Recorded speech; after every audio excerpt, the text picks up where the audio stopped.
Welcome everybody. Please sit down. Okay. So, welcome everybody. It's a pleasure for us to be here, to be part of this forum. Uh, our research infrastructure, the big data research infrastructure, actually um, is a platform that share a lot of common opinion with this forum about the sharing of the data, the ethical values that are needed for the future of the data sharing in research, and also needs, the need of having trustworthy processes for the analytical research. So here this morning actually we will present so big data as a platform, but also we will have a panel, a discussion about the topics that are relevant and at the center of our initiative. In particular, let me say that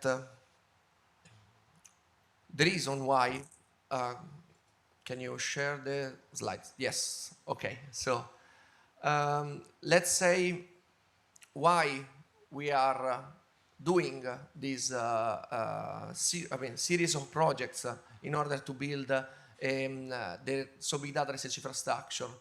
Our starting point was a very dynamic but very sparse environment, sparse reality where there are many researchers that were developing different platforms for different topics, but the need of having a common ground and having a group of researchers from different disciplines to group together to tackle the societal challenges.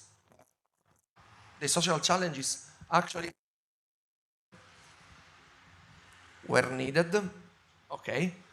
So big data started with this idea, in trying to find a way to harmonize those platforms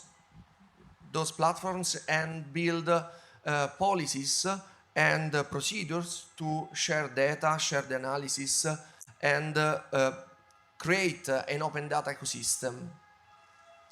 So the final objective were to build a social mining toolbox aimed at understanding and modeling complex social phenomena. Because nowadays we know that we need a multidisciplinary approach to create processes that take from network science, data mining, artificial intelligence, privacy preserving methodologies that work together in order to build a scenario of what is, what if.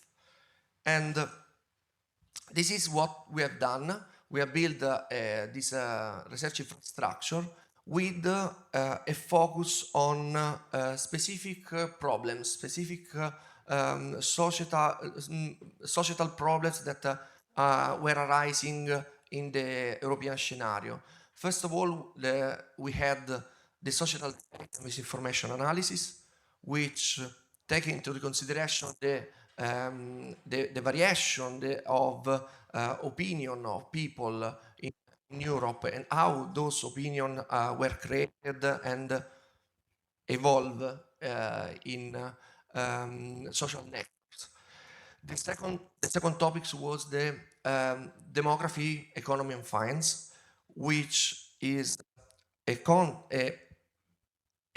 vertical context about understanding how big data may help the classical statistical analysis to find trends or distribution of a specific group of peoples, and as well as the fluctuation of finance in worldwide. The third topic was sustainable city of citizen, which was everything about the city science. So everything that comes from the mobility of people, of transportation system, and how to build models and policies that may help the public administration or the citizen to understand how to optimize the resources of a city. Something similar was also the migration studies, which are work at a more general, more a country level, more or less, which try to understand how the movement of the people between countries may be predicted or evaluated. The next vertical focus was about social impact of AI, and actually this is very central, let's say, for this forum, which is an exploratory. We call this vertical topics exploratories, where we study how the AI may be explained by automatic methods and how artificial intelligence impact the society in general. This vertical context in particular is a little bit different from the other because it's more, let's say, transversal to all the other, because we will use intelligence and machine learning in all the others, but this will try to improve the explainability and how those methodology impact the society. The last one was sport and data science, which are methodologies that are trying to apply artificial intelligence approaches to performances or training of athletes to improve actually the awareness of possible, for example, possible accident, or trying to understand which are the strategies that improve better the performances of the people. Clearly, I'm talking in the past because in the last months we had also an improvement of the project we will discuss. Più in alto? Okay, sorry. Because actually we are expanding our vertical context also to other topics like network medicine, disaster response and recovery, social impact of the 5G network, sustainability management of the future network, and pervasive intelligence. Those are all new topics about distributed artificial intelligence. So not only artificial intelligence that work on a specific, a single data center, but also the idea that in the future probably artificial intelligence will be computed in a distributed way. Our devices are increasing capacity of computational power, and clearly this means that they will become more and more intelligent, let's say. I mean, they can apply more complex artificial intelligence algorithm directly on our mobile device. So only to show you the liveness, let's say, of our platform, I'm reporting here some of the recent publications that we had in the different topics. And for example, and also to explain to you which are our aim. So we are trying to bring research to the final users, which may be countries, public administration, industries. So we are trying to focus our study on a specific topic, like for example, in the social debate, there is this work about comparative analysis of Ukraine-related misinformation to, let's say, trying to understand how the misinformation in the war that is happening now play which role play in the war. And it's very interesting to see that, for example, in this work, which is published in 2022, so it's really something recent, we discovered that, for example, almost 20% of the misinformation that are playing a role in the country, in Ukrainian country, are already debunked in other languages. So there is a reuse of the same fake news that are already debunked in other languages, but are translated to be more effective on the Ukraine country. So that's a way to understand who is playing the role and how they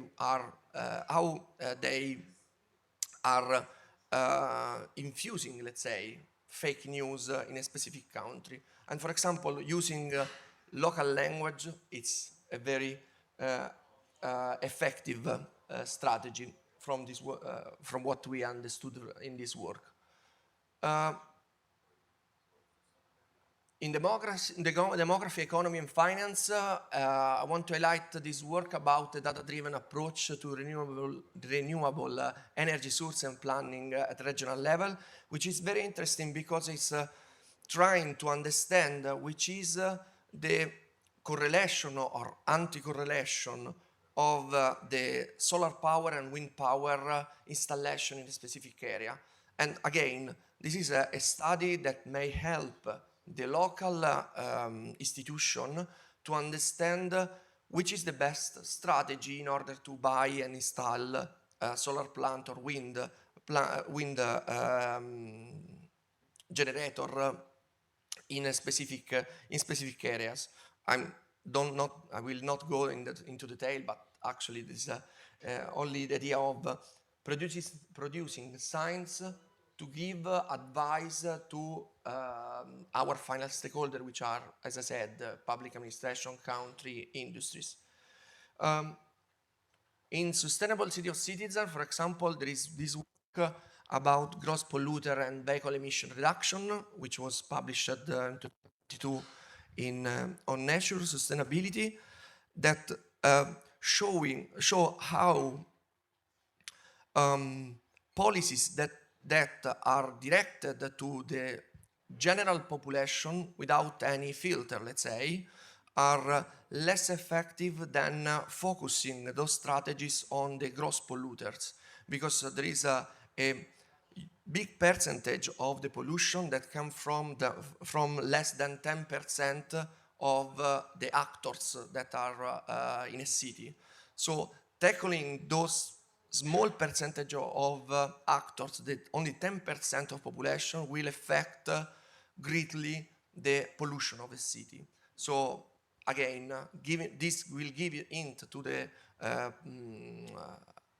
let's say the public administration that work on a specific city to focus on a specific group instead of doing only general, let's say, claim or general policies for everybody. Migration study. This work of 2021 about internal migration, mobile communication is very nice because helps to predict the flow of people from a country to another country according to the behavior of the mobile communication of those people in their home country. So there is a pattern of communication between the original country and the destination country, and this is a good indicator of predicting the next flow. So predicting the number of people that are moving in the next future from a country to another, and this again will be a good indicator for creating policies. Social impact as I said, was a more horizontal context, and in particular, this work about investigation and the biasing effect on classification and explainability, it's interesting because it's tackling the problem of automatic decision making and and minorities, because here the idea, here the idea is that automatic classification it's very it's often used as a black box without understanding exactly why the model classify an entity, a person, or in a specific topic.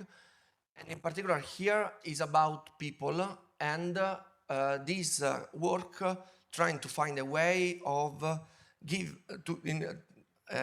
way to understand if there are problems about minorities. So there are group of people that are classified, let's say, not in a fair way by an automatic classificator. This work will help in finding these biases in artificial intelligence methodologies, and in particular in classification.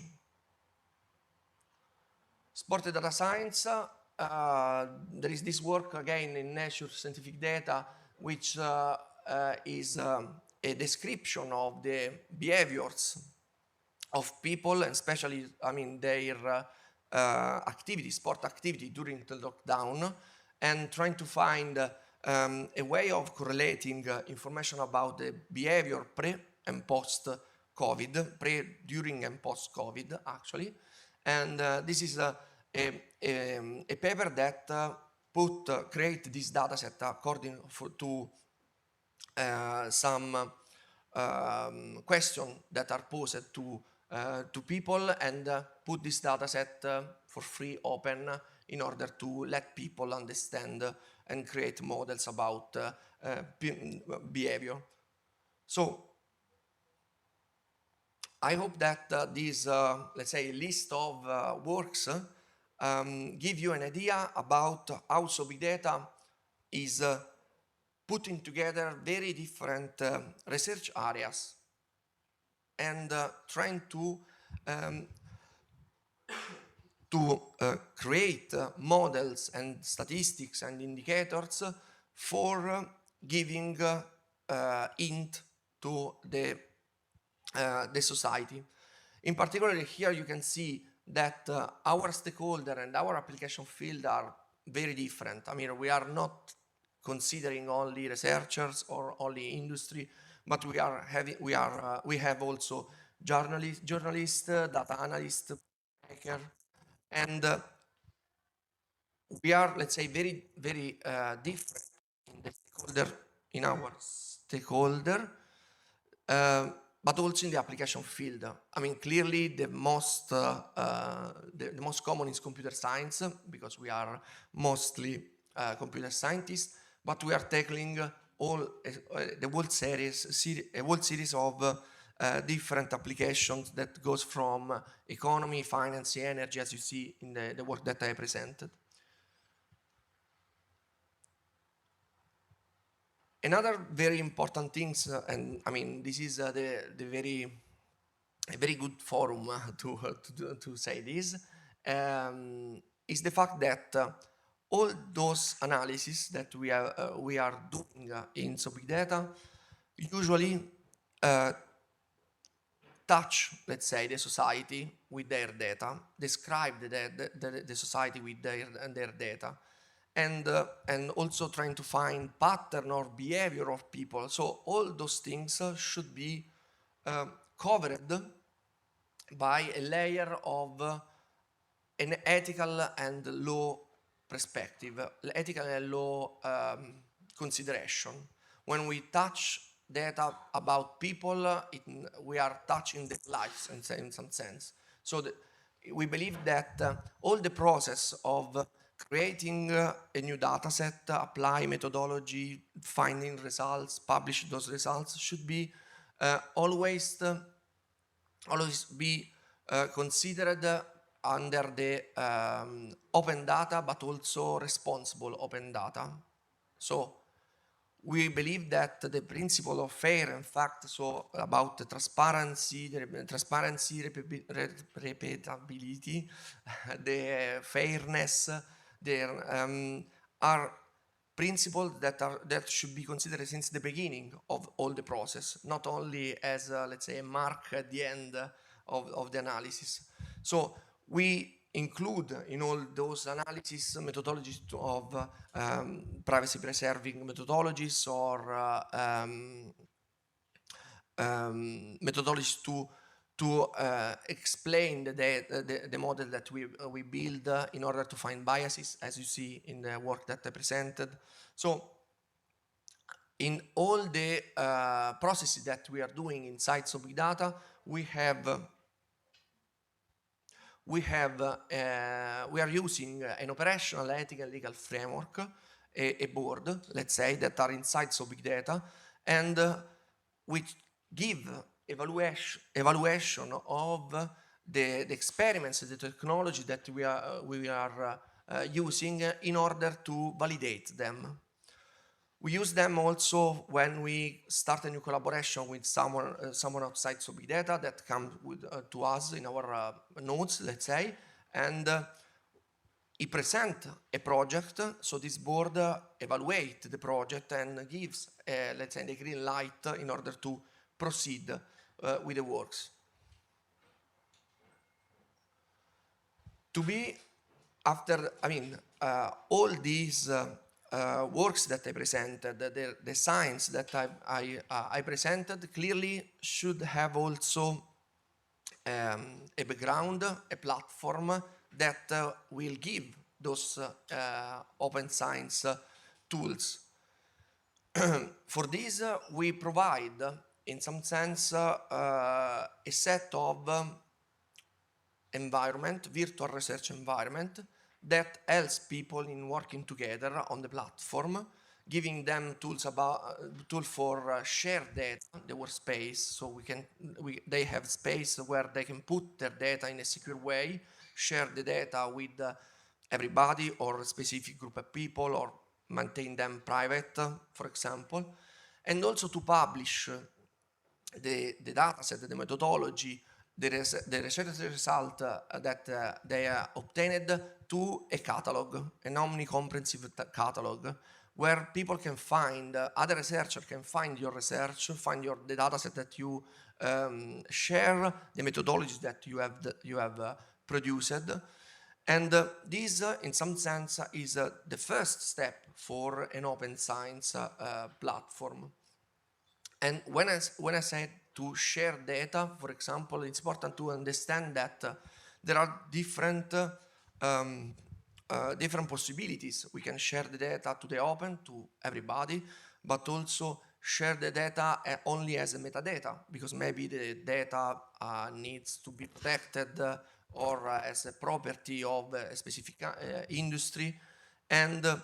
But the possibility of sharing this metadata allow other researchers to understand the existence of a data set and who has the rights to work with the data, and maybe start collaboration with them. We provide also some computational power, so in order to build to execute the process, the analytical process directly on the platform, as well as we are building up also a training area where students may find resources for understanding the work that we are doing, and in general data analytics resources. Other services that are provided by big data is the transnational access, which is the mobility program, the European mobility program. So we are not only an online platform, but also a group, a network of researchers that work together, and we are giving access to our nodes around Europe to other researchers, students that want to visit our nodes, and we will offer the possibility of coming for free, paying them the visit, and stay with us, with our researchers, to work in a short mobility program. And this is very important because actually the new collaboration of students, researchers that come in our notes will produce new methodologies, new data sets that are shared again in the platform. And this, let's say, create a sort of loop of enrichment of the platform and update of methodologies. We provide to them also the access to facilities that are connected to our nodes. If a specific university, for example, has a data center that can be accessed by students that come to visit, this will be provided by So Big Data. In general, the idea is that we provide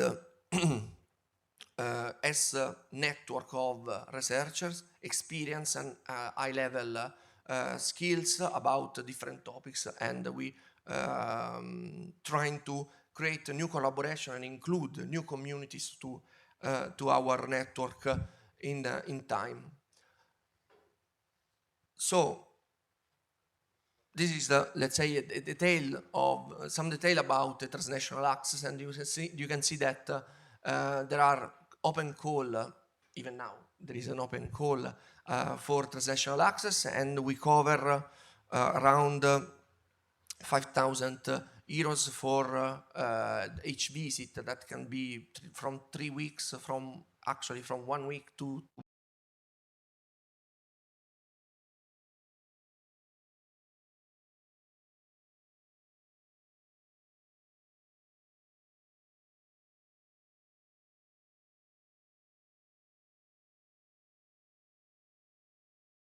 generate.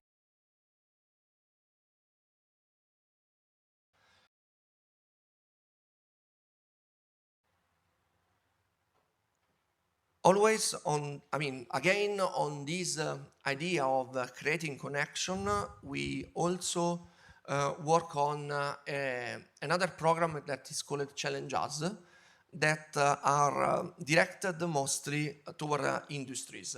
Our idea is to ask to the industry world if they have data and a problem to ask us to solve, or at least create a proof of concept project in order to use our methodology in order to solve their problem, or trying to enhance their analytics.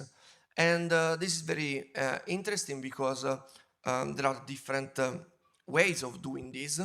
There are industries that has their own data, but they don't know how to, let's say, use it in some sense. Or some industries are asking us if there are sources of public data, or that can be used in order to improve or have indicators that are useful for their business. And actually, next edition will be in 2023, and we get very interesting feedback also for our world, the research world, to understand which are the actual requests from the industry. Clearly, we are not an island, let's say, separated from the rest of the world. So in those years, actually, we are creating interconnection of systems that are connecting So Big Data to the other initiative in Europe. One, in particular, for example, EOSC, which clearly is the program for creating this unified platform, which is very similar to what our aim. We were a test case of the initial EOSC hub, and we are in contact with them because all our services will be published then in EOSC. We are participating on the definition also of this unified program. We are connecting also to other research infrastructure because we are tackling specific topics, but there are other infrastructure out there in Europe that are working on other topics, and it's interesting how the multidisciplinarity of our network is automatically, let's say, connect us to other research areas. Last thing that I want to say is that we are talking about so big data research infrastructure, and so big data research infrastructure is now part of the S3 roadmap, which is a program about long-term sustainability. And our research infrastructure is now supported by 3 different projects. In particular, we have the So Big Data Plus Plus, which is the original project, and Data PPP, which is the preparatory phase of the S3 roadmap, which are helping us in establishing an ERIC, so becoming a legal entity in the next future, let's say.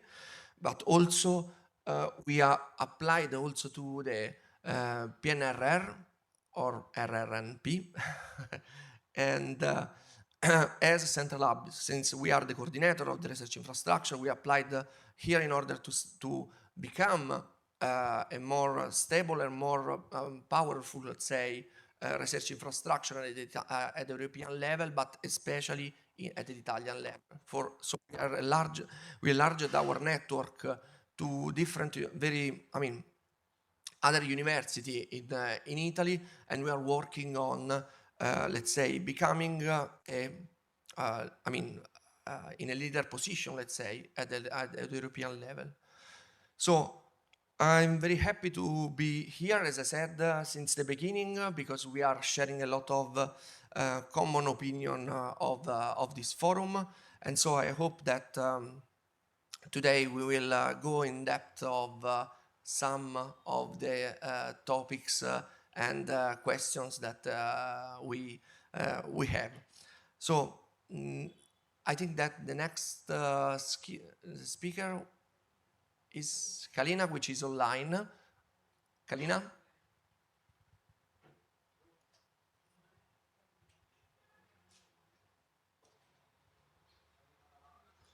Okay.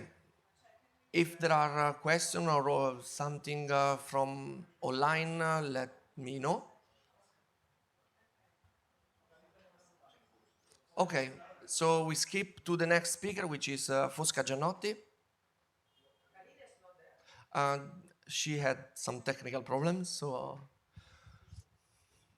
you become the next speaker.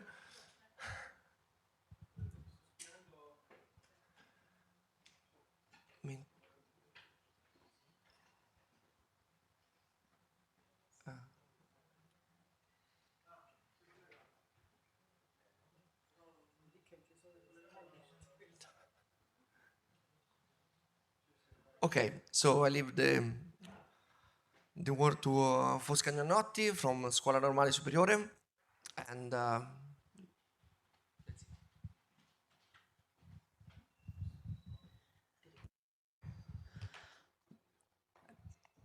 Thanks, Roberto.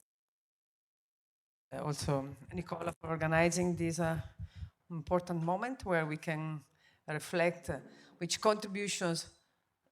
But the slides? Okay. Which contributions can we give to this new age where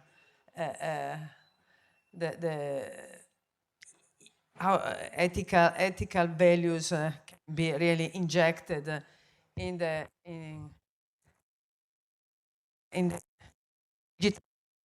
contribution that digital technology. There is a No, non metto la mano qua perché no hand here because there is posso a parlare. okay. Allora, so it is okay? Maybe I keep it far close. Okay, so apart from the premises, now I will try to talk about a sort of excursus from the vision that we have, in particular with people which are today in this room, that we share the vision since 10 years, more than 10 years. So from ethical values in social mining, where we envision this transformation that data would have done to our world, in particular to policy maker, to the what should be now another contributions, another attention that we should have. So the idea is how to shape the AI revolution in a direction which is beneficial to humans, both individual and societal levels, which is the manifesto of human-centered AI. So here there is Paul Lukovic and Dino Pedreschi, which are two of the main actors of this vision. So, however, so does it work? So just a small story. So we started. So I think that many of you may remember The Economist in 2010, that this claiming that data everywhere, and the data scientist, the most sexist work job of the world, and it was doing some figures of what were the enormous numbers of places that would have been generated in the next decades. So there was also the moment where Magdalena Kuneva, that was a European Commissioner of Consumer Protection, she was saying a statement that we have used a lot of time. So personal data is the new oil of the internet and the new currency and digital world. So envisioning the economy that could have been created out of personal data. And so World Economic Forum, again, was pointing out how it was personal data that being the new economic asset class.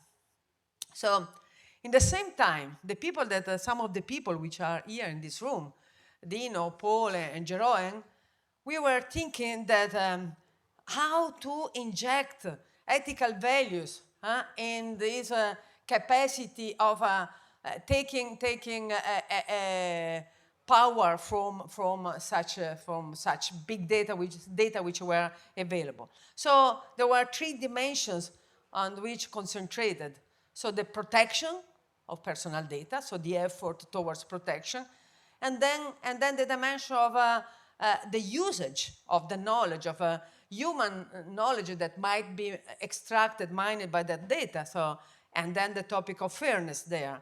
And then the use of data knowledge, how to use data knowledge. That should be also, should have been also attentioned. So trust, awareness, and transparency. So those were the topics that we were thinking as fundamental ethical values that we should try to inject, operationalize, and focus on.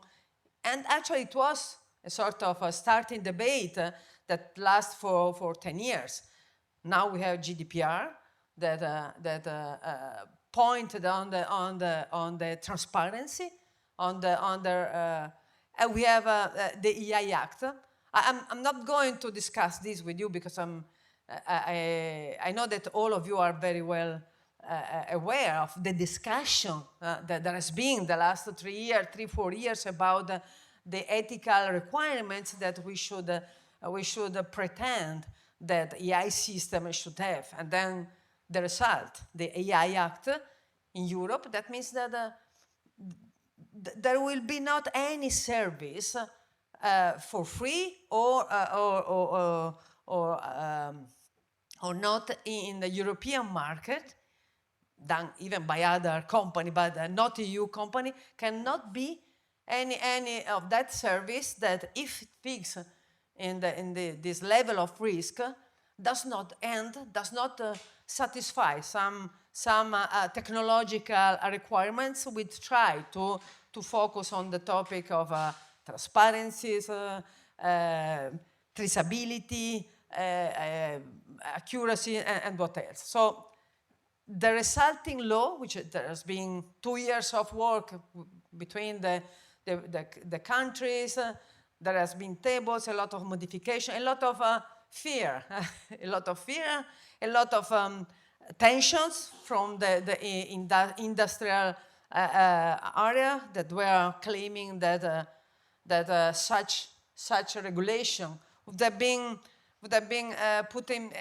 at risk the potential European market of EI because too many restrictions. So there has been a debate, but at the end we will have a act, which is something which is in Europe and not in the UK. So and the EI Act focus on the tension on those EI systems that are related to humans. Anything that is related to humans that is the tentative to put a higher level of risk.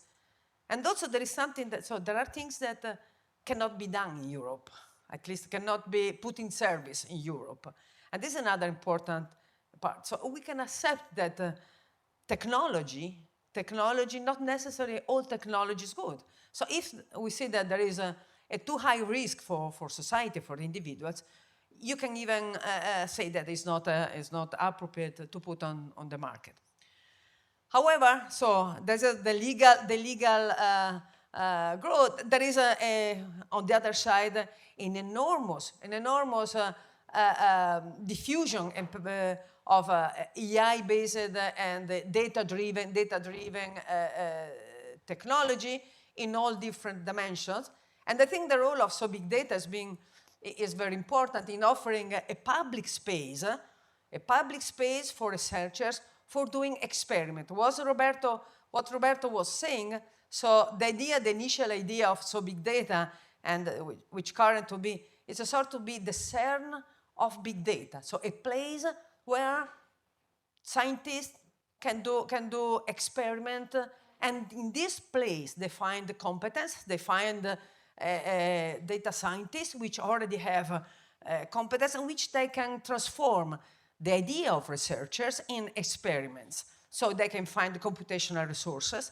And that I will spend 2 words on this, why it is important, having a public space for computational resources, so they can find publicly available competences, resources in terms of data, in terms of computational power, to transform their idea in experiments. Exactly, the philosophy is exactly the same than the CERN. So researchers all over the world go there, so there is this infrastructure in place, they submit a project there and do the experiment, and they find so this is a public space. That's why it is an important, so there has been a lot of, what you say that the various domains here, the domains where we call them exploratories, places where experiments can be done in different domains, and they come from the, but the diffusion has been, however, now the problem, are there new challenges there? So are we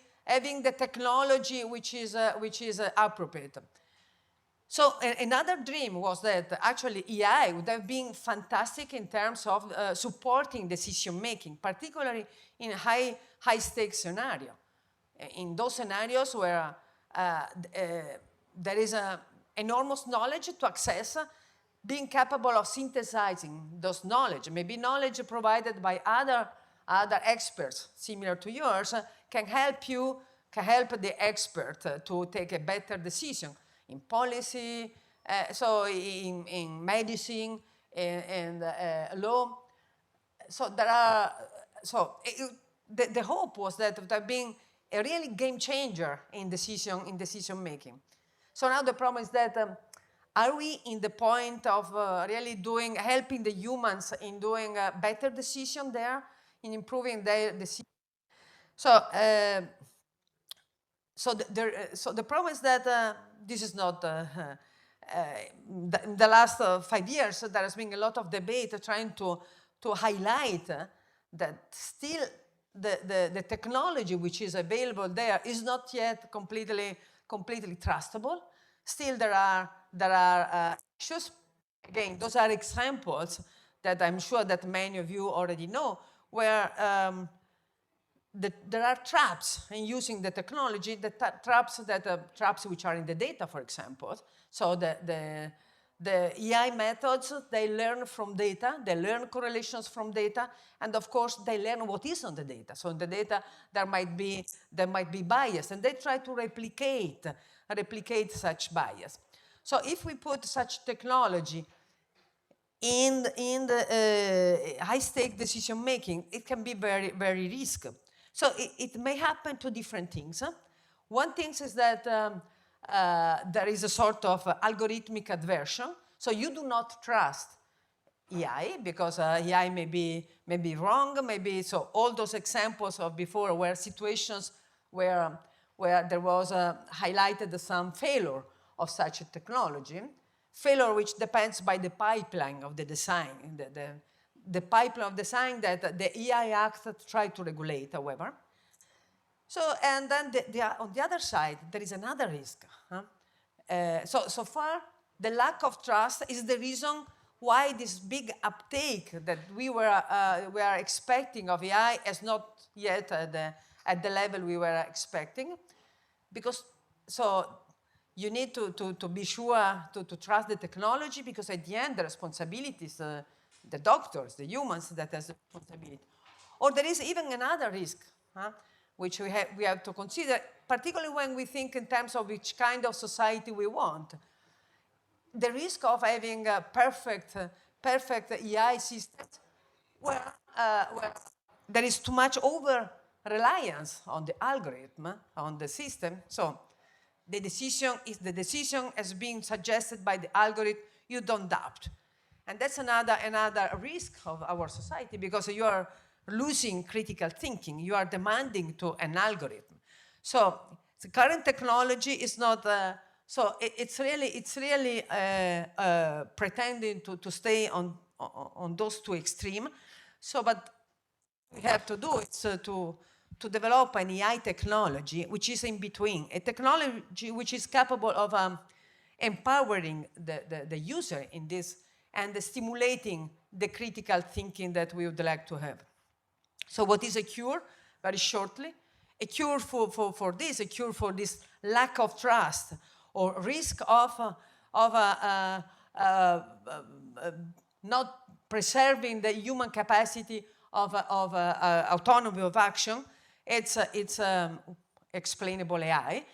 Explainable AI is there since 3-4 years. There is a huge community. It's now like a subfield of artificial intelligence. A lot of researchers dedicated to that. There is plenty of enormous proposal of techniques there, and it's difficult because it is depending by the context, by the user. It's not that you can really provide an explanation for everything. However, we are designing a new artificial intelligence framework where it cannot be an AI system without explanations. So that's what is the effort. And what we are doing in particular, what I think is particular important is now we have done a lot of effort to trying to extract the knowledge from the machine learning methods.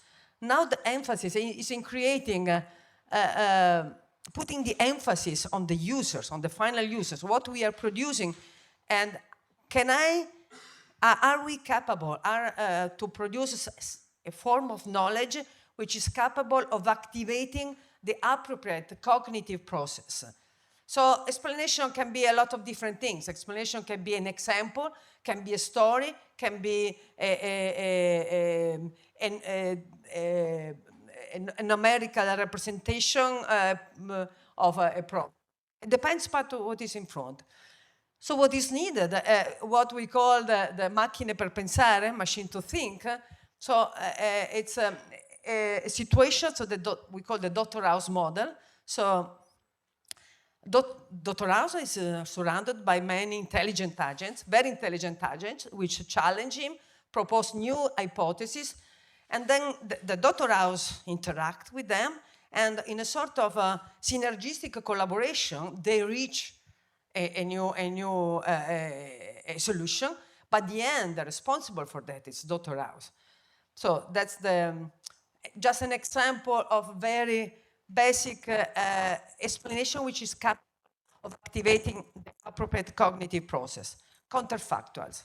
So counterfactuals, so you provide an explanation, so you have received a loan, you haven't received a loan because you are too young, because you don't have enough money, is not as strong as saying, teaching to you what you may change for changing the result. And this what if, this contrastative reasoning, it activates to the humans a different cognitive process, a sort of, regret from one side or imagining a new scenario. But this is not something that can be done by the computer scientist alone.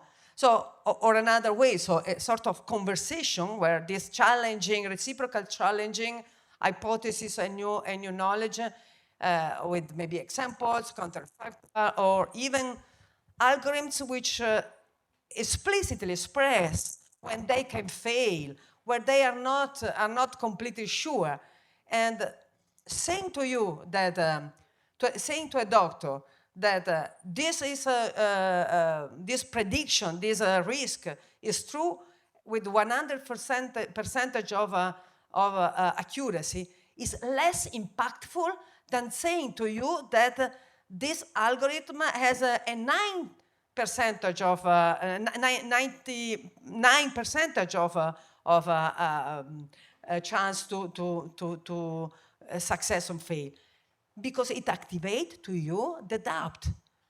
So the user is engaged with thinking, oh, by the way, I'm sure. So I conclude this is a multidisciplinary topic. He needs to have a computer interaction. It's not a matter of traps are maybe in the algorithms. All of you knows the effect that the algorithms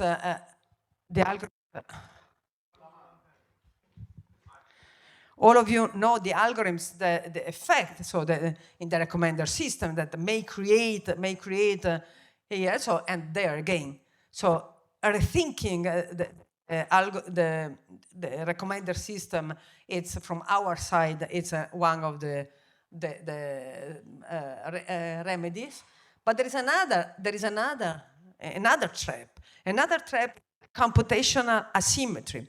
So far, so there is an enormous effort of scientists in providing new form of machine learning algorithms, which are particularly effective in contexts like natural language processing, image recognition, and in biology.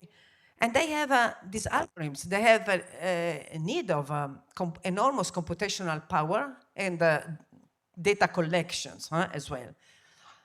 Now, this is in the end of private company again. As the knowledge was before, now it's the power is in that end. So for a young researcher, starting a project is not easy. And this is another risk that we are facing. So that's why I think public institutions have to think also to that. So scaling up is another trap. So, and I conclude, I think that a contribution to democracy is this vision that we try to bring with human AI net that now it's trying to go forward. So try to create a technology, fill the gaps still in this technology for having understanding AI machine and humans have a reciprocal comprehensions and interacting complex social setting and etc. So values and context. The task is difficult because deciding to put values is not something which is always the same. So I like this image very much, where so what is fairness? Fairness may be a lot of different may require different approaches depending by the context. And I conclude with another research that we are trying to bring. This so responsibility, it also implies the entire pipeline of the design of an AI system, the impact that it has to a system in society. It's another important issues. This is one of the contribution of Virginia Dignum, that is one of the actors of this community. Okay, then I conclude with one of my favorite messages that comes from my adolescence, where Asimov was an Asimov reader, where one of the introduction of this collection of short stories of robots, in the second book of robots, he has this introduction. He wrote this collection of a book and this introduction after 30 years of his literary production. And he was thinking to the kind of utopic world that he was designed. And then he reflected, okay, but so there are this possible dystopic vision of putting technology in society. But the message there, so humanity, many of the technology developed by humanity were risky. And what we have been capable of putting the appropriate safety mechanism there. The electricity, we invented the wires. So how do you call the wires are isolated. The stairs have a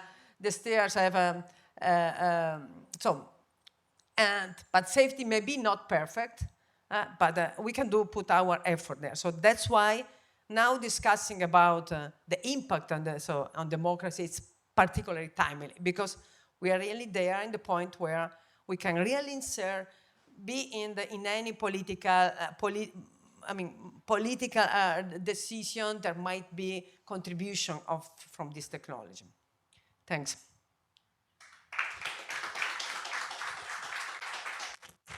Thank you, Fosca, for highlighting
enormous knowledge from which extract search, prediction, classification, whatever you want, and this has to be transformed in knowledge that has to be matched with the user. So there are lines of research there, but it comes a little bit easier when you have a specific domain. So you are, for example, in a medical domain, where on the medical domain you have ontologies, which are describing you have ontologies, you have medical protocols, you have a lot of well-formalized path. So it is feasible in that domain. It's much more complex when you pretend to do knowledge translation, for example, or language translation, where you want to do something for the general public. So, but there are in vertical domains where a lot of things are already feasible. So that's with this combination of human-computer interaction people, AI people, and also expert in the psychology, trying to formalize well the protocol of communications. Thank you very much, Fosca, again. We are a little bit late, so we'll do other question later. Next one, I think that Kalina is online now. Kalina, hi Kalina. Kalina Boceva. Hello, can you hear me? Hi. Hi Kalina. Do you hear us? No. Okay, it is a real pleasure to be here today. Unfortunately, not in person this time, but I hope to see you again all in person soon. Could I please have my slides? I'd like to discuss the work that Roberto already referred to earlier on the misinformation and research done as part of the societal debates exploratory in big data. View presentation. Okay, now I can, yes, now I can see the slides. Thank you very much for showing them for me.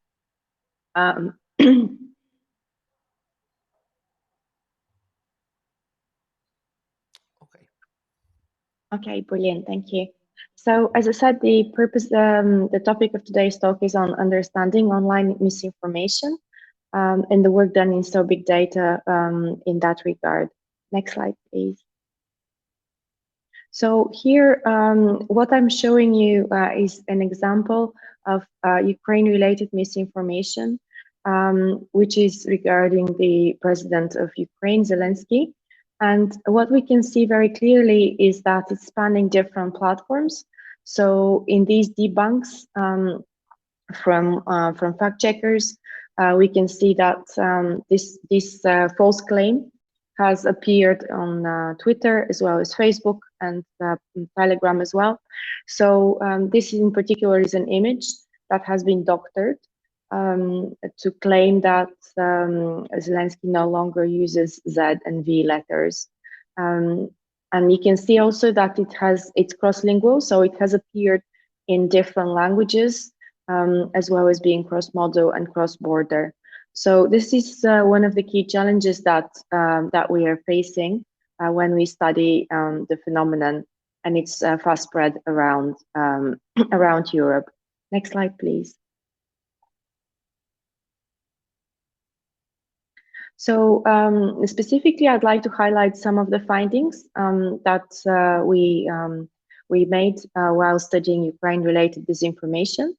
So we first built a data set of debunks from two sources. One is the EU versus Disinfo website, which is published by the European Commission.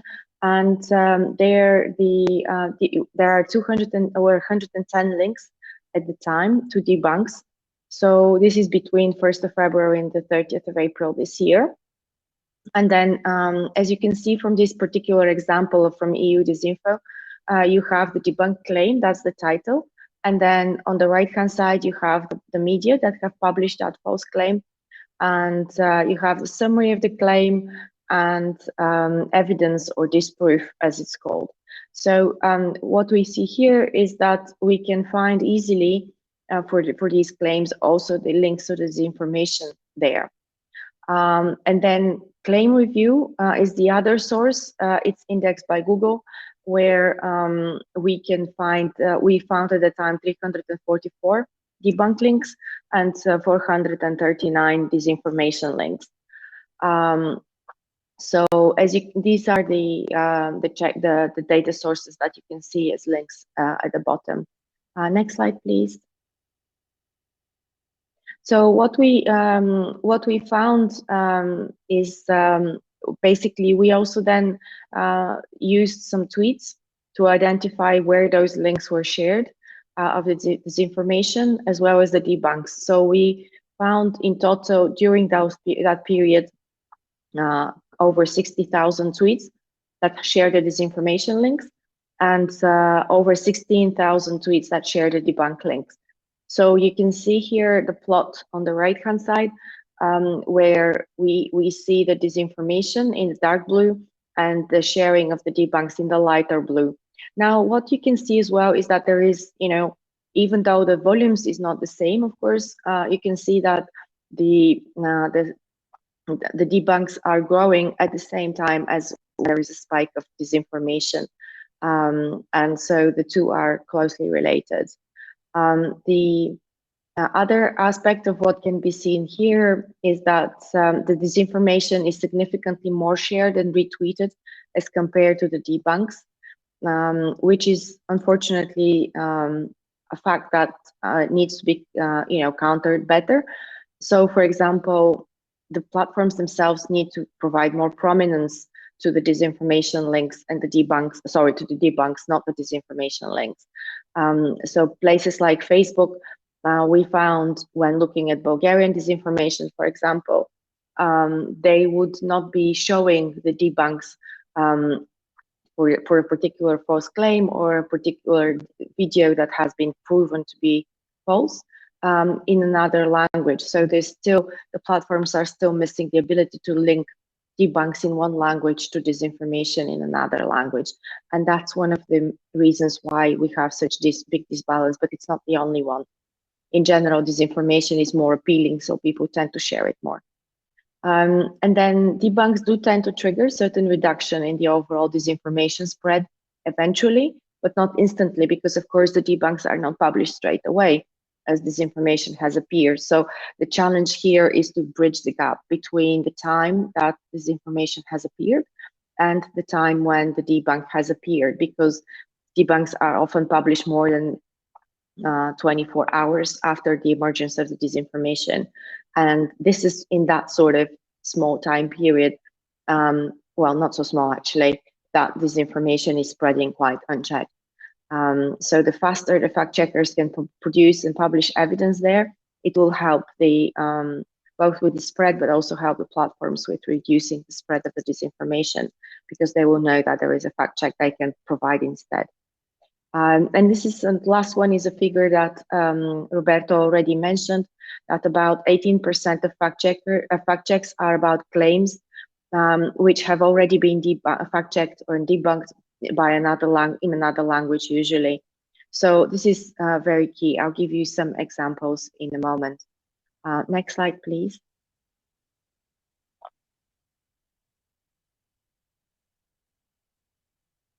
So here you can see some of these false narratives that have been debunked more than once.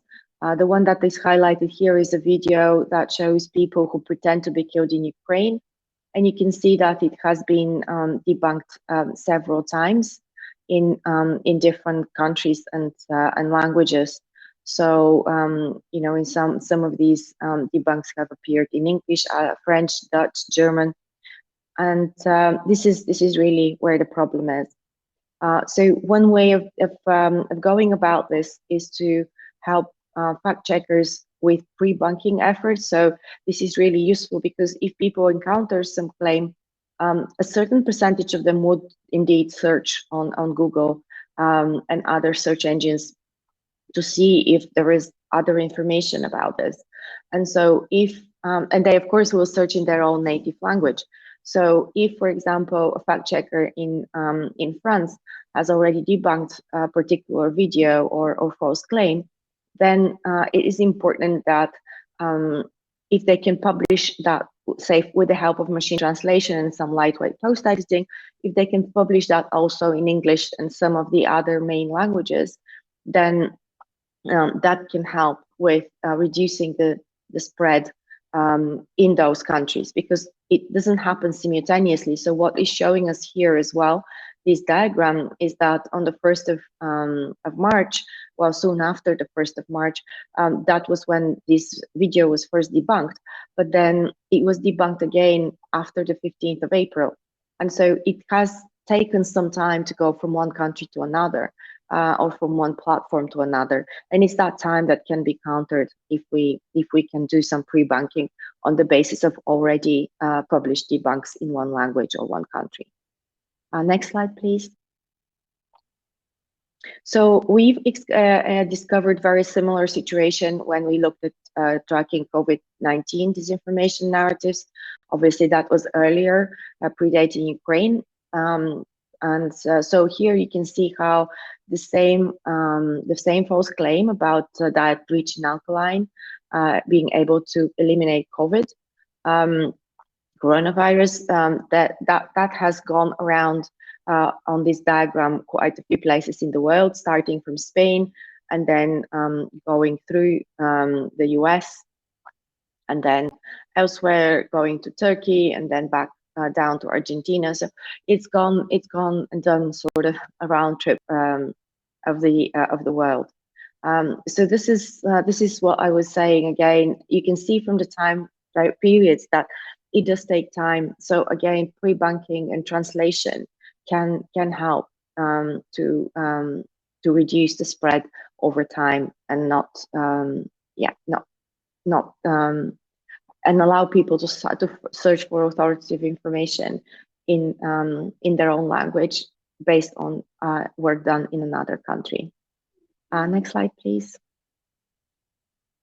So here we also looked at vaccine-related misinformation and the kinds of stance that people were taking to the vaccines related to COVID. So here we have the original conspiracy theory about the Pfizer vaccine and mRNA technology, and being tampering with the DNA. And then you can also see that you have some pro-vaccine posts that are referring to that false claim and discussing about the mRNA and the vaccine, but overall the person is pro-vaccine. And then we have some vaccine hesitant people who are not so sure.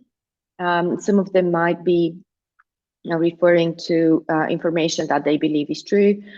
Some of them might be looking for additional information, but overall, these are the kinds of vaccine hesitant people whom, when they are presented with authoritative information related to the questions they pose in their post, can then help with maybe changing their stance. And then, of course, there are the anti-vax ones that are also strong believers in other conspiracy theories or false information.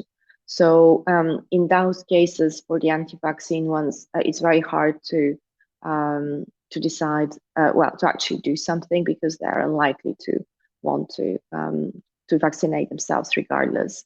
But in any case, it is really important, and the UK government was also looking at this, how to identify the vaccine hesitant citizens and try to address their concerns with information, so then hopefully they can be persuaded to improve the take-up of the vaccine. Next slide, please. So just to conclude here, because I know I don't have much time, one thing I'd like to highlight is that it's not enough to have the research infrastructure, such as so big data. It's not enough to have the AI methods to discover these types of misinformation, to track its spread and to help counter its spread. It's very important to improve the cooperation between the platforms and the researchers, and specifically in relation to data access. So here we're seeing now also as well the whole situation with Twitter, and that still has been one of the best platforms in terms of data access. A lot less can be said about other platforms. And so if there is, what I believe is part of the work I have been doing with Edmo, is that there is a need for an independent intermediary to improve the cooperation and data access, to clear researchers in front of platforms, say, yes, these are reliable, they have fast ethics, the kinds of research they want to do is valuable and important, it is in the public interest, and so they can be granted access to data, which may otherwise not be possible, at least at present. And it's also important to improve the transparency and accountability, so provide daily data. So, this is referring to the implementation of Code of Practice on Disinformation that has been approved by in Europe. So we have here provision of daily data on per EU country and per language basis, because this is really important. And it's also very important to have platforms report this not as PDFs, but in machine readable format that we can then process and present further analysis of that information. Because at the moment it's all published as PDFs and it doesn't have the right granularity. So it's kind of hiding some of the facts that, disinformation in Eastern European countries and smaller markets in general is tackled a lot less by platforms than other bigger EU countries like Germany. So that's one area where the monitoring needs to be improved significantly. And then it's also very important to have engagement in propagation statistics for moderated problematic content, and actually access to moderated content. So not just the content that has remained on the platform, but also what's been moderated in terms of misinformation. And then we argued actually in an Edmo report and recommendation about the need to create an independent intermediary body, which will act as a broker between the platforms and the researchers, as I mentioned, provide also capacities to have data storage and processing infrastructure. That's very important because, as Fosco alluded earlier, younger researchers, especially in less resourced countries such as Eastern Europe, they have a lot less infrastructure, and so they need better data storage and processing capacities. So big data, of course, is trying to fill some of these gaps, but it's not possible on the large scale that would be ideal for researchers. And then improving training and capacity building is something that So Big Data is working towards as well already, an area where we are hoping to make an important contribution, and also about fostering cross-language and cross-country cooperation. Thank you for your attention. Any questions? Thank you very much, Kalina. I mean, thank you for highlighting the importance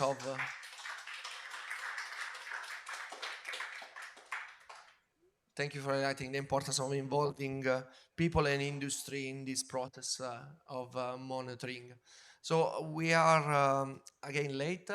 So let's jump directly on the next speaker. If there are any questions, we will forward them directly to Kalina. So, hi, Jerome van den Hoven from TU Delft, that will have the next speaker. Slides there, yeah.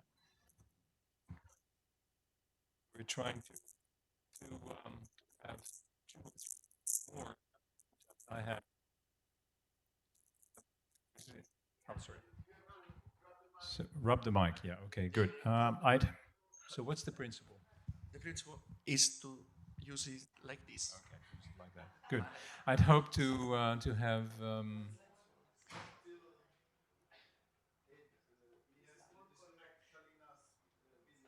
Oh, okay, good.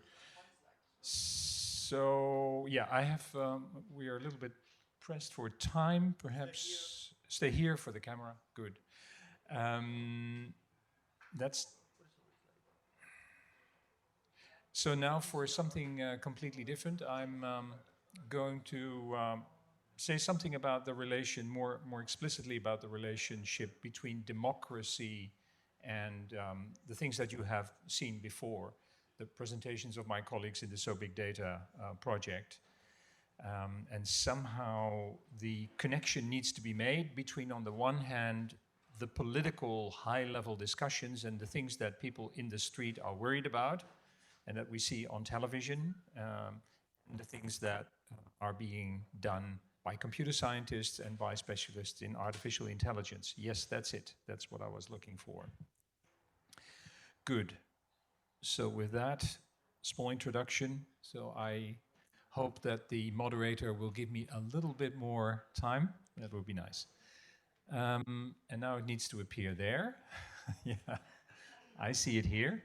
And it says digital technology and democracy. And it also says something about me, that I'm a full professor, university professor at Delft University of Technology, and also a permanent member of the European group on ethics that advises the European Commission, more specifically Ursula von der Leyen, when it comes to ethics and innovation. So is that okay? Should we make that bigger, or is that okay for you? Yeah. Good to see you. Or can we inflate it a little bit? Can we make it bigger?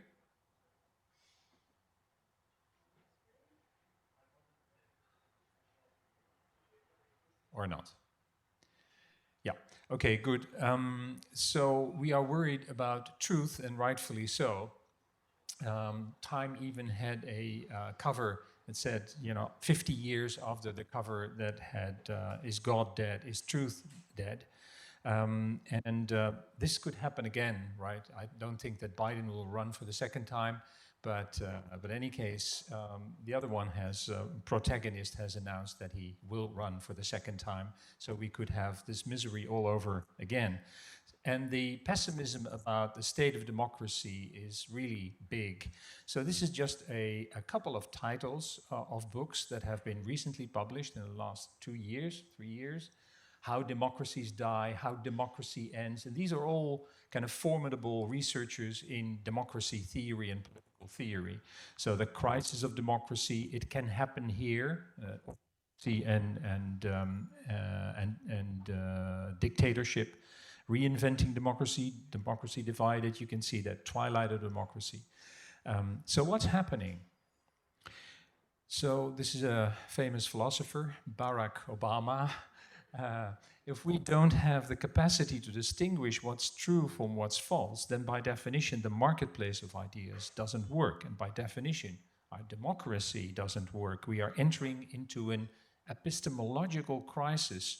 Please give me a president that uses the word epistemological in the right way, right? So, Susanna Zuboff, in a recent paper or op-ed in the New York Times, said, in an information civilization, societies are defined by questions of knowledge. Who knows what? Who determines who knows what? Who determines who knows what, right? And we are going through an epistemic coup. Big tech, here are targets, are committing this epistemic coup. But if we go a little bit further back in time, you already see Hannah Arendt signaling these problems.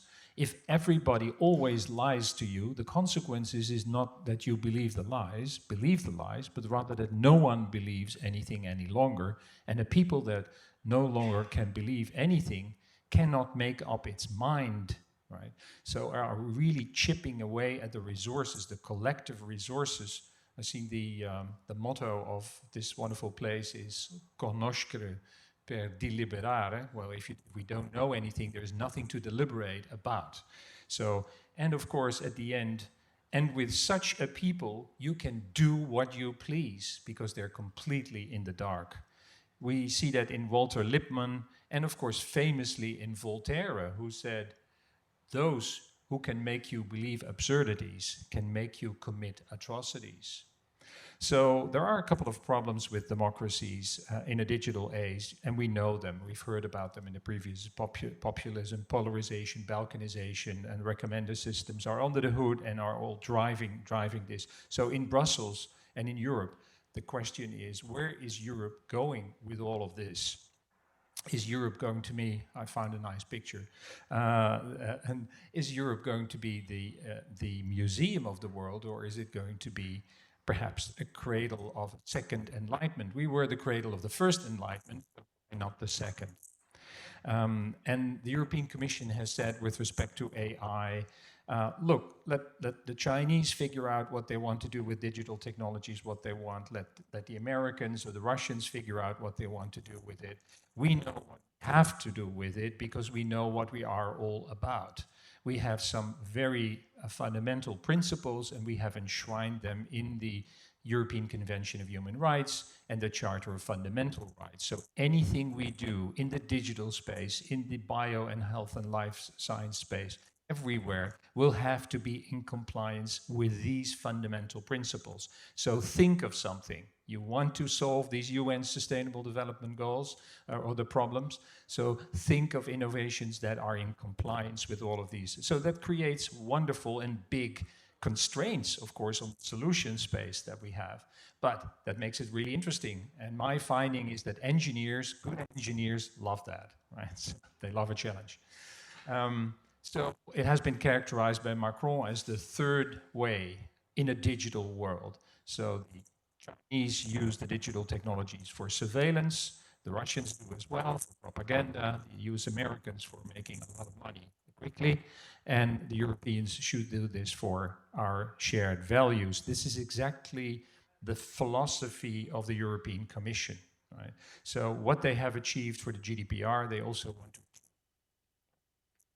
for data and for AI. So the architect of the GDPR, Paul Nemitz, said, if we want to strengthen these liberal democracies in the age of AI and the core Trinitarian idea of human rights, rule of law, democracy, we will have to do that by design. And if we don't do it systematically, continuously, and for the public good, others will do it self-servingly, haphazardly, and occasionally. So we need to learn to design for democracy. And so I think it's very good to have these kind of conversations, which brings together the social scientists, the behavioral scientists, the computer scientists, and I represent the philosophers for the moment. So designing for democracy, we know what it is, roughly. So we have a shared abstract concept of it. So it's self-rule and it's equality. Everyone has a say on which rules govern the collective of which they form a part. So political equality, public sovereignty. That's a very thin but important core concept.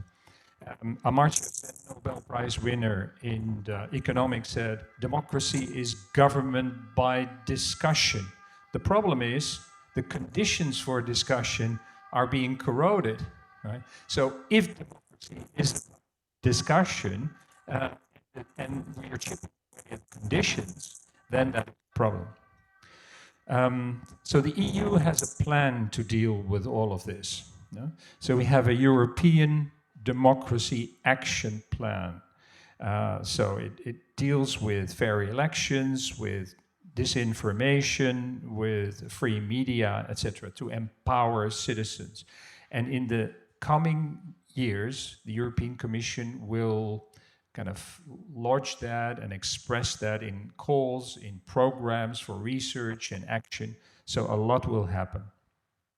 One example, countering disinformation. We've heard the previous speaker talk about that, and this is going to be worked at in detail. So you see the movement from a general political, philosophical discussion and worries about democracy, and then actions on the detailed level. And of course,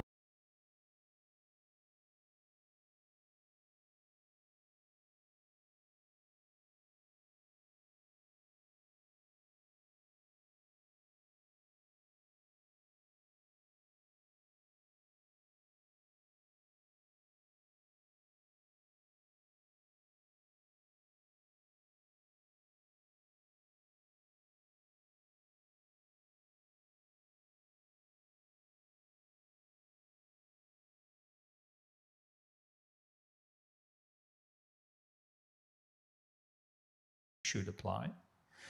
And then there will be sector-specific data.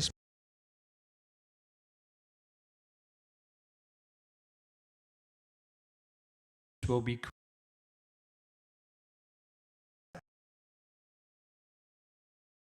easy for them and not risky for them to, and they trust sharing of data. And there will be a European Data Innovation Board. And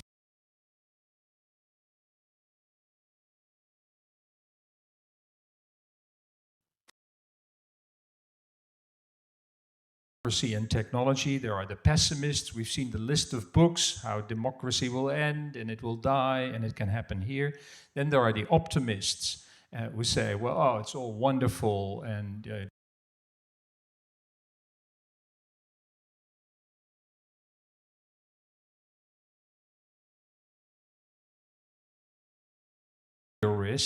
the people who think that we can improve if we really focus, if we really do our homework, then we can, right? So it's not, the two previous positions are what we call technological determinists. The thing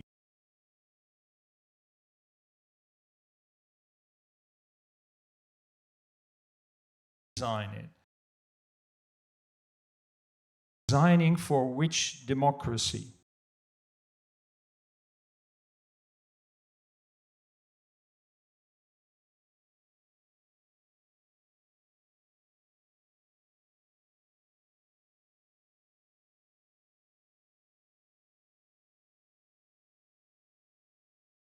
Have direct, deliberative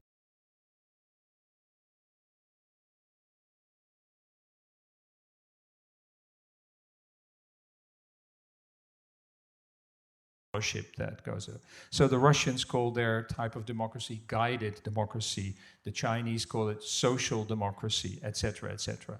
And this is a problem that we encounter many, many times when we talk about ethics and the digital space. We have fairness of algorithms. I can give you 20, 30 definitions of what fairness is, and you have to tell me which one you use in which context, for which purposes, right? So you have to do a little bit of philosophy first before you go to the to do your programming. The problem here is that you have AI and human dignity, deep learning and accountability.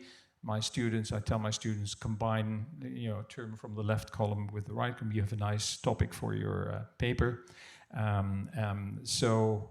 Here we have democracy, digital democracy, but we don't know exactly what we mean by that. We were confused about what is a person, what is intelligence, what is a community, and we were already confused about those terms. And now we have prefixed terms that we take from the digital space and you would have sticked in front of them, and we are even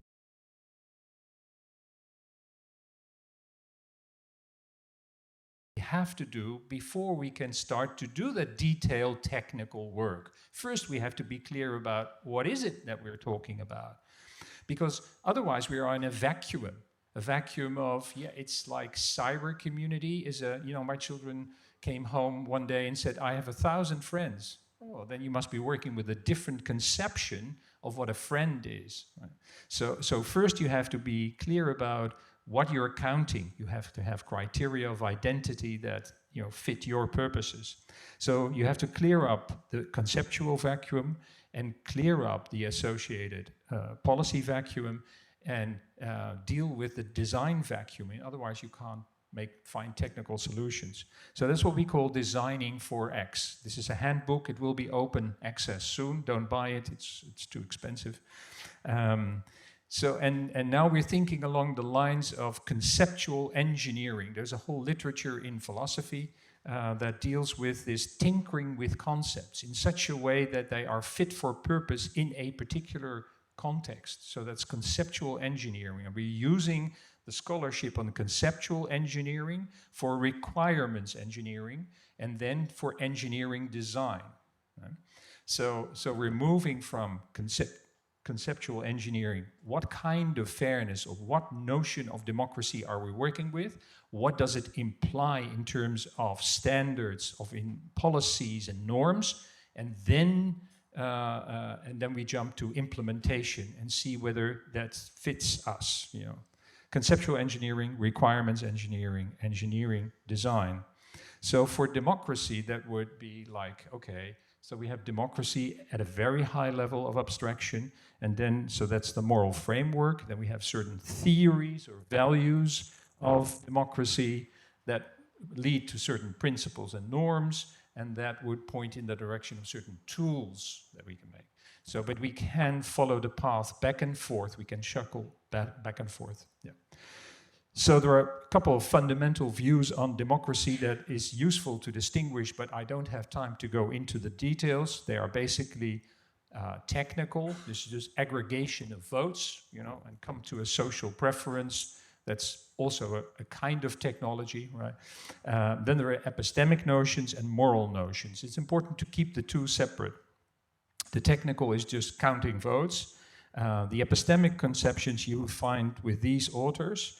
And the idea is that democracy is an epistemic tool. It's a way to harness our collective intelligence. It's a way of finding the most intelligent, optimal solutions to our collective problems. And if that would imply that you have 5 votes and you have 2 votes, so that's at odds, of course, with the idea that we're all equal, then from an epistemic point of view, that would make sense. So if you have an epistemic conception of democracy, that would be okay. But if you have a moral conception of that would not be okay. So you find it in Dewey, for example. And so that's the wisdom of the crowds in Condorcet's jury theorem and that kind of stuff. Moral conceptions you find in Rousseau, Kant, Rawls, Dworkin, Habermas, and Sen. So how is this basic idea under attack? And I have 2 more minutes, 2.5 minutes. How is it under attack? I can recommend this report. This is the GARC report. It's excellent. It's Technology and Democracy. Lewandowski, a colleague from the UK, has written that. And so it identifies exactly the ways it is under threat. Yeah, I certainly should do that because it's very good work. So he goes into, or they, it's a collective actually, to all the differences of how online and offline behavior is different. And so we know, I assume that you know a good part of that. So what are the internet pressure points, attention economy, choice architectures, algorithmic content curation, misinformation and disinformation? If you have all of that at the disposal of people who are not necessarily interested in the public good, then we're all going to hell in a handbasket, basically. So tools of the attention economy, reinforcement architectures, personalization, segregation, manipulative targeting, choice architectures, these kind of things, misinformation. It's good to make all of these conceptual distinctions because it's not all the same, right? Misinformation, malinformation, propaganda, etc. So it seems, coming back to my first quotes with which I've started, that an perfect epistemic storm is building up. And you can refer to it as epistemic chaos or an epistemic coup, but it will create a night in which all cows are equally black, and it will be very difficult for the population or the collective to make up its mind and arrive at intelligent solutions to its problems. It may be led astray, as we see many times. So epistemic crisis, and that means that we are no longer guided systematically, constantly by the ideal of truth. So we have merchants of doubt who just kind of meddling and trying to lead us astray. For example, the tobacco industry, we just cast a doubt on scientific findings, and people are, oh, well, it may be not too bad. Climate change, a very important example. So this is also something that I can recommend in this context. We were having a discussion over breakfast on this. We see a lot of bullshit, and bullshit is moving away from the truth. It's no longer led by an ideal of truth. The bullshitter doesn't care about what he says. The liar is guided by the truth. He constantly has to say the opposite of what he believes to be true. Right? So he's constantly doing that calculation. The bullshitter just expresses something. So that is, and we see a lot of this. People no longer, not even individual people, but our epistemic institutions not being guided by the ideal, regulatory ideal of the truth. Conspiracy theories, statements versus explanations, enemies versus understanding, conspiracy entrepreneurs, right? It's a business model, right? The destruction of trust. So what we need to do is to seriously work on this. Design new epistemic institutions, mechanisms and tools that serve the fundamental values that we share in Europe. If Europe is something, that it's the consensus that these things matter and are of crucial importance. So we see a lot of experiments, and these are the things that we need to support. Everywhere we see little kind of experiments with democracy, like, for example, massive open online deliberations or scale deliberations at the MIT Deliberatorium. We see this Polis group working, so it's connections with Taiwan, civility by design, and a lot of these experiments, regulation room, a crowdsourced constitution, a council of municipalities that is, so you're looking as if this is the silver bullet, but it's, this is a simple example. This is my last line. This is the voting ballot, the design of the voting ballot that got Bush president of the United States when he ran against Gore. So the difference was only a couple of hundred votes in Florida, if I remember correctly. Now, this would get a C in a design school, because to vote for Gore, you had to push the third hole from the top, right? And people thought, so on top you see Bush, and then second is Gore in the left column. People thought you should punch the second hole, right? So the President of the United States was elected because of a design mistake, right? So never design it in this way. So a lot of confusion.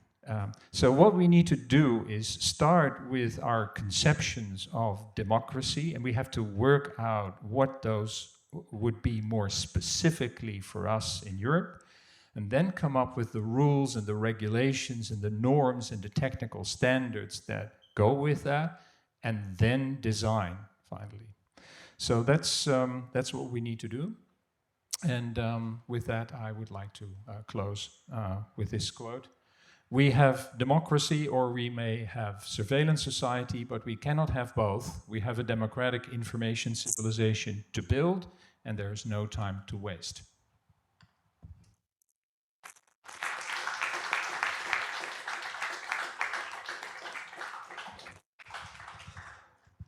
Thank you very much, for this highlighting speak. And actually, now we have a break, a short break of 10 minutes, and then we come back soon.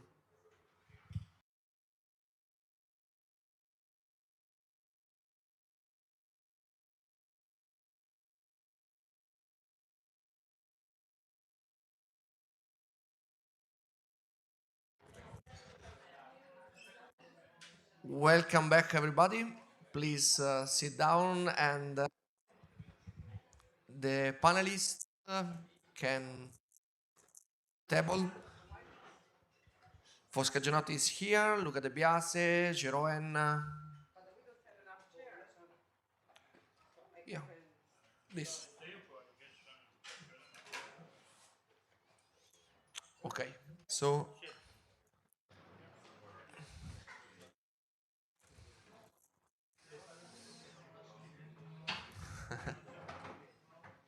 welcome everybody. So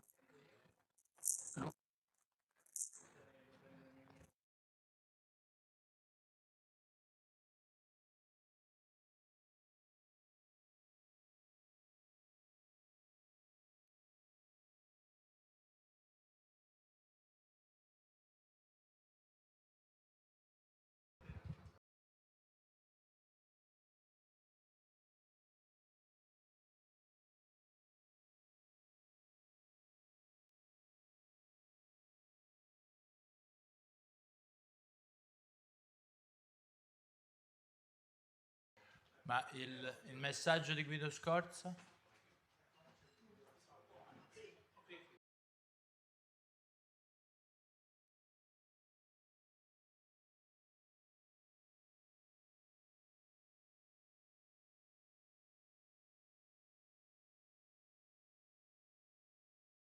Let's have it.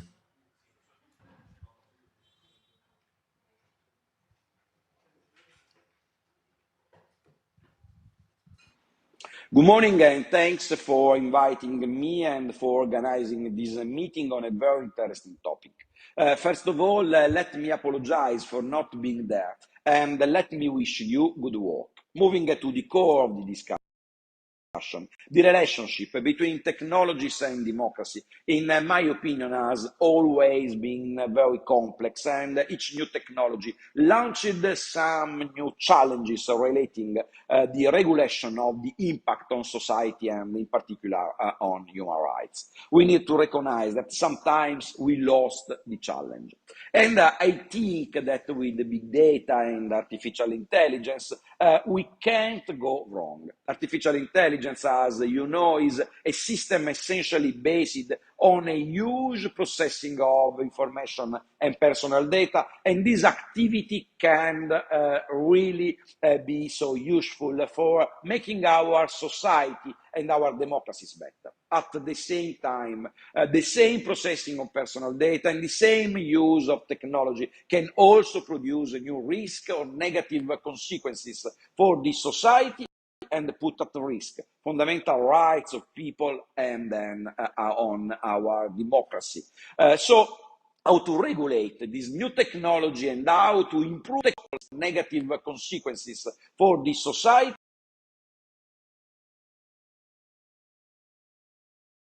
and put at risk fundamental rights of people and then on our democracy.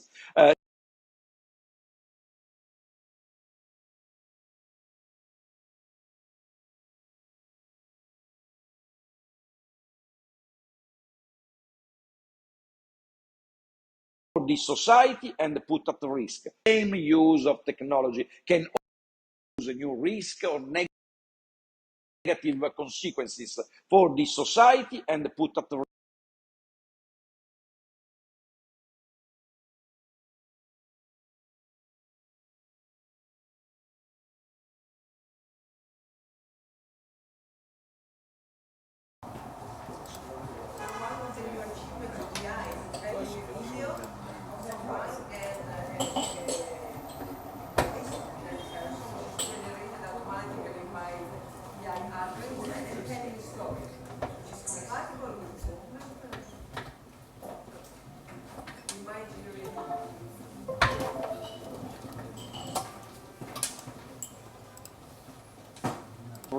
Fundamental rights of people and then on our democracy. So how to regulate this new technology and how to improve our democracies, also thanks to these new technologies. It is not easy, it will be not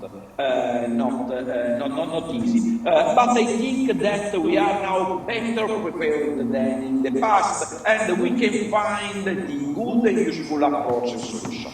We will have one of the most effective data protection regulation in the world. We will have Data Act and we will have Data Governance Act. And then we are in the position to govern better data processing at all levels and in all directions to govern better and to improve our democracy. I think that only if we will have a correct processing of data behind the activity of artificial intelligence system, we will have a better democracy. We have to do then our best to balancing the intense and massive use of technology and the protection of personal data and human dignity. In sum, and going to the conclusions, I think that our mission should be to inoculate human rights and principles of data protection inside the code of artificial intelligence system. Our goal should be make technology technology to respect humans using its own tools, protocols, and codes. That means to make human rights a fundamental part of the algorithms behind artificial intelligence and automatically and inexorably enforce them. I don't want to take more time away from your discussion. Let me only say that our authorities are really interested in your activity, and we will be always open to discuss again with you in the future. Thank you again, and good work.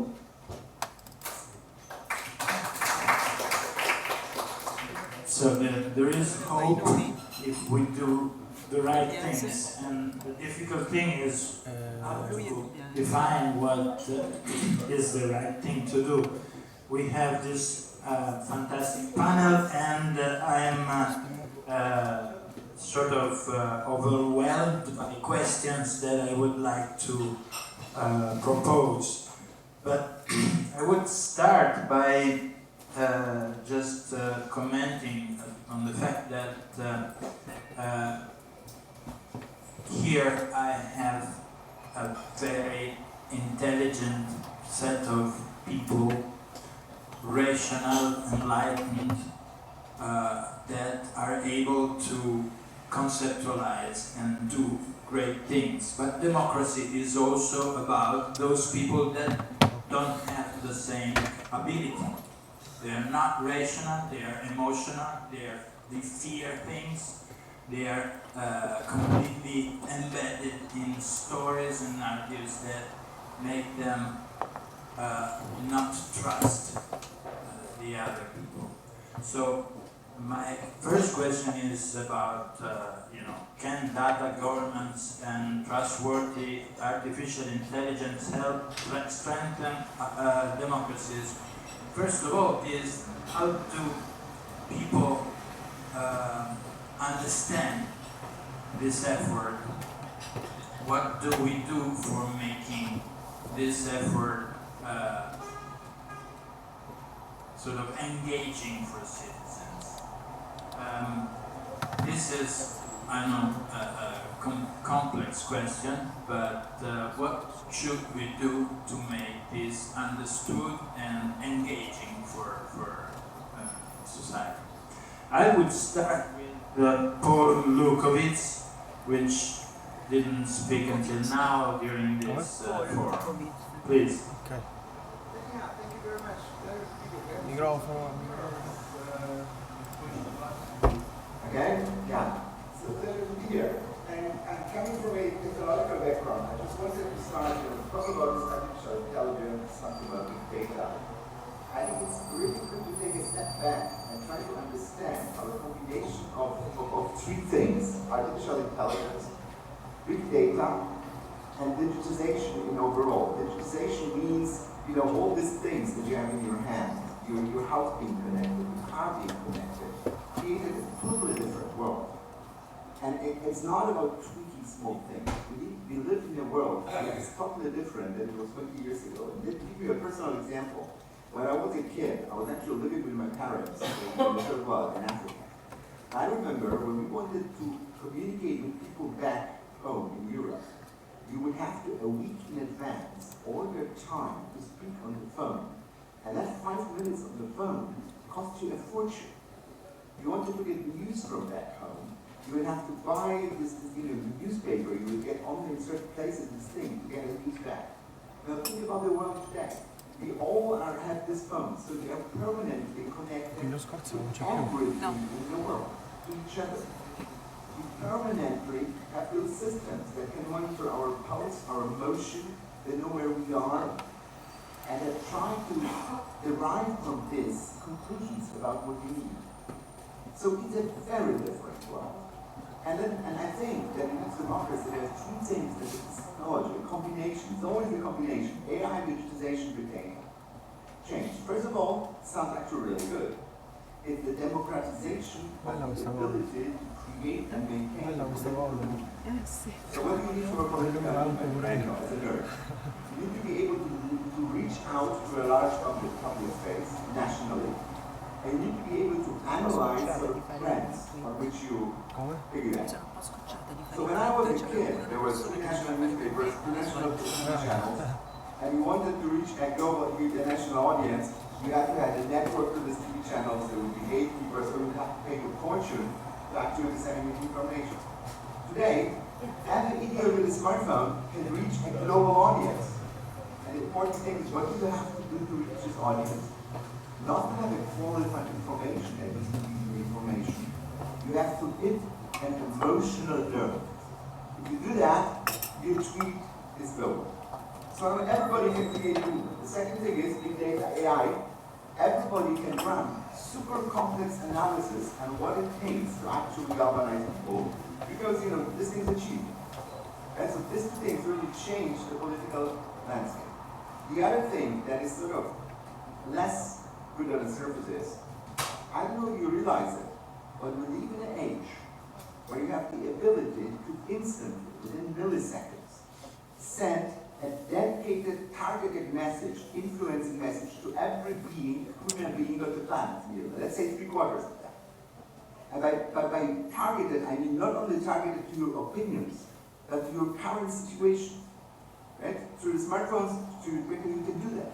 A different message to everyone within milliseconds. And the bad thing about this is that it's not something that's democratized. Because that ability is reserved to the owners of the platforms, which are the big companies and big state players in China who monopolize the platforms. And the third thing that you see that technology change is, I would say, is this bench one mentality. So when I look again, coming back when I was a kid, the only possibility to get a telephone connection in Germany was a German state provider. And everybody even had the same telephone. And then suddenly there's a possibility to customize things. You could pay money to have a different model of the telephone. That was it. Right?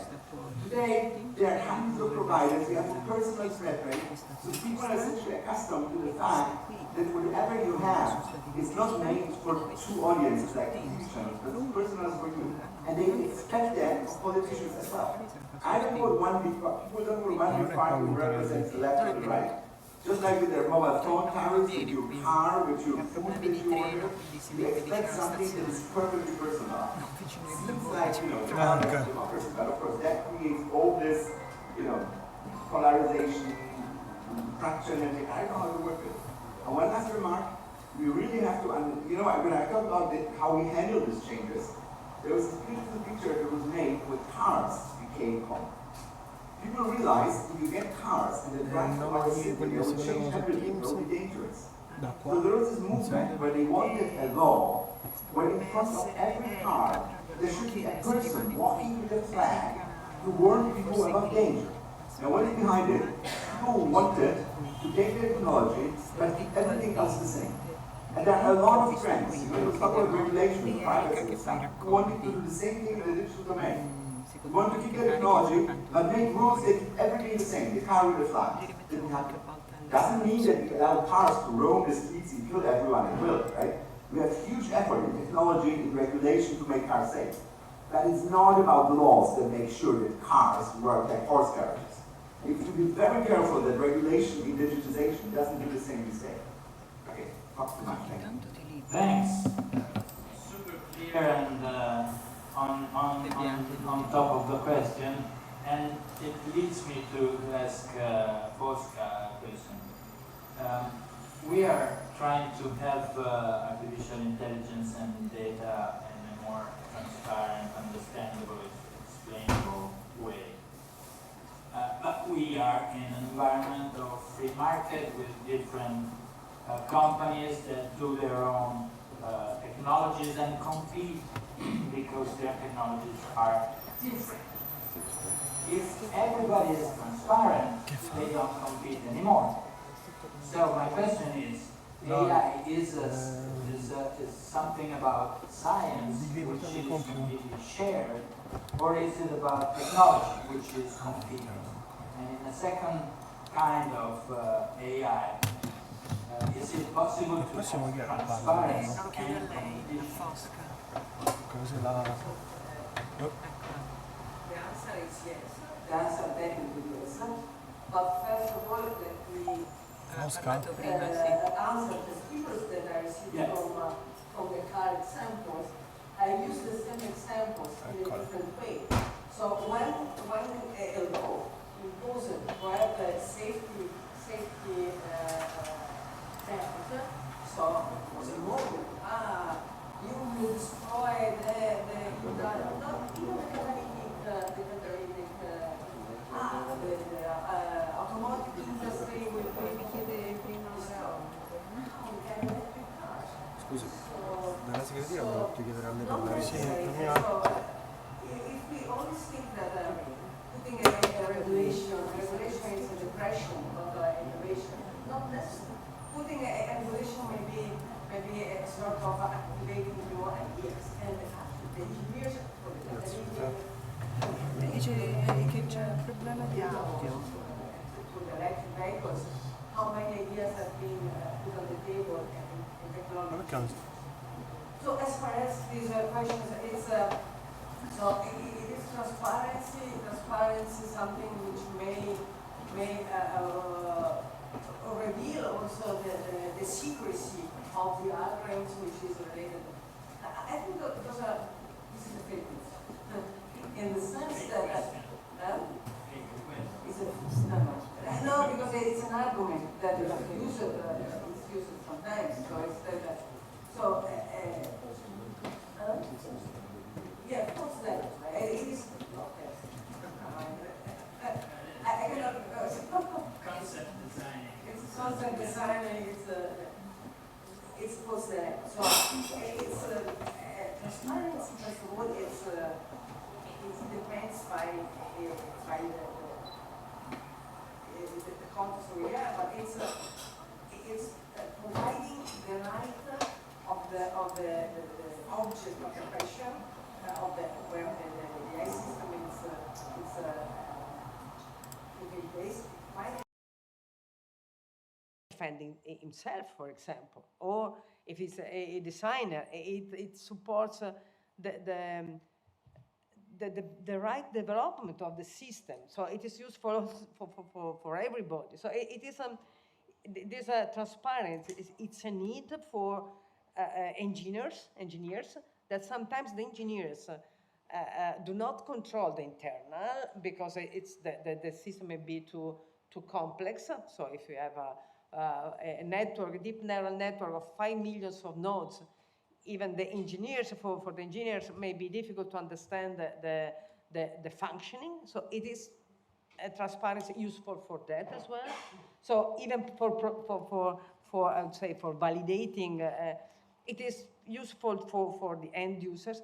And any of different users will imply different, I would say, way to produce transparency and explanations. It's not something which is just so yesterday someone said there is difference between interpretability and explainability. I mean, this is another, you say? False dilemma. Okay. So this is another less philosophic. So it's not that we adding transparencies means for the engineer of the machines to reveal the algorithm. So which is more complex and more complex. It's to add the pipeline which help given the set of requirements to be sure that we know which are the data on which so if I give you this means that when I provide a system provide a recommendation, also inform about what has been the motivation of such recommendation. So what is the conditions of the training So if I'm saying that I give you, I recommend to the physicians that this spot of it's high risk for cancer.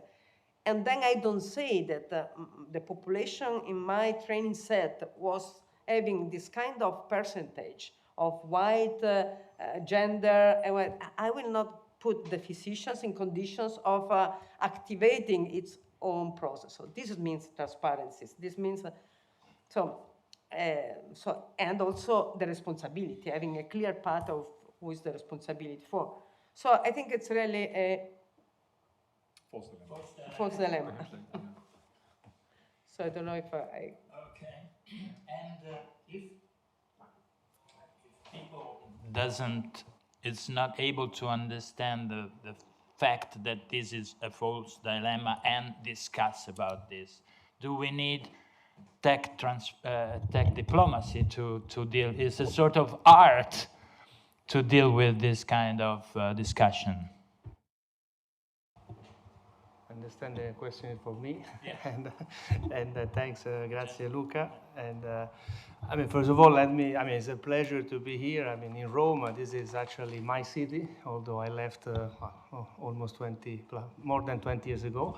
And it's always a pleasure to be back, and especially here today in the I would say the cradle of democracy. And talking about democracy and technology diplomacy, yesterday we had as a special event alongside the IFDAD conference exactly a meeting between friends and experts on these topics, technology diplomacy and the media ecology ecosystems, how they are intertwined, convened by Re-Imagine Europa, Inspiring Futures, and the Jean Monnet Chair on Technology Diplomacy, and hosted at the John Cabot University Institute on Future and Innovation. And actually, we've been discussing on many of the issues that now are coming, of course, here is, this a false dilemma? Is regulation actually hindering innovation, or is actually promoting, the famous Brussels effect? Someone before was talking about the GDPR de facto becoming a standard. So are we doing the same with human-centric artificial intelligence? Also considering that, all the global crises we are living today show us how, we cannot just look at our belly in Europe, and that's been a bit the problem for many years, but we need to engage in a debate at the international level. So on one side, last night we have been also we decided also to prepare and launch a declaration, the Rome Declaration on Technology Diplomacy, and actually will build on what already last year with other colleagues we did in Toledo, exactly also trying to show how these technologies, artificial intelligence and others, can help conflict resolution, mediation, and even, let's say, somehow remembering us of the past in the term of protecting and safeguarding the cultural heritage. The disaster we have seen in Syria or now is happening in Ukraine could be also safeguarded by technologies. I was earlier this week at the Paris Peace Forum, where in fact these issues have been discussed at the highest level. But sometimes we forget, and this I don't think is a dilemma, this is a reality, is a fact that there are very few democracies in the world. So we are still the baluard of this concept that is very much contested, and so we really have to promote it. That's why I'm here today also with my hat as a leader of the intouchai.eu, that is the international outreach for human-centric artificial intelligence, a project, an initiative of the European Commission Foreign Policy Instrument that is actually aiming to promote worldwide the human-centric approach of the European Union, exactly based on the principles and the values that are specific of our society and our culture. But talking about dilemmas, and I think many policymakers have, all policymakers have a big dilemma because they have to decide whether, they use these technologies without knowing actually what are the risks, the harms, the challenges, or they don't use them, and of course protecting the citizens from these risks, no? But there, in fact, the complexity comes very much into the debate because on one side there is the regulatory aspects, or they call the governance of artificial intelligence. On the other side, the governance with artificial intelligence, because basically, governments, public sector organizations also are engaging in this technology, and they don't have the capacities, so they need to also build this capacity. That is also part of the art of technology diplomacy that we were mentioning last night.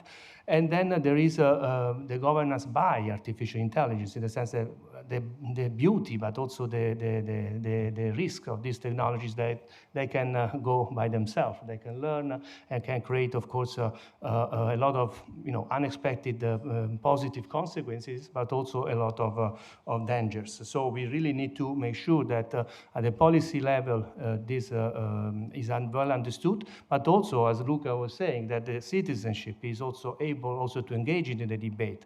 This is not something only for experts, because we can have, in fact, a consensus. Last night, somehow we reached a consensus. It's not that we didn't learn anything new, but we actually strengthened our capacity to address this issue and maybe make some actions that are needed through research project, engaging in discussion with others.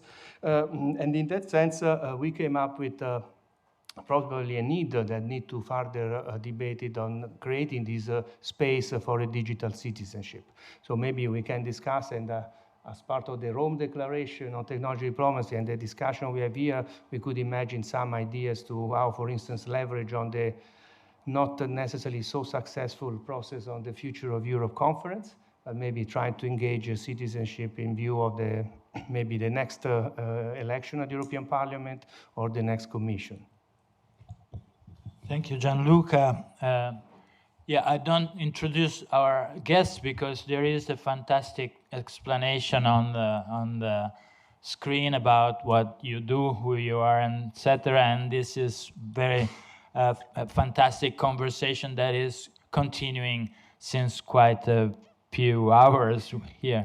Now, Jérôme has been talking before. You heard its concept design, but my question for him was the following: when we create,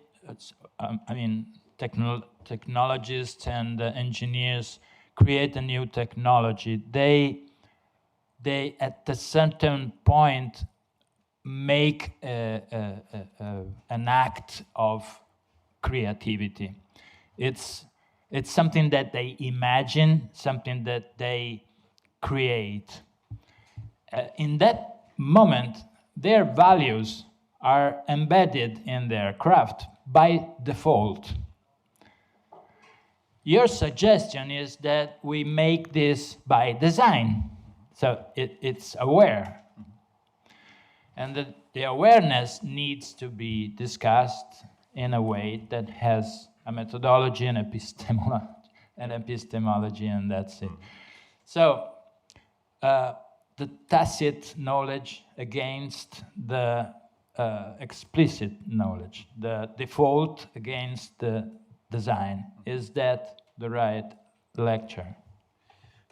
Yeah, that's a very good point. And as we speak, people are thinking about kind of new engineering methodologies, not only software engineering, but more broadly, in order to deal with the multiple and plural perspectives that need to be kind of incorporated. It's not just the skills and the tacit knowledge of the people who happen to be around the table. If you're designing important applications that find their way to society, you will have to make sure that all of these perspectives, value perspectives, are represented, are around the table, so that you can design for them. It is not just the values of the people who happen to be around the table.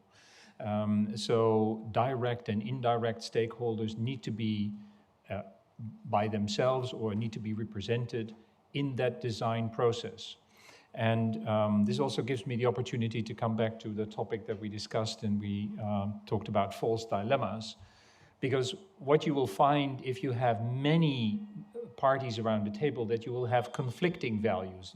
Some people emphasize privacy, others, cost reduction, others security, So, and all of these values, we cannot selectively shop in that list of values. I would say, well, we will do safety today and human dignity tomorrow, or sustainability next week. That's not the way. All of these things matter, and you have to design for all of these things.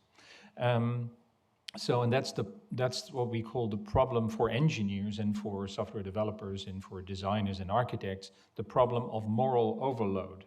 you're so morally overloaded, you want to do safety and of course you have to do that.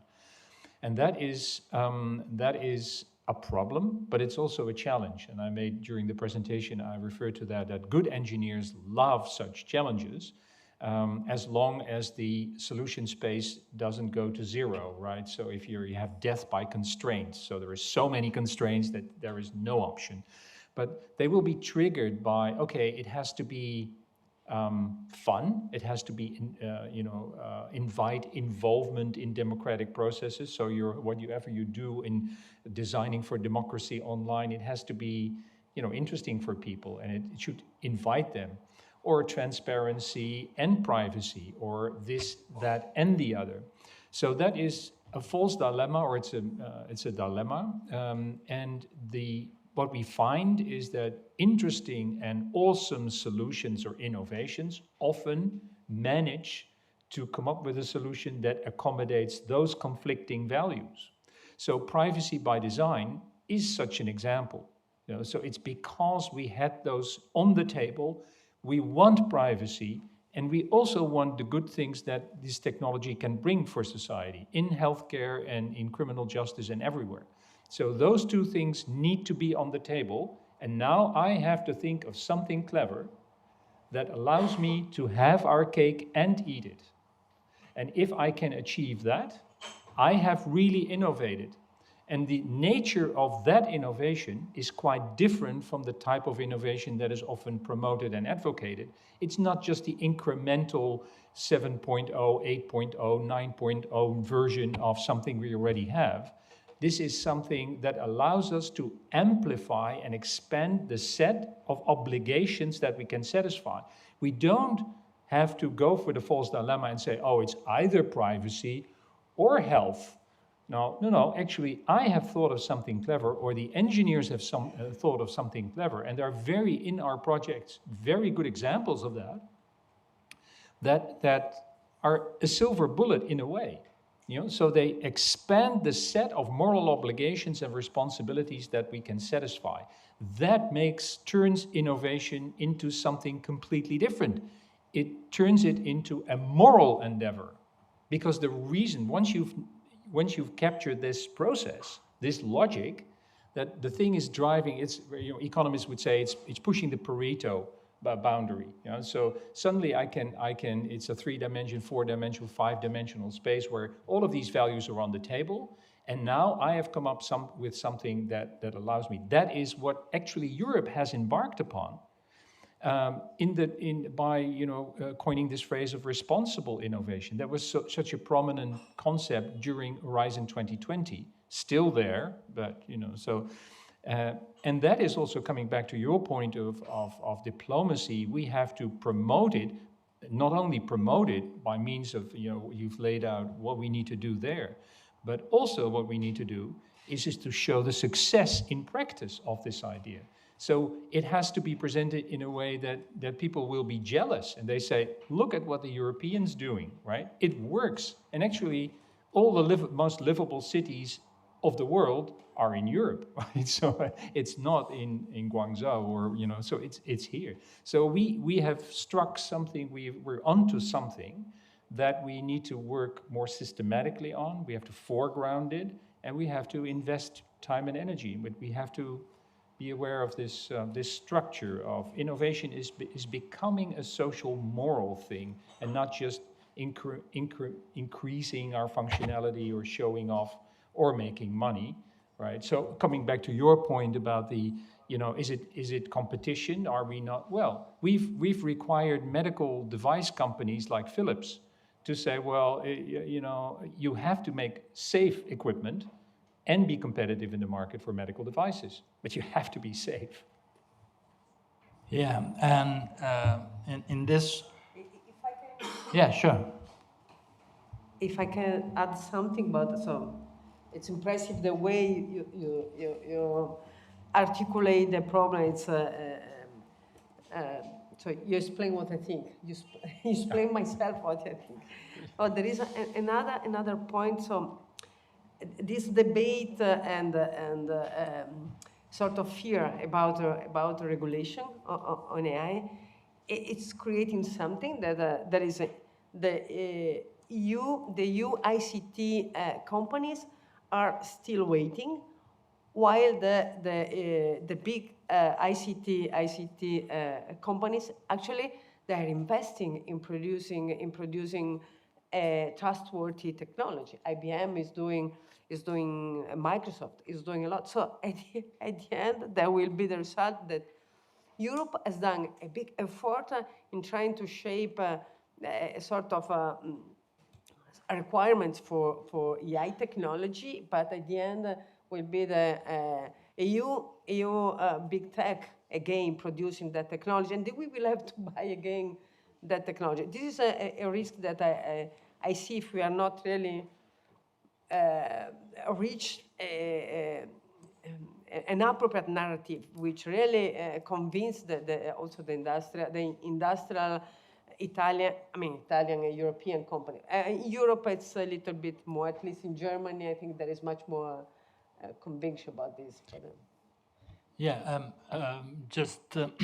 of course, we don't have much time, but we have 15 minutes for having a conversation in which, if the audience wants to ask a question, you can. So let me know by your wireless device to tell if you want to ask. In any case, as Jerome has said, there could be curiosity about what happens in Europe, but if you remember what Prodi said yesterday, curiosity in China was higher towards democracy some 20 years ago. Now it has been changing a sort of superiority on their part. They think they made results that are more important than ours. So they are less curious about democracy, and they feel they are more superior. There is a question over there, if you can have, yeah, thank you. And so my will be to ask how to get results. So first of all, I wanted to thank you for an extraordinarily interesting debate. You've been talking a lot today about the challenges to democracy, and I think currently in Europe we have a very dark view about the future, and Jérôme, you were pointing out all the kind of dystopian books that are coming out about the end of democracy. And yesterday, Fosco, you mentioned something which I found very interesting, and that is that the technologies today mature, the AI is today mature to actually be a support and a help as opposed to maybe a hindrance. So my question to all the panelists is, do you think we have hope to be optimistic? And how can we help to push these optimistic views and move away from these kind of very negative dystopian conversations? Thank you very much. Thank you. Here's another way to pose the same question. How do we get results? So I think that the really important thing is, when you, for example, talk about democracy, to distinguish between sort of what is the core values of democracies, like human dignity, offering people a voice and everything, and the mechanics of how democracy is implemented today. And I think what we see is that through the transformation in technology, the mechanics of democracy, which has been defined in the 18th, 19th century, doesn't seem to be appropriate. It's falling apart, it has to be exchanged. But it doesn't mean that the ideal itself becomes obsolete. And that is the point that we need to, and that was also my point about this regulation, right? I fully agree with Fosca. The regulation can actually strengthen companies, strengthen technology, but it has to be the right one. We have to make sure that we don't try to focus on regulations and aims to retain the old mechanics, and by failing to do that, losing the ideals that we want to retain. And so that's really important that we focus. And you sometimes, I sometimes fight in a way with people who are privacy data protection.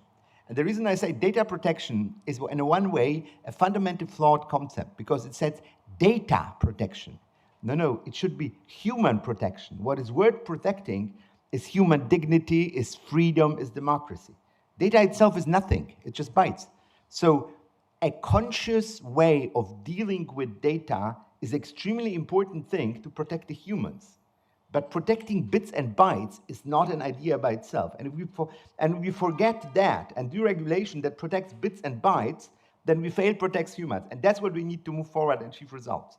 Understand what is it that we want to achieve and what is just the mechanics that we can get rid of and exchange. Thanks, please. Well, I'm always in agreement by design with Jérôme and by default with Luca. But so you should switch. Say it. But no, but I think it's actually not the same if we ask ourselves whether we want to achieve results, and if what Erika said about what kind of, let's say, if we can be optimists in the sense if we want to achieve good results for the common good. So in that sense, I mean, because of course we can optimize the algorithm and we get a fantastic result, but we may also perhaps put some people in disadvantaged condition in trouble because we identify some potential frauds in social services, but then, I mean, maybe the criteria were not the right one. So that's why we, in fact, in the intouchai.eu project, we are supporting the Commission also in engaging the debate internationally, especially with my colleague Gry Hasselbalch on the, on the data governance aspect and on the human rights, the fundamental rights, the protection that is specific of the European approach. Then, of course, and to answer Erika's question, and we discussed this also last night, and also as you said, we need to engage with the diversity of the views of different stakeholders, but also in a future-oriented perspective of the future generation, because somehow we are designing systems for us, mainly for the mainstream population, and we are forgetting maybe the needs of the future generation. So somehow what came up of the discussion last night is we need to probably redesign democracy in the digital age. And this is something fundamental. I mean, we are in Chatham House, but I cannot say who said that. But you can imagine there are several smart people in the table, but in the yesterday. And basically, we need also to engage with different groups in Europe and outside of Europe, because this is something we can just, let's say, decide by ourselves. We really need to engage with the global community. So, Fosca, we were saying that regulation can improve companies and organizations if it is the right one, but also if we have the data to think and make knowledge available. As I understand, so big data and these organizations, you are very much able to find interesting results and to understand society in very deep ways if you have the data. To have protected too much the data has maybe put a brake in advancing in knowledge. Could there be a sort of movement also with the Data Governance Act and the Data Act that is coming to make that data more available for scientists, for research, to understand how we are going without having problems with privacy and protection of humans? This was one of the motivations why, I don't know, in 2014, 2012, so we started this journey of so big data. So exactly the need of having a public I would say, investment on creating a space where data were made available for scientists, for company, without asking them the effort of collection. But this does not mean that the data are open. So there might be some. I like very much in the new regulation this concept of sandboxes, for example. The sandboxes are so because of course if you want to invent sometimes new technology, not necessary. So when we try to do something, we can really compliant with the law. And even sometimes we don't know exactly what should be the law. So that appropriate for that experiment. So I like the idea that there might be some space where you can even do something which is not compliant, but you do it transparently, where this time transparently means that you are declaring that you are trying to do something which is not that is not, maybe is not completely secure, but you are doing this in a protected experimental setting. And then at the end of the protected experimental setting, you declare if it's worthwhile, if there is something that can be modified in the law, if there is something that can be modified in the technology, or there's something that can become standard technology or something. So this is, and that was one of the main reasons of having this public investment. Research infrastructure as so big data is exactly this goal. This is what we should, the narrative that we should really, an open space for experimenting with data, which may be also protect. And also an open space where you can donate data which have strong privacy requirements because they will kept insecure, and that there will be made available experiments on such data only if everything it's under a responsibility awareness of all the actors. So this, I think, it's an important thing. If I can say something for Erika, that I'm a positive on the positive side. I'm the positive. You know, I strongly believe that in some sense all this debate of these years in creating awareness about the responsibility of this technology has there is the opportunity of changing the mentality of the engineers. That's an important thing, because designing a techno-social system, those are the new AI system that we are, so those are systems which are injected in society, and design, it implies a design from real multiple perspectives. So having the perception since the design phase of which are the ethical values that should be injected in that system. Maybe, as I was saying, maybe we will not be able to evaluate all the risks. Maybe not. This is a part of our, so we probably, there will be something that we will not see appropriately, but it is important that at least what we know that we want is there, clear, transparent. I want to do this which is not discriminatory with respect, gender, and I made all what I could do for controlling that no bias were on the data with respect to gender.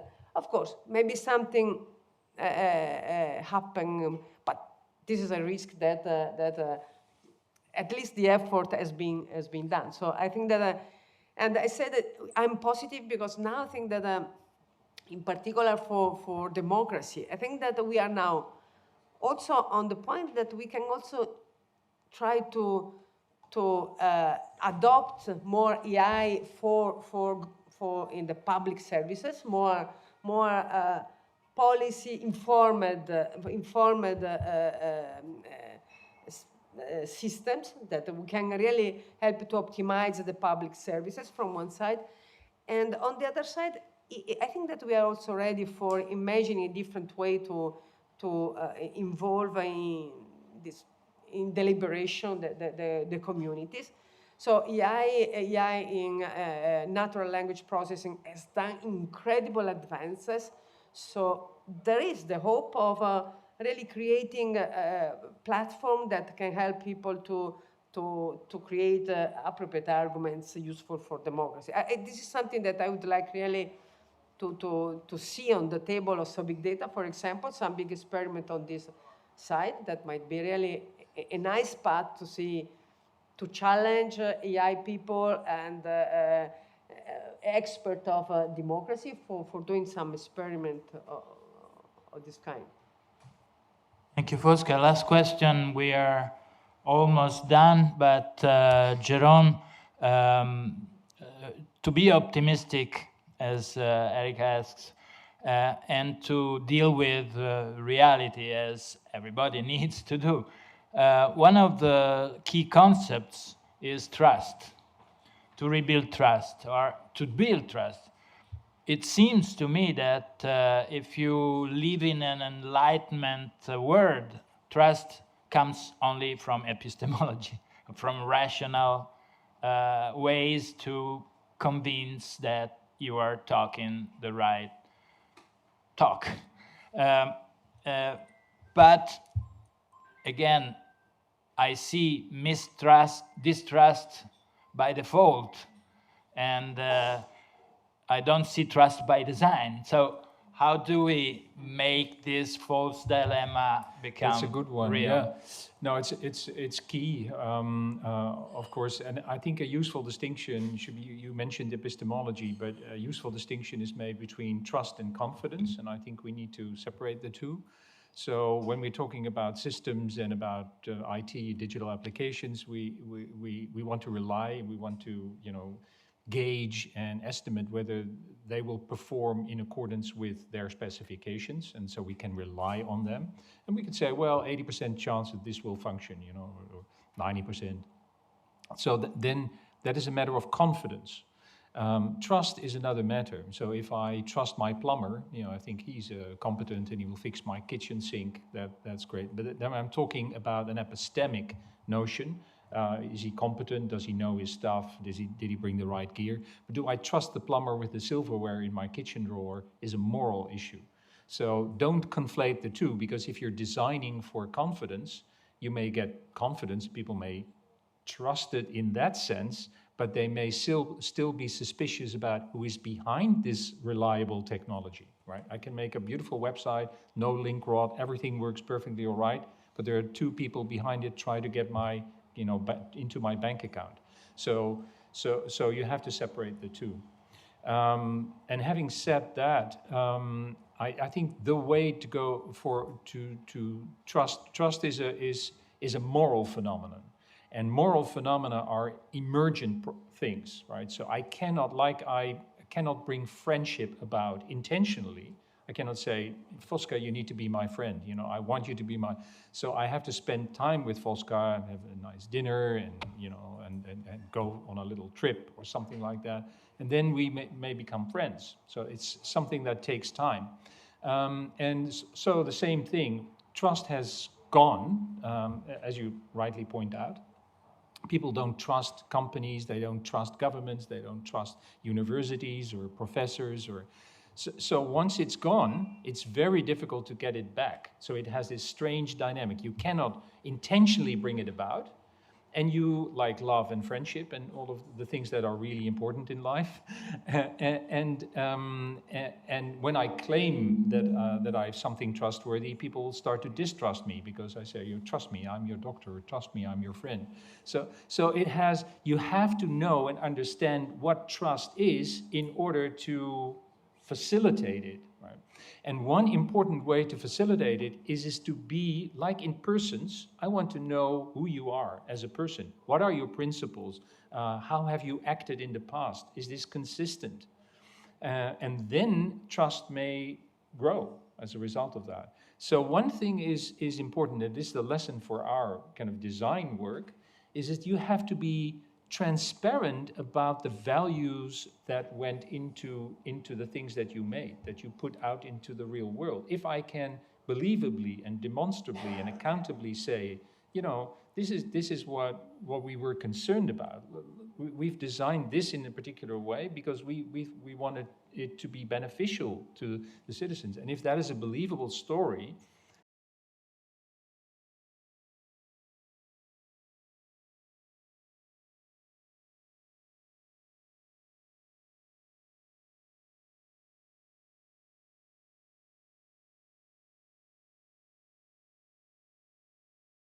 show that you have really done a good job in implementing that and designing for these things, then you will stand a chance, at least, in a fairly chaotic and not so positive environment when it comes to trust and restoring trust.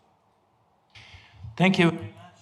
We have finished with this roundtable. I understand that I can have confidence in the plumber that he is able to fix my problem. I need to trust that he will pay the taxes with the money I give him, which is much less by default.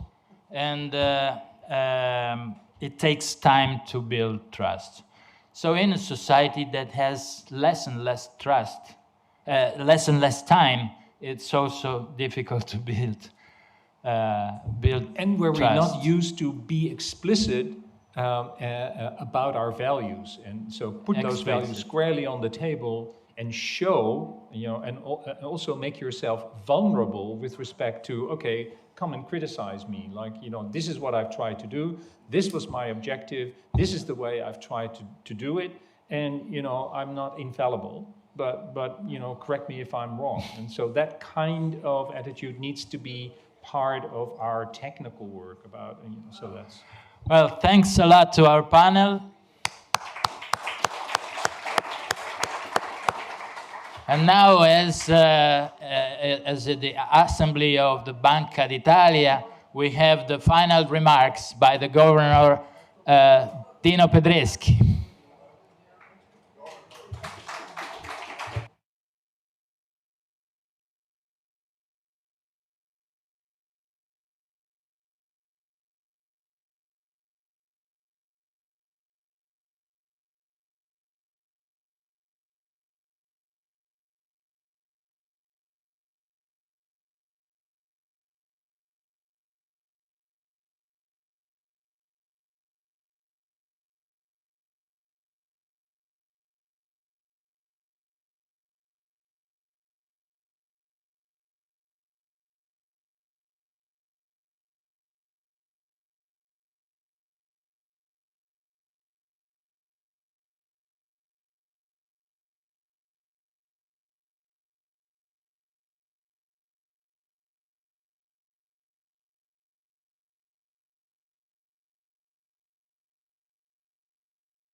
Okay, thanks for calling me governor. It's a title which I don't deserve, but certainly trying to summarize such a rich and multifaceted discussion is a very hard task. I'm not trying to summarize at all. I will simply try to somehow share what are the lines, the headlines, and the keywords that I think define a little bit the discussion, the very nice discussion that we carried out today. Certainly, all this is due to the fact that we observe our democracies weakening, and I think that what emerged from our collective discussion is that essentially this difficulty, two of the main causes are two globalization that occurred concurrently. The globalization of the physical world, the fact that our world became much more connected over the last 30 years in terms of mobility, in terms of economics, in terms of movement of people, of ideas, and this was tackled rather naively by the world countries, thinking that looking at only the positive aspects, the positive externalities of this process, and ignoring all the negative ones that became very evident with time, like the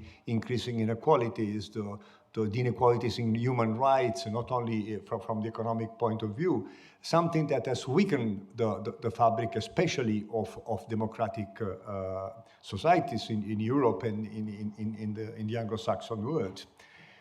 And another globalization was the globalization of digital space, the super connectivity that the web brought to us, the platform for interacting, essentially, you know, the global social networks that we have been building in this last 20 years have at the same time two very positive properties and two very negative properties. And the positive properties, of course, is the super connectedness. Everybody's connected to everybody else. Not only connected, but is connected by very short paths. No, we live in a small world where we're close to each other. And this is the funny, let's say, the incredibly positivist way that drove us in developing this world without limits. But social networks and sociologists and complex system guys knew very well already, also have a natural tendency to develop inequality, to develop very, very strong polarization in concentration of resources, have also a natural tendency to segregate, because if people are totally free to get in touch to each other, it will be certainly more likely that people will connect to likely peoples, no? Because birds of a feather flock together, no? And therefore, all these tools essentially acted as further, let's say, accelerators of inequality, accelerators of polarization, segregation. And that's essentially let's say, the dark side of globalization, that we were totally blind at the beginning, and we became, only by experience, aware too late, in a sense, too late for being able proactively to correct these aspects. And now, of course, this has become an emergency, and if you put this together with a totally new global pandemic and a sharpening climate change, we are in a perfect storm, right? We are in a situation where any kind of civil organization is put under stress for deciding how to proceed collectively, what choices to do as a society. And therefore, this is connected with rethinking the very basic institutions on which our democracies work. Because now we have institutions like social platforms, social media, that were not existing 20 years ago. Remember that we give everything for granted, but Facebook started in 2004. Now we're really talking about something that happened extremely quick, extremely fast, and in a totally, essentially unregulated way. So we really need to think what new kind of digital institution can be functional to a new idea of democracy in our countries. And I think this is the level of, let's say, discussion that also emerged from all the contribution that we have this morning. Certainly, technology is also aware of this let's say, rising level of discussion. And it was also evident from today's discussion that human-centered digital technologies, artificial intelligence, data science, the fact that we have platforms for open science, for understanding complexity in place. Now, this offers totally new, I would say, technological offers to deal with problems, but certainly this new insight need to be driven by what we want to achieve, what kind of value what kind of sets of value we want to put together, and what is the most functional digital institutions that can help us go towards the values that we want to implement. I think this is also something that resonated not only in the words of Giron, but also in the words of all of us. We are now able to provide better insights on complexity, on social and environmental complexity. Science has really moved a step forwards in these years. We also have new models for decentralized collaborative platforms that could work.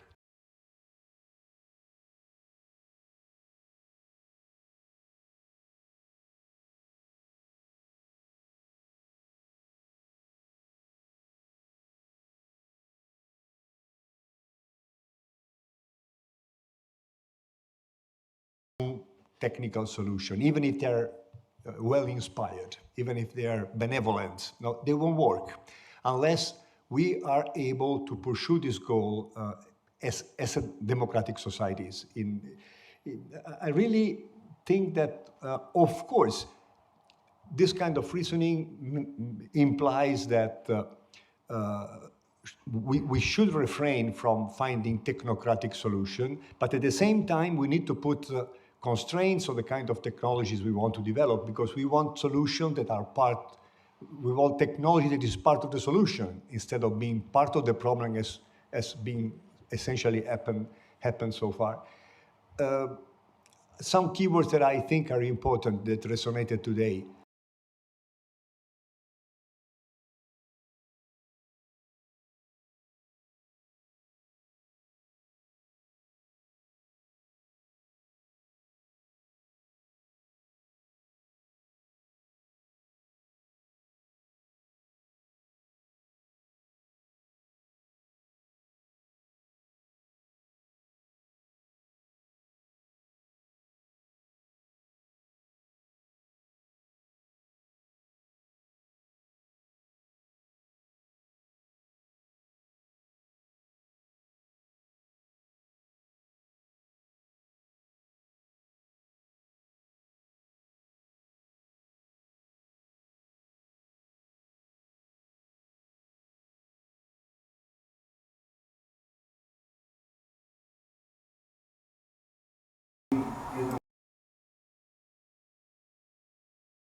For instance, to debate on topic of social common interest.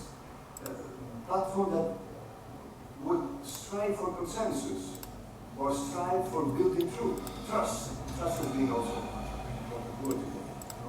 Something difficult to create, but we can, in principle, design for trust. If we have the, let's say, the sufficient social legitimation to build the tools that, for instance, would build trust and research of consensus for. Prego, prego. It's okay. Sì. I believe that, and I'm concluding my reasoning. I believe that we have two lines.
Extremely important to define what kind of question we want to ask what kind of real transparency we will require, what kind of indicators, what kind of data requirements we would like the platform would comply with to be able to answer the questions, and what kind of oversight. All this is extremely important, but it's it's only half of the problem, or maybe even less than half of the problem, because this is different with let's say, not so good technologies that we've been developing so far in this first 20 happy and mad years of the digital society. The other part is to eventually not repeat the mistakes that we have done in the last 10 years of not trying to build alternatives. Now, I believe that the European Union, together of course the national countries, should take the responsibility to design the kind of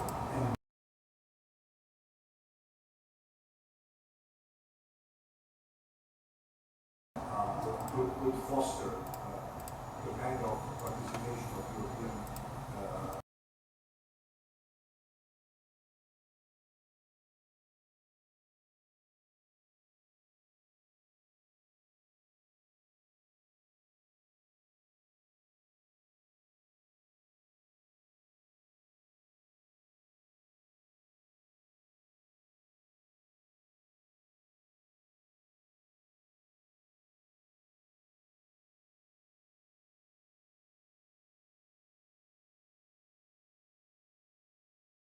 I really hope that the problems that we face now are clear enough to understand that it's not only enough somehow to defend, but we need to attack. We also need to really provide new tools for the European citizen for the rights of the new form of democracy that we want to become actually real and perceived by European people. Okay, this is how I would like to.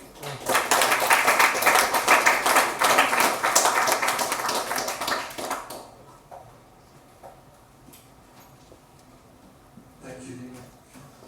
So, niente, è saltato l'audio.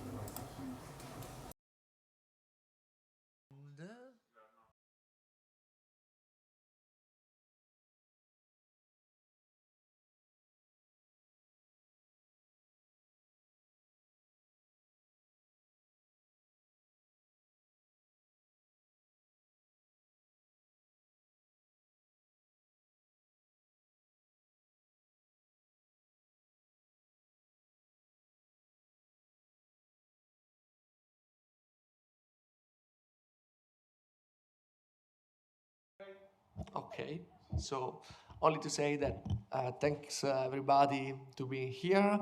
This ends our session, so big data session, and I would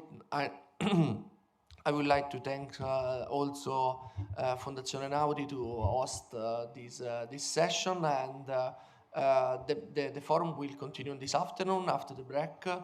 And thanks everybody. Thanks to all the speakers.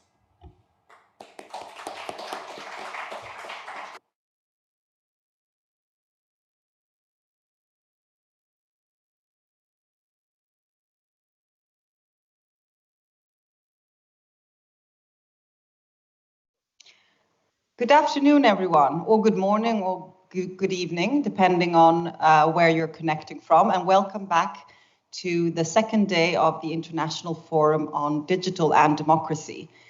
To kick off today's session, we are honored and delighted to have the chair of the scientific committee of the IFDAD Forum, a person who needs no introduction, Professor Jeff Sachs, who is Director of the Center for Sustainable Development at Columbia University. He's also president of the UN Sustainable Development Solutions Network, among many other of his qualifications and roles. So we're very much looking forward to hearing his views on the topics that we're here to discuss today. And he will be followed by the keynote from Matthew Ingram on how disinformation and misinformation target receptors to delegitimate media and destabilize democracies. So without further ado, I'm very happy to give the floor to Professor Jeffrey Sachs. Jeff, the floor is yours. Thank you very much. Wonderful to be with you. Greetings from evening time in Kuala Lumpur. I'm on my way back from the G20, and I'll say a few words about that towards the end of my remarks. It's wonderful that we're having this forum on democracy and digital, because our democracies are indeed in trouble, and the interconnection with the digital world is a complex one. Digital is both adding to our woes and is also part of the path to solutions. Well, I think it's right to say, and of course I'm speaking, I'll speak mainly from my experience as an American citizen with a broken democracy. So some of my specific observations won't apply to other countries, but I think it's right to say that in a sense our democracies have been hacked, in that powerful and vested interests have really figured out, at least in the US context, how to take over the instruments of power. I think the main fact in US democracy right now is not really polarization, though we have our culture wars. It's really the capture of the instruments of power by particular corporate lobbies. Almost all of our societies parceled out now. The financial world parceled out to Wall Street, the health sector parceled out to the big health industries, the foreign policy to a shocking extent parceled out to the military industrial complex, the energy sector parceled out to big oil and gas, though it's obviously under stress because of climate realities. And while we battle left and right, red and blue, the reality is actually the government is mainly run and operated by powerful interests. In the US, the hacking came heavily through campaign finance, and campaign finance was changed deliberately to enable this hacking. There's a famous story going back to the early 1970s that a very influential corporate lawyer named Lewis Powell sent a famous or infamous memo to the US Chamber of Commerce saying that industry had to fight back against regulation, environmentalists, and so forth. And basically, it needed to fight for political power. This lawyer was then appointed by Richard Nixon to the US Supreme Court, and his main legacy for our country was writing opinions that deemed corporate money in politics as, quote, free speech. So the corporations were given the free speech to give as much money uncontrollably to our elections. And what happened, not surprisingly, was that big money completely took over American politics. This happened really during the last 40 years. The elections that we just had in the United States were funded probably $8 or $9 billion in this off-cycle election. The next presidential election in 2024 will be a $15 to $20 billion affair. Now, this is big corporate money going into politics. It manipulates politics. It basically controls the politicians of both parties. The chairman of our House and Senate committees reap huge flows of funds from the industries that they purportedly oversee. And it reaches a point of absurdity. Recently, of course, we had the cryptocurrency collapse. and this Sam Bankman-Fried, who brought down his cryptocurrency trading unit, he was being advertised just the days before on a panel with our Secretary of Treasury, Zelensky, and Zuckerberg. The four were part of a New York Times panel coming up before the guy went bankrupt and is now enmeshed in mass fraud. And this guy, this kid, 30 years old, excuse me, was the second largest donor to the Democratic Party in this cycle, basically with stolen and fraudulent money. And somehow Ukraine is in the mix of this and so forth. But my point is, basically big money took over our politics, and it has wrecked our politics, and it's wrecked the politics of both parties. Now, then comes the role of digital in all of this. And I'd say the media more generally. I'm not saying anything new or surprising to say we live in a sea of lies right now. But I think the main point I would emphasize, at least in the US context, is most of the lies are coming from government or government and industry alliances. So it's not so much the spontaneous lying and waves of fake information that come from social media, it's actually public lying.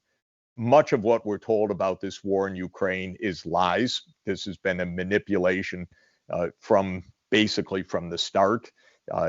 My view is the United States helped to provoke this war very much by its push for NATO enlargement to Ukraine and to Georgia. We're not allowed to say that on the mass media anymore because the mass media is engaged in official narratives.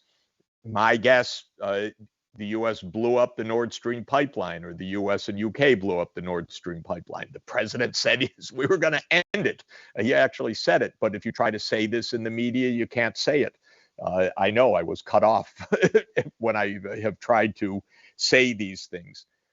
I am of the view that even COVID-19, the virus, came in some way from US-China lab research. And I've been part of a detailed effort to document this as much as possible, but it's against official false narratives. Of course, the social media add to this, but I'm not sure the fake news is really, whenever there's a new medium of communication, those who hack that medium do use it for their purposes. This was true of radio. With the demagogues of the 1920s. It was true of television after World War II, and it's true of the social media now. But it's a feature of the media more than of digital per se, but because we're in a digital media era, it's definitely amplified right now. I think what digital does, though, is enable deep fakes more than before. We're losing touch with what's real and what's not real. In a way, we're being thrown back into Plato's cave, I would say, because we see shadows or we see deep AI that makes us believe certain things. But a tremendous amount of the manipulation comes from the state, I'm sorry to say. Not surprisingly, that's where the power and the money is. And that's where the corporate media partner. And there's clearly a lot of that going on, like the New York Times featuring the Sam Bankman-Frieds of the world, and together with Zelensky, together with the finance minister of our country, Secretary of Treasury, together with Mark Zuckerberg. My word. So this is, I think, the situation that we're in. We have a hacked political system. We have lost public control. One of the things that I've been doing for the past 20 years is tracking the difference of public opinion and legislative outcomes. That's part of the hacking. You know, the American public, little weird, but not so weird as you would think. And on most issues, 70% normal, I would say.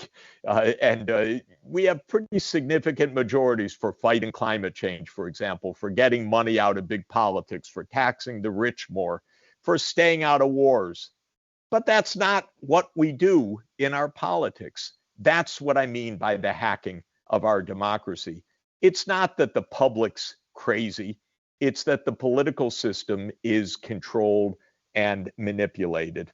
Now, let me quickly turn to what I see as the flip side. Can't we use digital for the good? And of course, there are many attempts to do this and many claims to do this. You're the experts. I'm the consumer, but I would like to see how digital can be used for the good in three main ways. First, public deliberation. I'm really taken with the various forms of citizens' assemblies that have been operating, for example, in Ireland or in Spain or in other countries recently, showing that if you bring citizens together by a random assortment, what's called sortition, or by lot, we would say, you bring a random group together, you fill them with pros and cons of different issues, let them consult with experts, and then let them deliberate. They'll come up with very reasonable, creative, and consensus solutions to problems. And that's drawing people from across a traditional political spectrum, or from the rural-urban divide, or different geographies, and so forth. I would love a citizens' deliberation by Zoom, well done, systematically managed. We should be able to tap into public deliberation in a new way.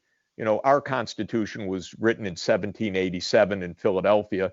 It took weeks to get to Philadelphia in those days. It took weeks to get to Washington. So we sent representatives who don't represent us, by the way. So we sent representatives who have been hacked. Why don't we do it more directly now? And it doesn't have to be plebiscite and public votes, but it could be a lot more public deliberation to show where public opinion really lies. So that's the first question I have. Can we do digital direct deliberation or digital direct democracy in a constructive manner? Second point, where I do have a little bit more expertise, and that is digital for education. We really should be able to provide a lot of good quality learning material for free worldwide. I lead the UN Sustainable Development Solutions Network, and we make full semester courses for free and put them online on edX.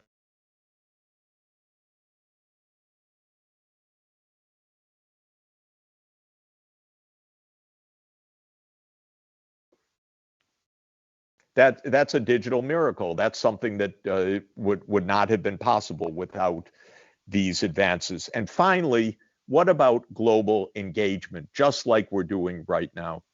Can't we use digital more effectively to show that these artificial divides in the world really are artificial? Just a couple of hours ago, I was part of the Valdai discussion group in Moscow. It was an online meeting, great discussion with Russian colleagues.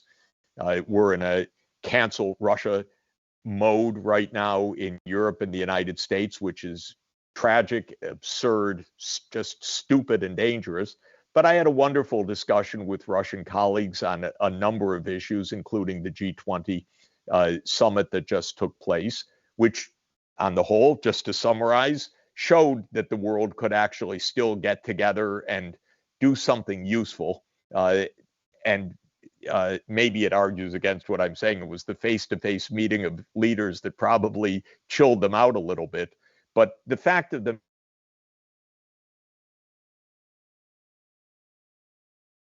just now, I have meetings every day with colleagues around the world, but I'd like to see it more systematically, because young people need to have connections internationally. They can do it for free right now. We can help make this more systematic.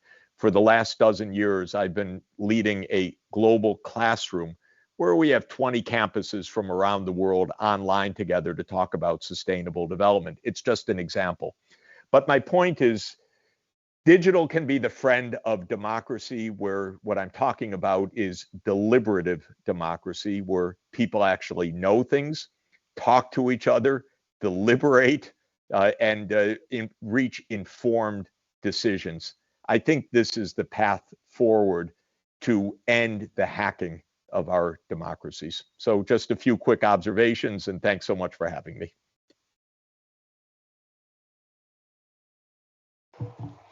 Thank you very much, Jeff. This is so much food for thought. And I think it's also been very inspiring to give us some ideas of what we could do to reimagine democracy. And I think this is one of the key takeaways of yesterday's and today's debate, is that there is hope and there is optimism, and that we should actually have the courage to be a bit more imaginative with how this new of democracy could look like. And I would now like to pass the floor to Matthew Ingram, who's Chief Digital Writer at Columbia Journalism Review, to give a keynote on how disinformation and misinformation target reporters to delegitimize media and destabilize democracy. Matthew, the floor is yours.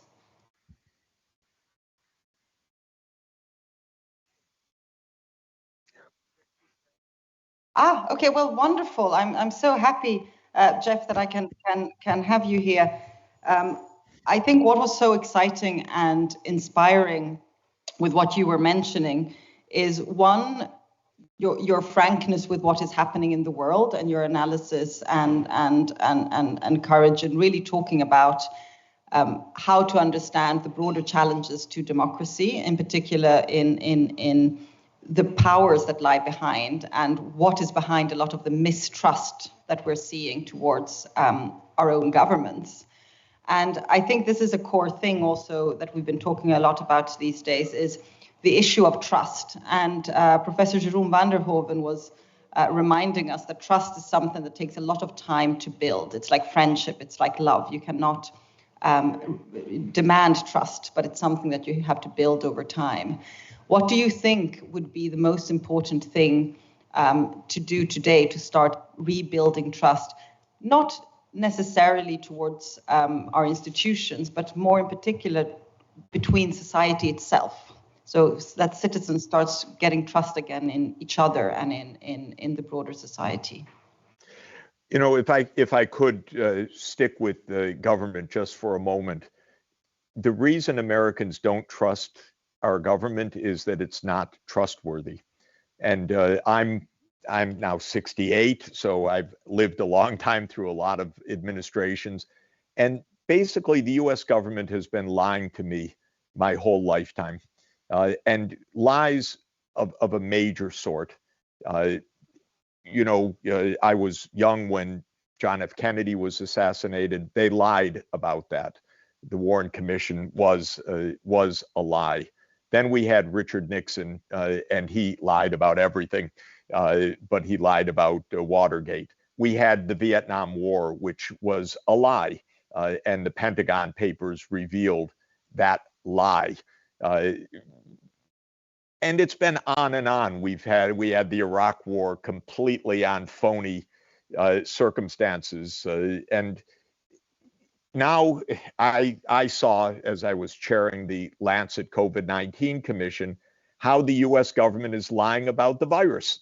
We don't know where the virus came from, but they're certainly not telling the truth about what they know. That is for sure. From the very beginning, they aim to tell us a narrative rather than to tell us the truth.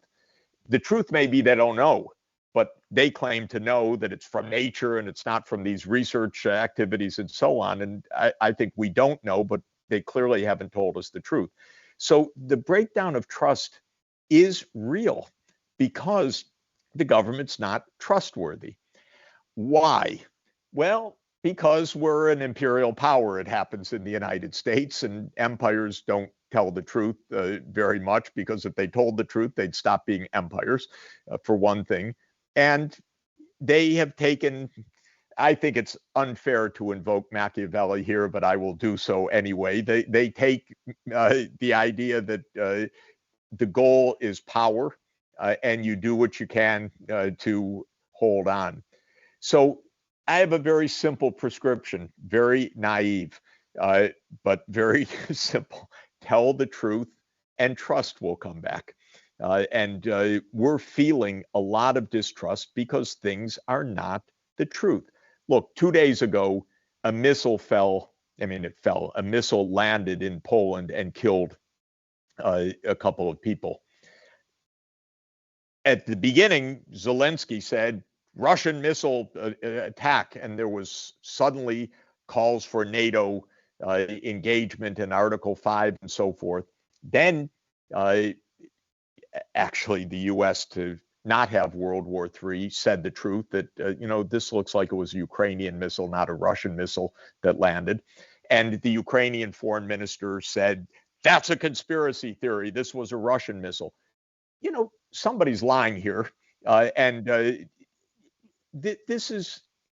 It's not a game what we're in. We're in a life and death situation. And we're playing with facts right now. We're playing with narratives, I should say more literally. And this is why the trust is absolutely so low. And maybe it is right that the social media have one influence on this, which is many politicians have said to me that they live in a nonstop 24/7 continuous news feed, that they don't even have a daily news cycle anymore. It's a minute-to-minute news cycle. And so everything is reactive, everything is manipulative, everything is to keep the narrative, everything is to stop for a moment and a breath. I don't know whether that's it, but if we want to have trust, we have to be trustworthy. That's the main point. Trustworthy means telling the truth, in my view. I think this is very important, and I also think that what you mentioned before, and this is pivotal to this debate, and that is we need to trust the public and we need to trust each other. And I think today there is a general sense of distrust towards the broader public, but actually usually, I'm sorry, there's an ambulance in the background. No problem. And that has to be the basis of the future of democracy, and that is trusting that, if we bring together all different opinions, we will get to something better.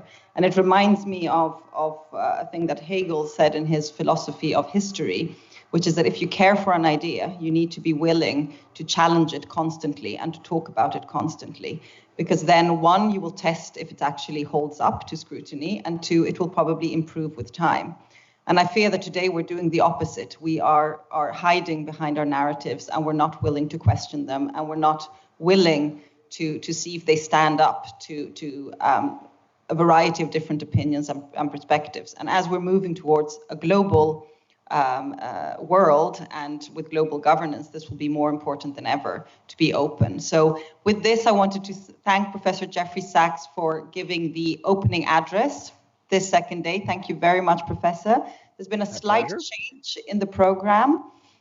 So we will be, now we're very happy to have the debate with the Director General for Communication Networks and Content Technology of the European Commission, Mr. Roberto Viola, will be moderated by Luca De Biase, who's the Media and Research Director at Re-Imagine Europa.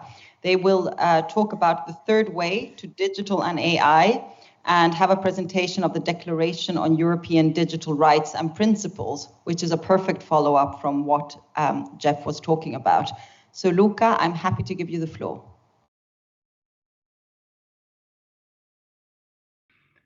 Welcome, Roberto Viola, to IFTAD. Roberto Viola is Director General for Communication Networks, Content and Technology at the European Commission. We are going to talk about innovation in regulation and democracy in Europe. His vision is so important for our future, and I thank you very much to be here, Roberto Viola. Let's start by what kind of society we want to build and what is said by the Declaration of Principles and Rights in the digital age. Many thanks, Luca. So you start with a simple question.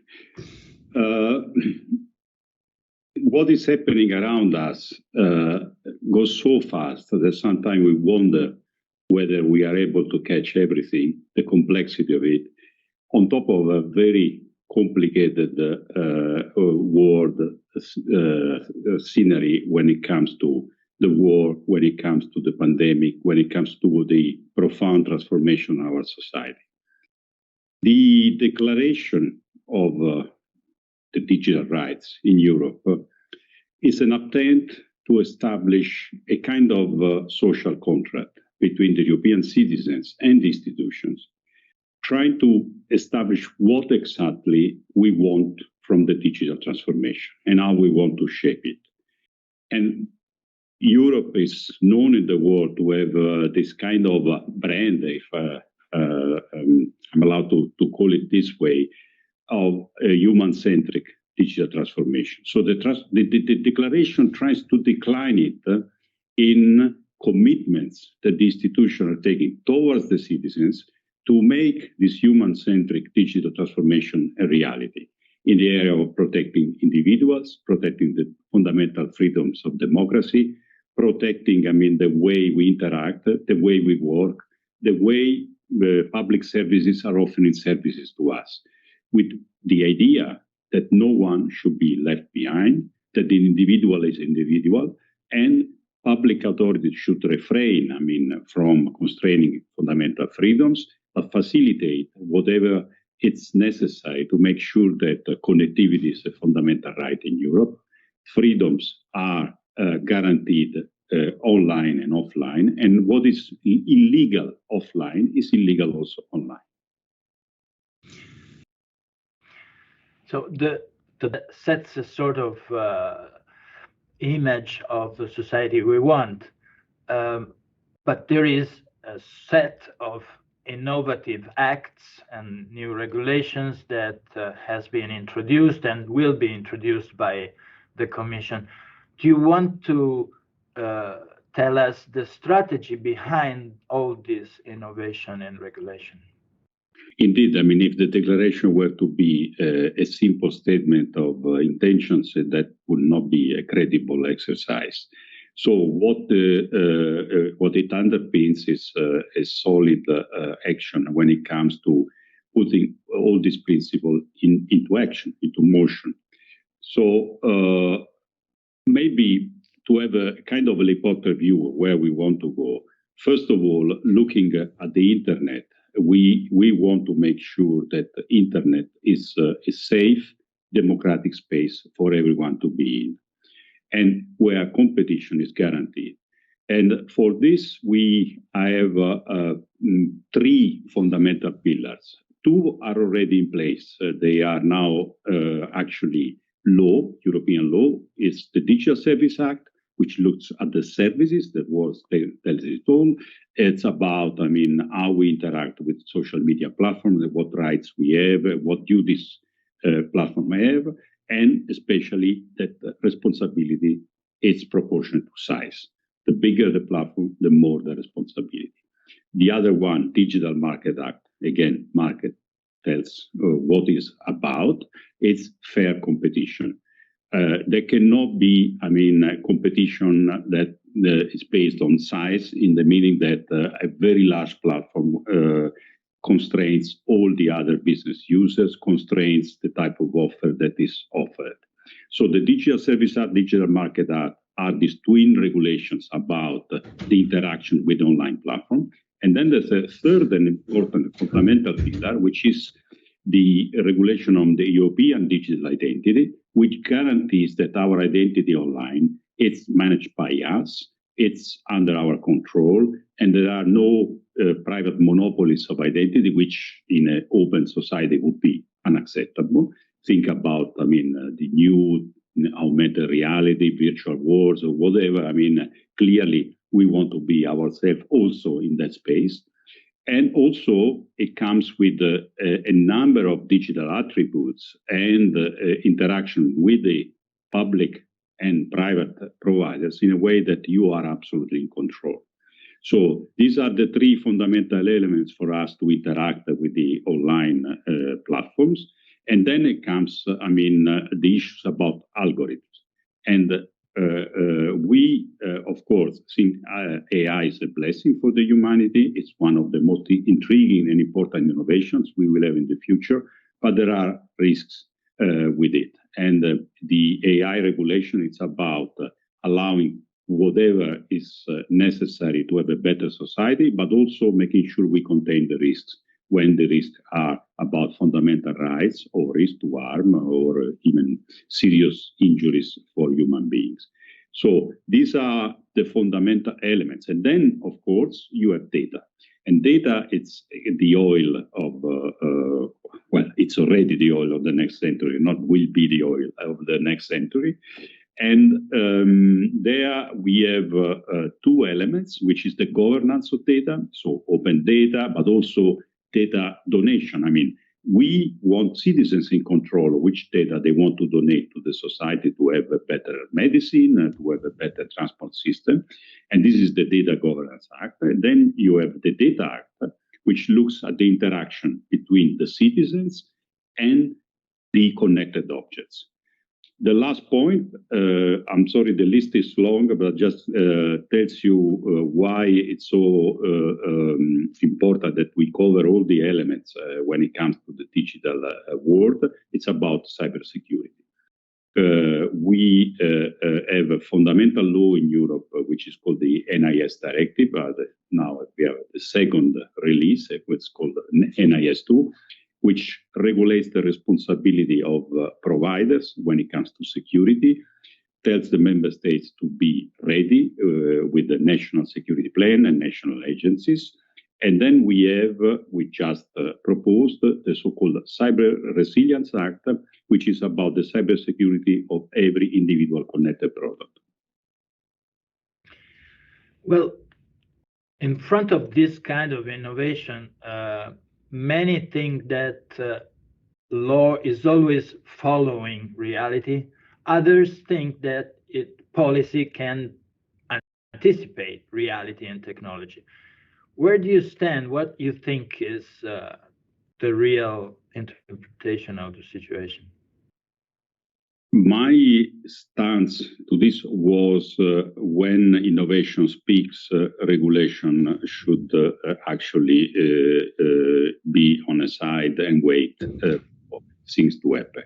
This is a view that I developed through the years doing innovation, and I always thought that disruptive innovation goes in the right direction. Now, I think what happened during the pandemic and now with the war allows us to reflect a bit if this is the right way to go. I mean, I think in general, this is the way to go, but there are exceptions. And the exceptions are where you want to a little bit prevent that the future becomes dystopic. Take, for instance, the example of artificial intelligence. I think regulating artificial intelligence would be a mistake. It's not a mistake to ask ourselves how to contain the risks of artificial intelligence. Some say the algorithms are too complicated to explain. The algorithms will interact with other algorithms, and the human being should relax, be on the sofa, and watch this interaction between algorithms. Well, I mean, I think this is a dystopic view of the future. I'm not sure that we can guarantee that everything will be under human being control, because things will happen very, very quickly. A building will be the most complicated robot on Earth. A car will be a very complicated robot, and a building and a car will interact with other things, and all this will be of enormous complexity. So I think to think that the human being is at the center, controls everything, is foolish. But at the same time, that the human being has control of the systemic risk is not foolish, it's wise. So maybe I'm getting older, but my new stance is that there are times where regulation should a little bit prevent or go alongside with innovation.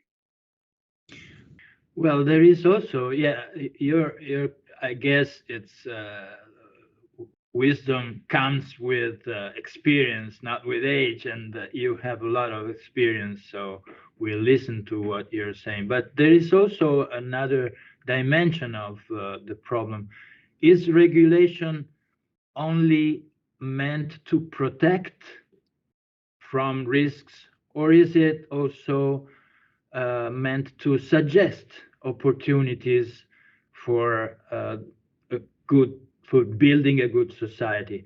And in light of the ideas, the importance of democracy, this could be an enhancement that comes to democracy from the digital age that goes not, as I said, in the direction of protecting against digital, but making the most of digital to create a better society. It's a very important point. Though when you look closely to this issue, you have to be extremely careful that protection does not mean direction. A democratic society should refrain from directing citizens in one direction or another. There should be the fundamental right of people, even to do stupid things. That's where it gets really difficult. And that's why it was so difficult for us, but we did it and we are very proud of it, to propose the Media Freedom Act. Because the Media Freedom Act, it's not about what is right or wrong. It's not legislation about the truth. A democratic society should never mediate social media discussions. It's whatever it is, but should make sure, and that's the Media Freedom Act, that you actually can decide what you want to listen to, what you want to read, and also protecting those that do professional information, because that's part of the DNA of a democratic society. So rather than a kind of you should be adhering to certain models, the intent of the Media Freedom Act is to say we will never do that, but we will protect an ecosystem where freedom of choice, professionalism is part of it. Democracy is protected if citizens are well informed in a ecologically sound media environment, and regulation has a part of this, as it has in any environmental matter. You know, you can take yes, and this is definitely true, Luca. But I mean, you can take two approaches toward this. A kind of purist approach to say this should be guaranteed by constitutional law. Nothing should be done at the level of regulation. Now, this is the classical approach. What has this approach brought us? It's the disinformation warfare, a lot of chunk in, chunk out, rubbish in, rubbish out because of algorithmic amplification, the death, I hope not, I mean, the coma of professional journalism. Or, I mean, there are few professionals surviving, but it's really becoming a tough job. So I don't think that this is a vision that we should be proud of. So simply relaxing and thinking there are constitutions in democratic society protecting free speech, we thought is not enough. So we thought that, I mean, freedom is not in discussion, but I mean, there should be the fundamental element of quality into media. Quality means that journalists have to do their job without political influence of the influence of the owners of media groups. And now, this is very much debated right now, this proposal, I mean, to have no interference in the journalistic life. By the way, it's in every, I mean, code of conduct in Europe, and this is widely recognized as an important element. We are simply saying whatever mean the owner of media would like to take to guarantee the freedom of journalists, for us is fine. but there should be a reflection about it. Like, I mean, there should be the absolute prohibition for politics to control media in any form, being it by providing advertisement to favorite media, by controlling, I mean, public media services, or by influencing, I mean, media outlets. So this, for us, it's a very important element in the fight to disinformation. The more we have quality journalism, the more we have professional journalism, and the journalists themselves need to be protected. Need protected from spying, from aggression, from whatever, I mean, makes the life of journalists more complicated. So if we have the lifeblood of investigative journalism, fact-checking, all of this, I don't think this alone will allow to say victory towards, I mean, this kind of widespread issue about degrading the information landscape, but at least we probably have tried to give some answers. And that's why the Media Freedom Act is so important and complements what we have done with the online platforms.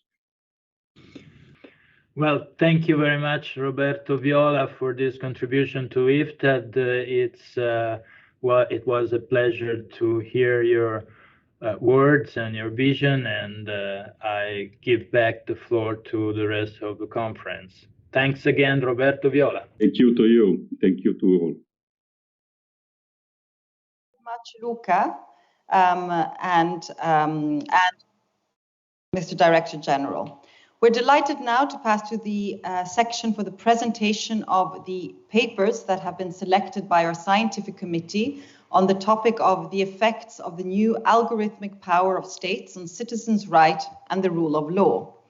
And just remember, for all of you who are there, that after the two presentations, you will be able to vote for which idea you prefer. So please don't hesitate to let us know in your own democratic way which of the ideas you would select. As a first speaker, we have Jérôme Duberry from the Graduate Institute of International and Development Studies in Switzerland, and he'll be presenting his paper on artificial intelligence, democracy, and the messiness of life. Afterwards, we will be followed by Vanya Skorcek from the Civic AI Lab University of Amsterdam, and Giovanni Sileno and Senay Gebreb, I'm very sorry for my pronunciation, from the University of Amsterdam, who will be presenting their paper on legality, legitimacy, and instrumental possibility in human and computational governance for the public sector. After the presentation of papers, you can vote on them, and then we will have an expert roundtable that will be moderated by Stefano Quintarelli, who's the former president of AGID scientific committee member of the Associazione Copernicani. So, Jérôme Duberry, the floor is yours. Hi everyone, my name is Jérôme Duberry. I'm a researcher at the Albert Hirschman Center on Democracy at the Geneva Graduate Institute. I'm also the managing director of the Tech Hub at the Geneva Graduate Institute and also academic advisor for executive education in the same institution. My research so far focused on the nexus between technology and civil society. I was eager to understand how civil society can harness the power of digital technologies to make their voice heard and contribute to global governance. I first looked at the digitalization of a multi-stakeholder governance process at the International Union for Conservation of Nature. This is quite a unique governance process because it gives voice and also official status to civil society organizations, indigenous communities, and states. This process was progressively digitalized, and in my analysis, I looked at the context and the conditions that allow such digitalization to contribute to consensus building. I also looked at how this digitalization favored some actors versus others. And I realized that in that case, The digitalization was actually really well done, at least that was my analysis, since it didn't trigger a change in the balance of power. This could be argued one way or another, but at least that was my analysis. I also looked at other technologies. I looked at blockchain, artificial intelligence, social media platforms, website. I did some content analysis of different websites of international organizations and as well social media platforms and how they were used by civil society organizations. All of this to understand how technology was allowing civil society organizations to have a stronger voice in these different participation instances.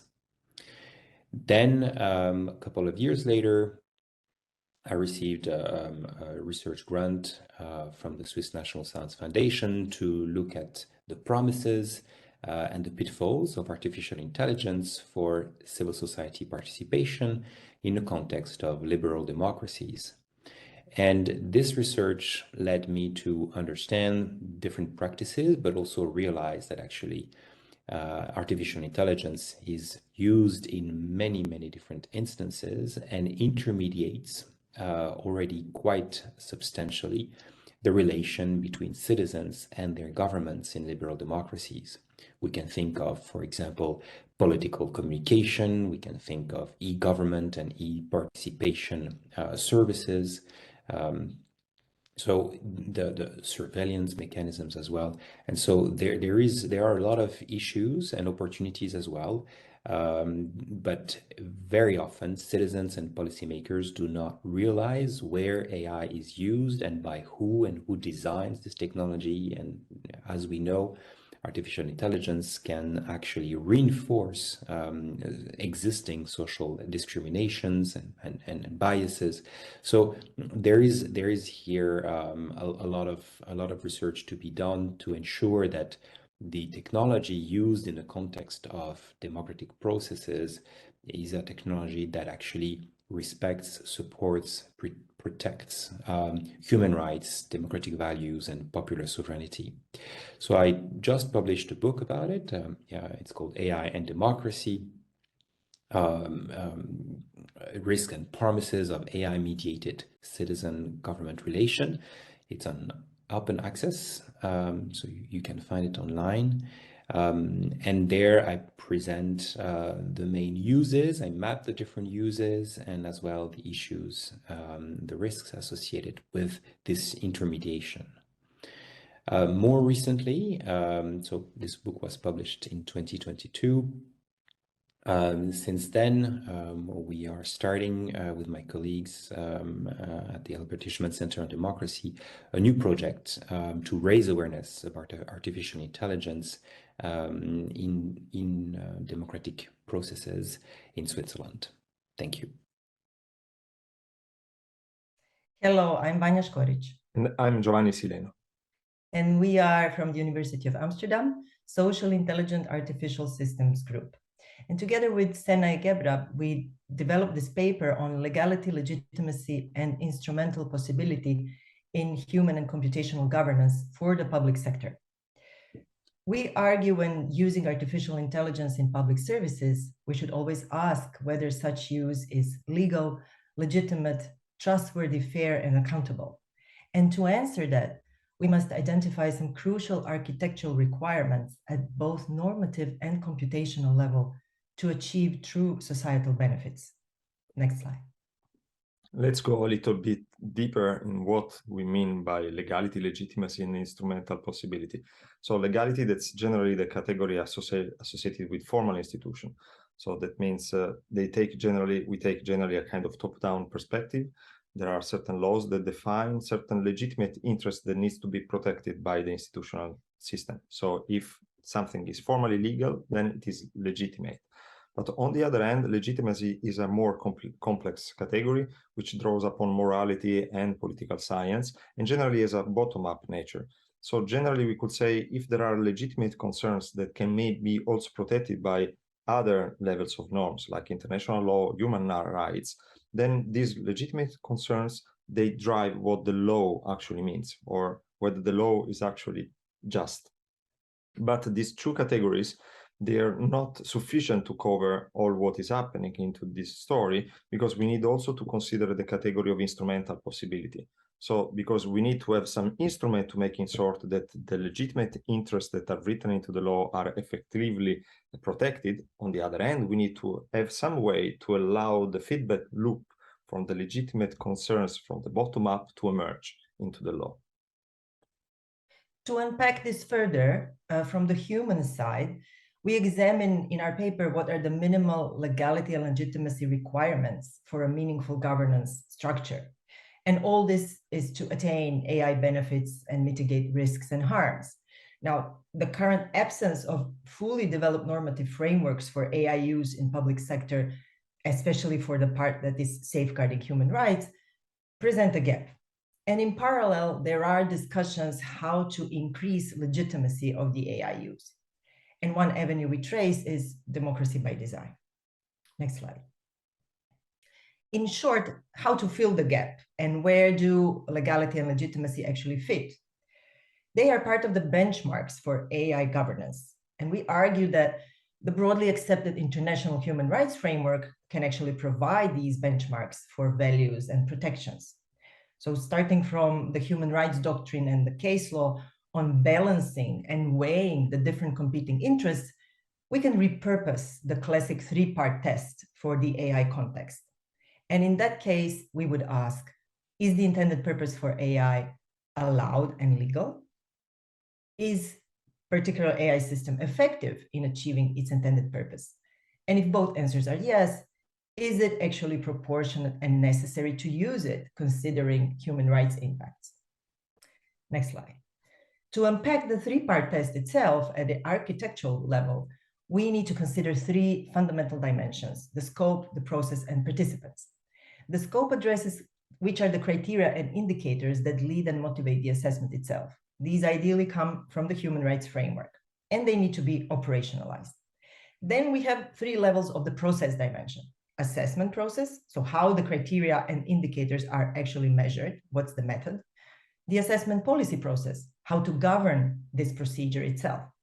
And the assessment oversight process, how to determine whether this assessment was performed correctly. In all three levels, we need clear standards and methodologies. And finally, all these processes activate different stakeholders and require multidisciplinary participants with very diverse expertise and experience. So there needs to be an open channel for stakeholder and public engagement to raise concerns about risks and harms. Next. So on the computational side, our goal is to identify which are the infrastructural components that regulate the algorithm in alignment with the human directive that have been selected in the previous component. So because even if we set up an adequate governance structure on the human side of the process, we cannot guarantee that the computational side is going to adapt accordingly. So in generally, what we notice is that user and even less public have actually no option whatsoever to intervene on the functioning of the system in itself. Because even panel-based solutions they can be used to create feedback loops into design development, but update is not certain. I mean, we don't know whether at the end this is truly going to change how the system is functioning, and the time of update can be very long. So what we need is a new key technology, which is about the design and configuration of intervention points within the system, in which all users, public and policymakers that can intervene onto the design of the process and the development of the process and its functioning. So this call for an operationalization dimension of normative systems. So we're not talking here about generic programs. We're not talking about the deontic concept like obligation prohibition, which is the classic way of looking at normative systems, but power constructs assigned to parties. So we can go into the conclusion. So we have identified core design elements into our paper, the three-parts test, the scope, process, and participants architectural dimensions for AI systems in public use that we have both in legality and legitimacy dimensions. And we also argued that instrumental possibility cannot be separated from any discussion on legality and legitimacy. So to have a proper governance, we need also functioning power constructs on the computational realm part. Thank you very much for your attention. Thank you. Good afternoon. I'm very happy to be here. We are going to have a roundtable about trustworthiness of digital services. And one of the panelists, Professor Antonio Martini, who's a professor emeritus at the University of Salvador, Buenos Aires, for personal reasons will not be able to join. So I will take advantage of this, of the fact that Professor Martini is not going to come, to give a brief introduction to this debate, and then I will call the panelists to join and discuss specific points, angles of view on the issue. The issue that we are going to debate now is, I would say, it's based on a concept that was somehow introduced by the Director General of DG Connect, Roberto Viola, and by Professor Sachs when they spoke about the trustworthiness. Somehow, when we use digital instruments, digital tools, we focus very much on the applications, and now we are discussing about possible measures in order to increase the trustworthiness of AI systems. But is this enough? We have been waked up to the fact that, you know, we always heard about profiled, personalized advertising, and until the book on surveillance capitalism, we didn't realize very much that the other face of the coin of personalized advertising is the surveillance of people, of citizens. But what happens when we use digital services from states, from public administrations? What is the second phase of this? What is the second phase of this coin? There is one big difference between private companies and states, and the fact is that states have the legal monopoly of force. So we need to have a particular attention on the second phase of this coin. So we get digital services, participation, and all these good things, but then we need to take care of the other face of the coin. It's not only a matter of concentration of data, it's not just a matter of publication or disclosure of algorithms. The fact is that more and more algorithmic systems and AI, so statistical systems, take decisions on our lives. And we need to be absolutely clear that these systems are used in a correct way. We need to trust these systems. And the fact that an algorithm is published, as a software is published, I argue that it does not provide the necessary level of guarantees of trustworthiness, because we really don't know if the software that is being executed in a specific moment by a public administration service is the one that is published on GitHub, let's say.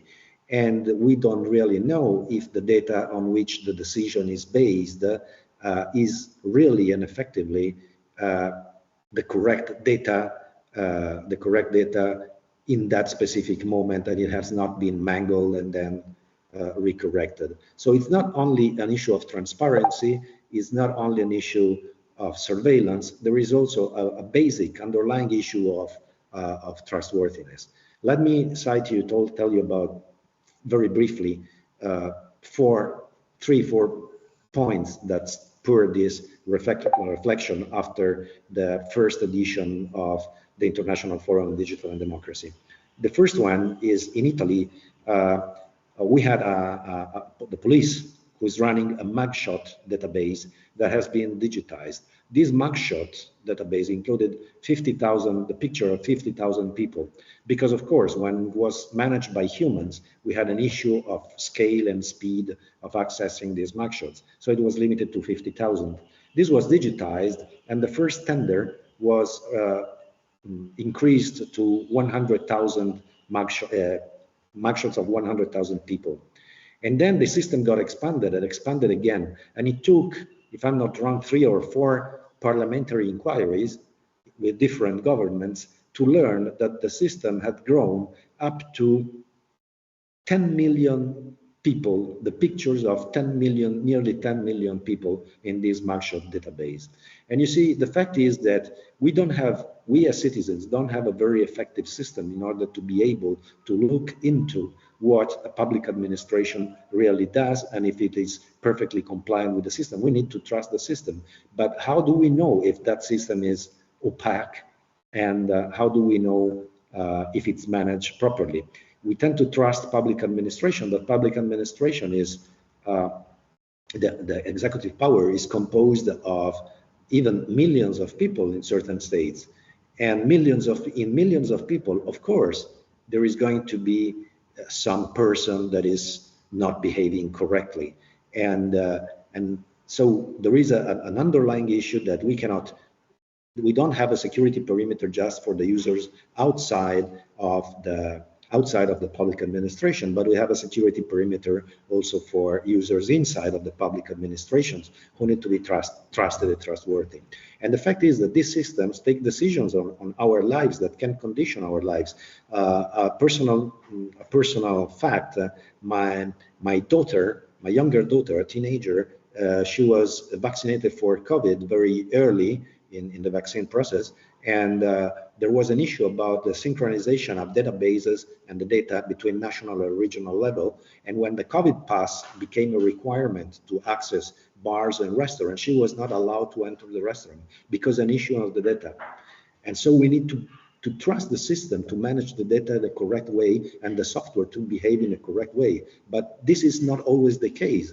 In Spain, a case has emerged of energy subsidies for families in need, and some families were rejected their requests for energy subsidies, and they went to a consumer association, and this consumer association requested the ministry to access the algorithm, to access the code, to learn if the code was implemented correctly, and they refused to provide the source code, and the court agreed with the refusal based on copyright issues. And of course, this copyright motivation does not stand with European law.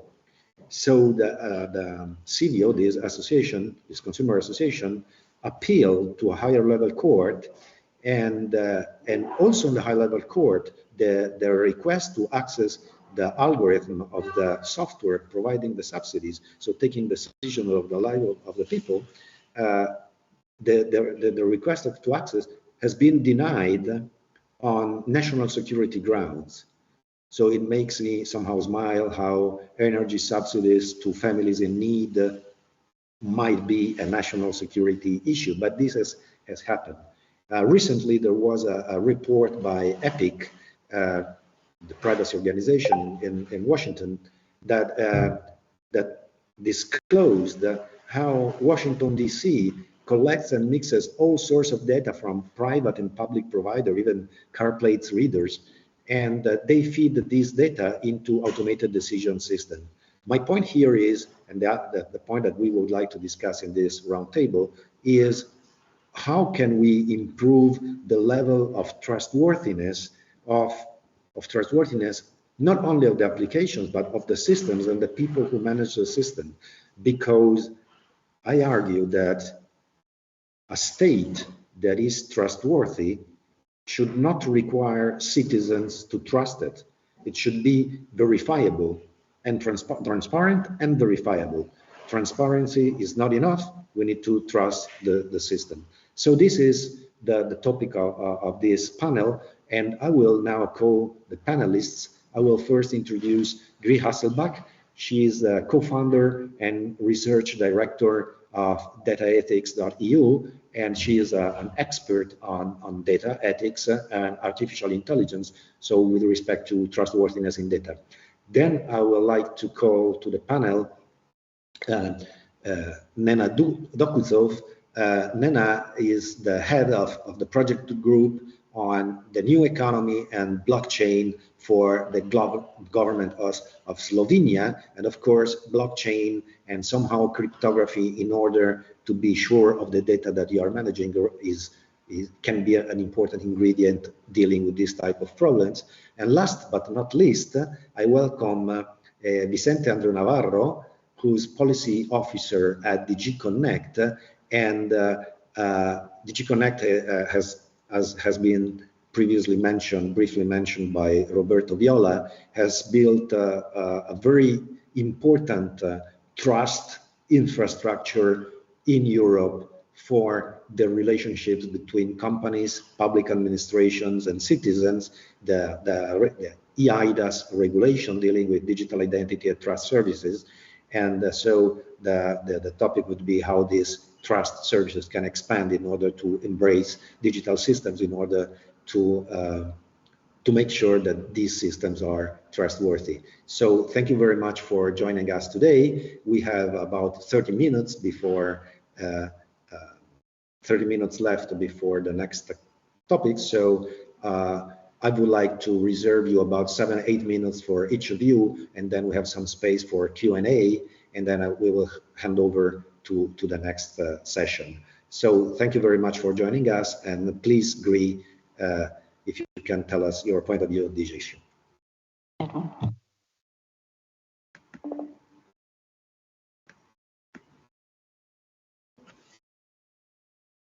Agree?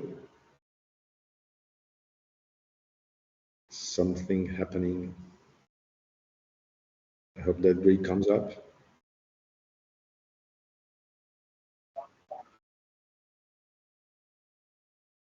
Okay, she was muted. Now it's Bree's turn.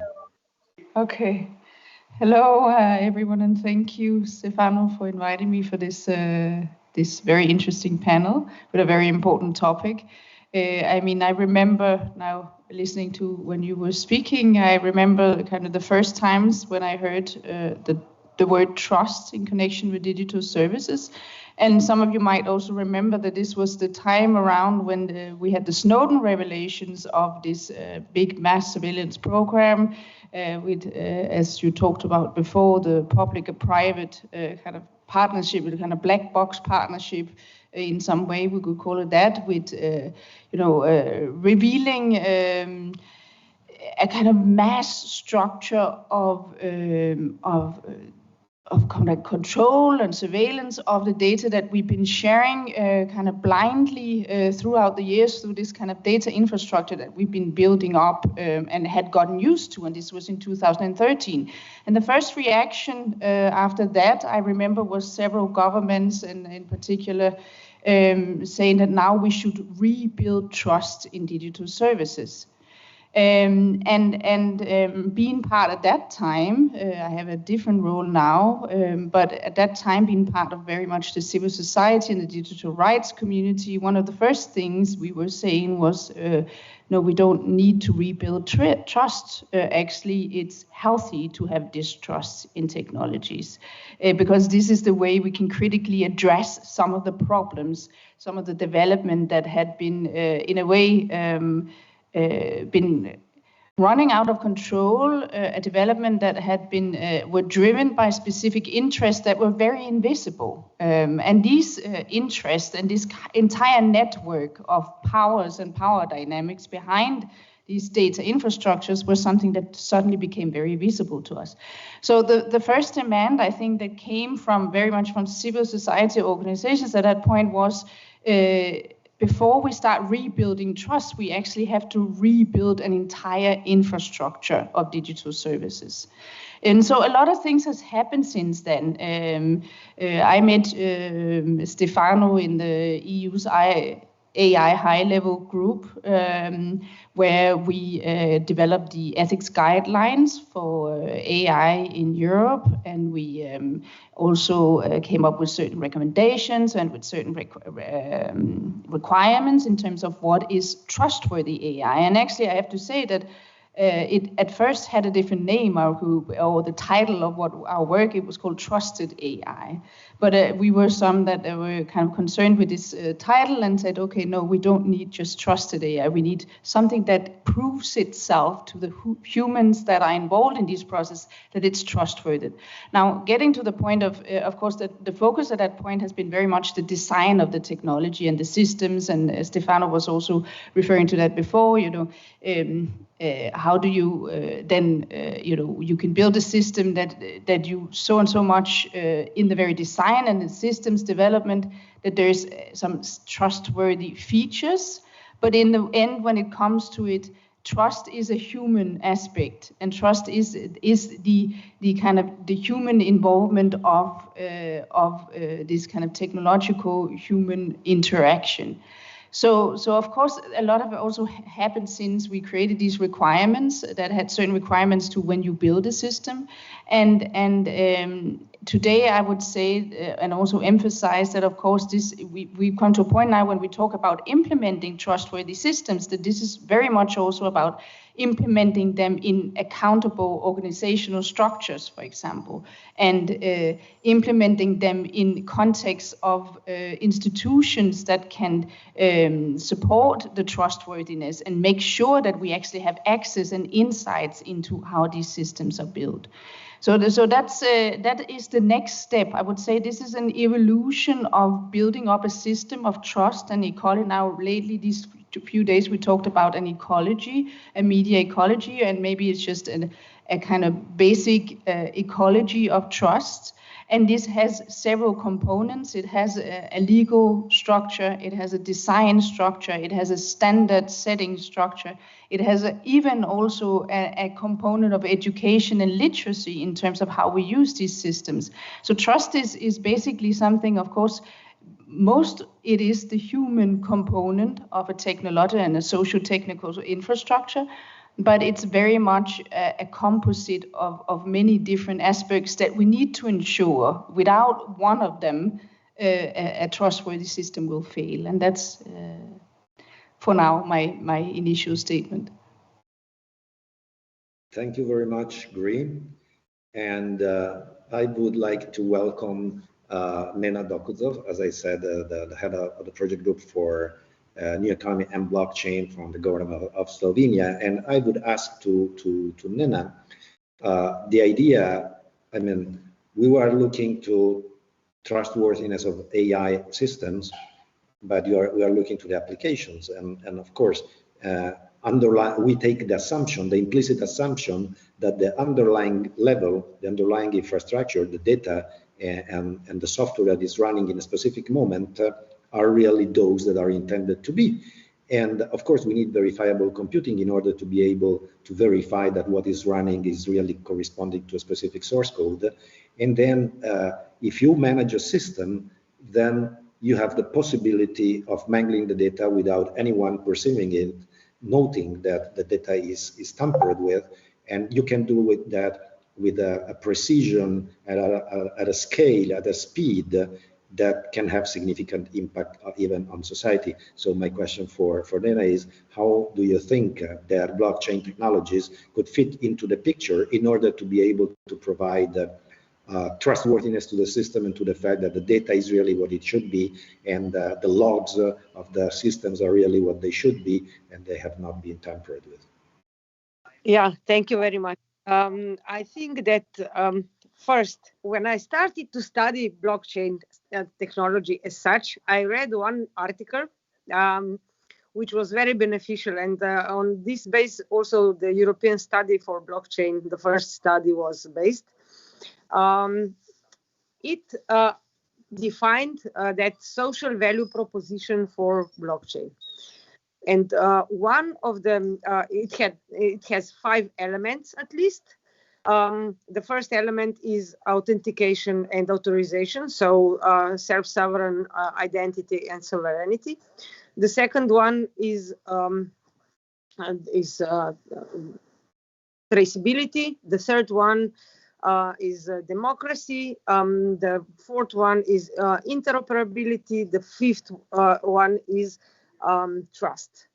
Okay, and it really was a driver for me to start to learn about this technology. This was 5 years ago, probably. And now we came to maybe very transparent and very positive acknowledgements on what brings that technology. We know that if blockchain enables the recording and tracing the data from the original on, and enables validating of the data in each node through consensus system. It brings a lot of trust and also the confidence. Last time at the conference in the OECD, we had a discussion what is the difference between the trust and the confidence. We can describe the trust or add the trust as the attribute of the node to verify the credential, okay? The confidence we can have in the technology. So if we combine blockchain technology with AI, with other technologies, we can increase the trust in all spectrum of technologies that converge together. How to put the data? The huge discussion in Europe was GDPR and what amount of the data to put on blockchain, for example. We decided under EBSI not to put the data on chain, which is not allowed by the regulation or which is not permitted by a specific human being. New eIDAS regulation will define probably better how we deal with the data, with personal data.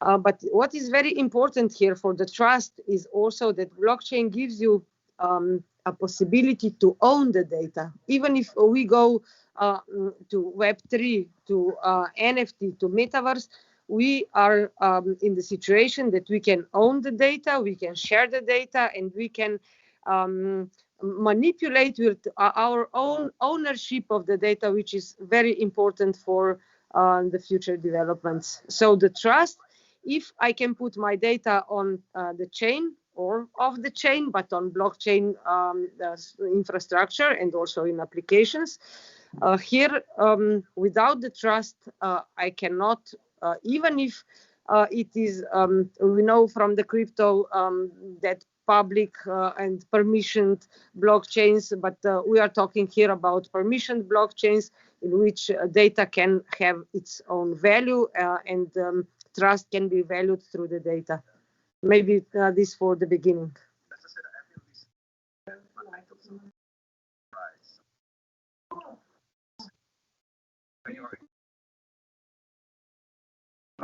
I don't hear you, Stefano. I was muted, sorry, I muted myself, thank you. Thank you, Nena. And then last but not least, I welcome Vicente de Navarro, an experienced security management and data protection specialist who has worked a lot in the public sector and has skills in certification, securities, process certification, securities, data protection, regulation. I mean, really what we are discussing about. So we would very much like to learn your point of view on these issues, Vicente. Thank you. Hello, good afternoon. Thank you very much for inviting me to be here today. I'm going to talk from the perspective of the regulatory side of the trust and the trust in government services. I'm going to talk about the eIDAS regulation. As you may know, the European Union is currently revising its digital identity framework, and right now, with the Council and the Parliament, both the new regulatory framework and the technical implementation are under discussion. The current legal framework is an ecosystem that is not so old, but it was built around the eIDAS regulation that entered into force in 2014, and given the pace that things evolve in the digital world, that seems a lot of time. The current eIDAS regulation is based on two main concepts, basically electronic identities and trust services. Both of them are fundamental for building trust in government services. Electronic identification is the process of using data in an electronic format that uniquely represent a person. That could be a natural person, a legal person, or a natural person acting in representation of a legal person. Trust services, on the other hand, are electronic services based on the creation, verification, and validation of electronic signatures. And of course, electronic seals, electronic timestamps. Services offered by trust service providers are, for instance, electronic delivery services, website authentication services, preservation of electronic signatures, and these kind of things. Both of them, both electronic identities and trust services, are important for building trust in government services because they provide, basically, they provide a secure electronic interaction framework between citizens, business, and public authorities. The EIDAS regulation in force has shown some shortcomings that the EU, the European Union, is trying to solve in the amendment that is now under preparation. One of the main objectives of this amendment is to make the use of electronic identities possible for all European citizens. Currently, a rough estimation of the data we have shows that only 2/3 of European citizens have access to electronic identification schemes. This objective of making it accessible for every and all European citizens is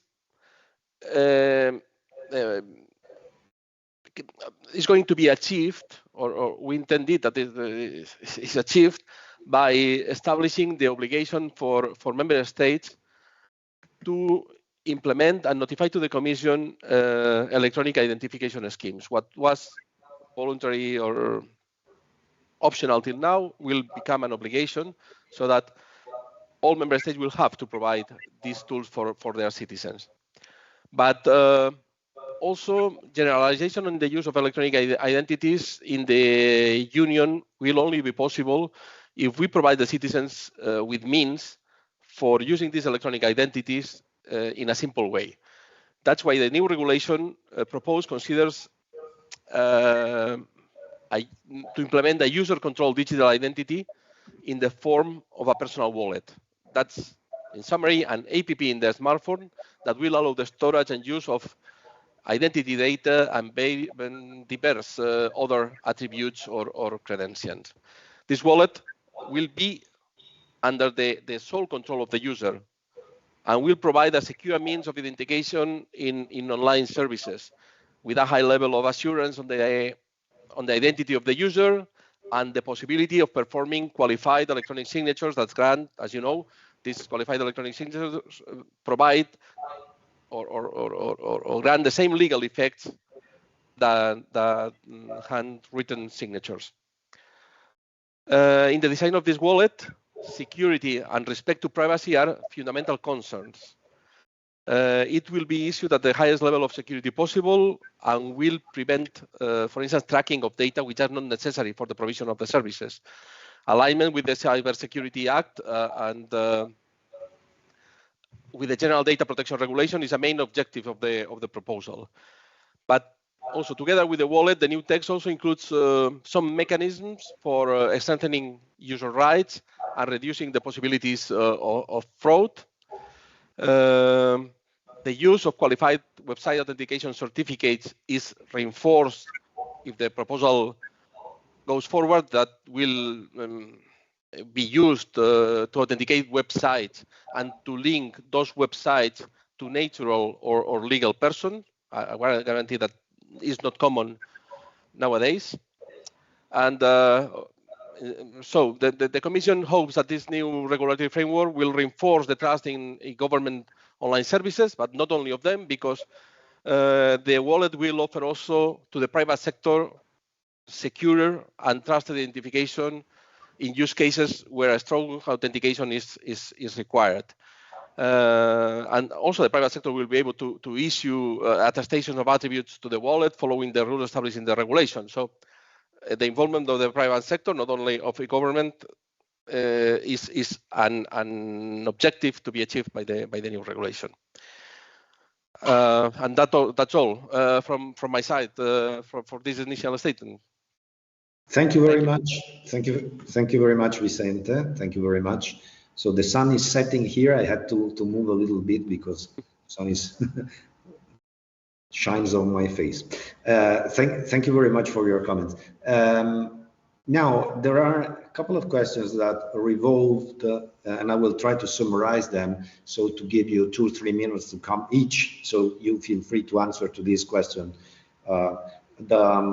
Revolving around the issue of concentration versus fragmentation, meaning given that we have seen the prominence of digital companies becoming oligopolists, monopolists, huge companies, huge conglomerates, and the fact that this leads to somehow some, critic aspects with respect to concentration of data.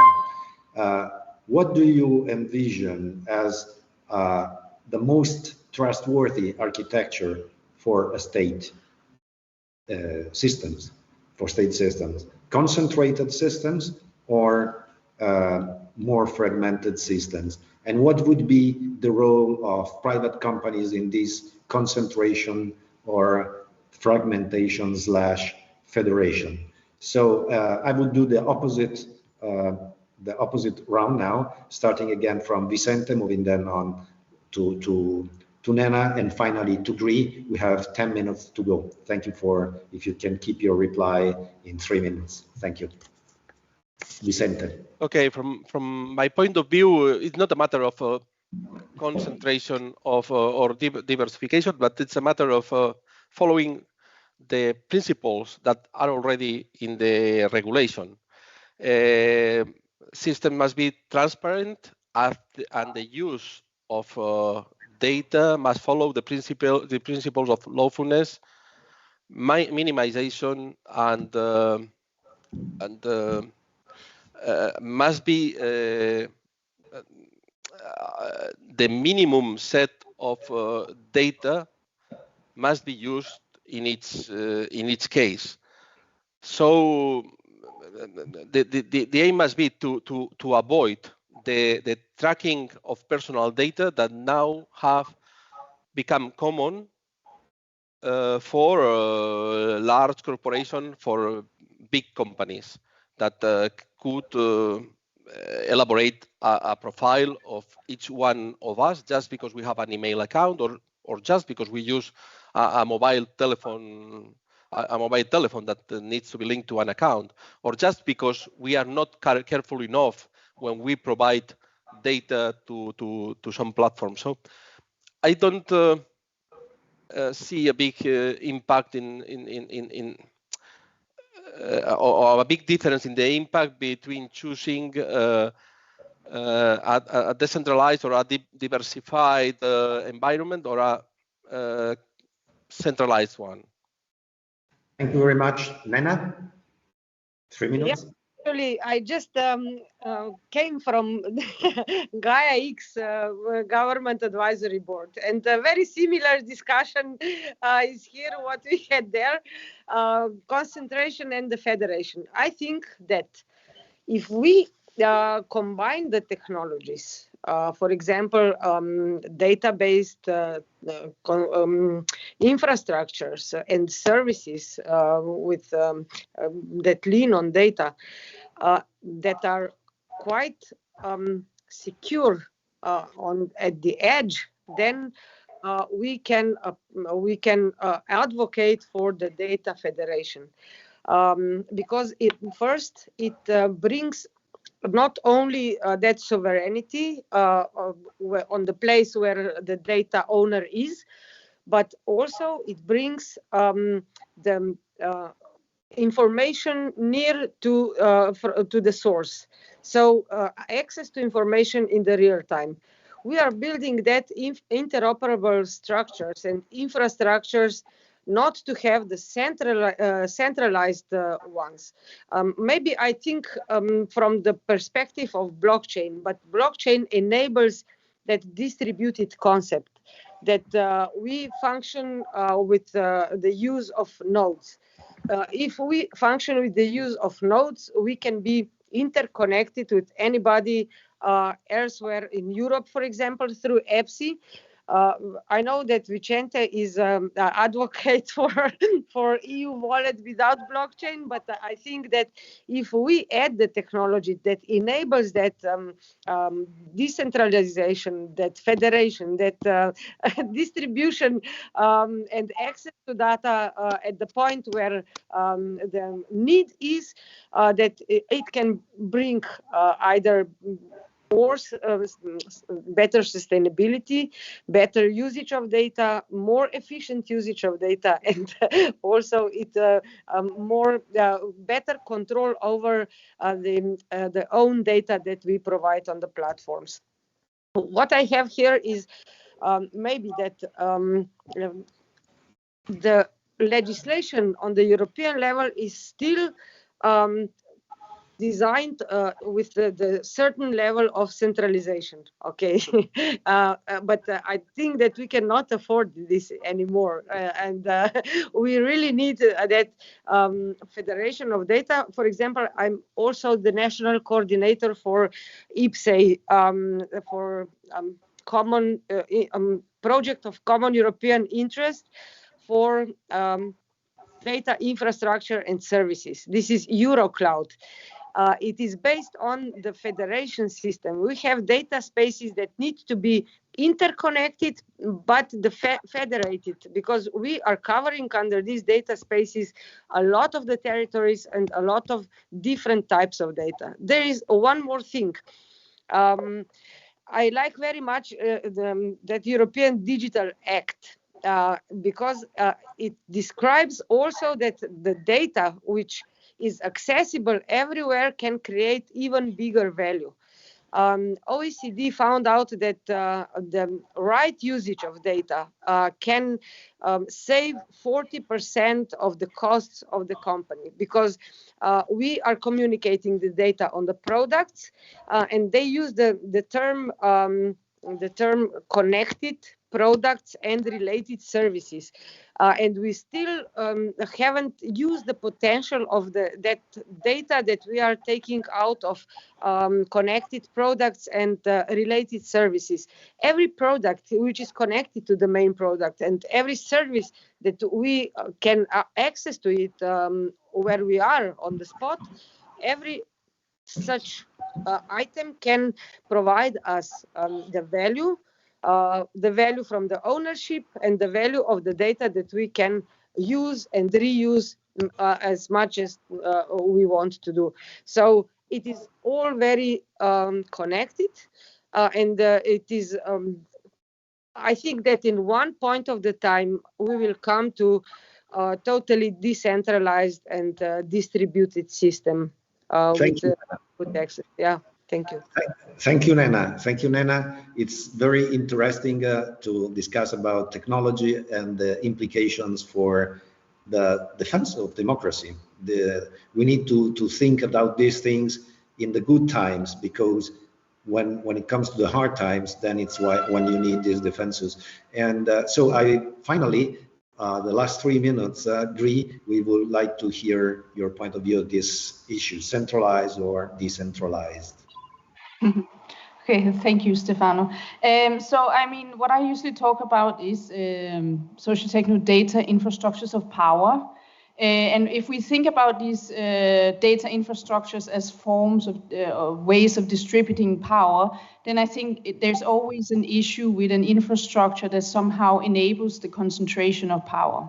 And so of course, I mean, to answer your question, of course, I would always kind of consider an infrastructure that somewhat distributes power evenly and equally, and in a way that that corresponds with kind of the democratic principles that, in particular, also in Europe, is built on.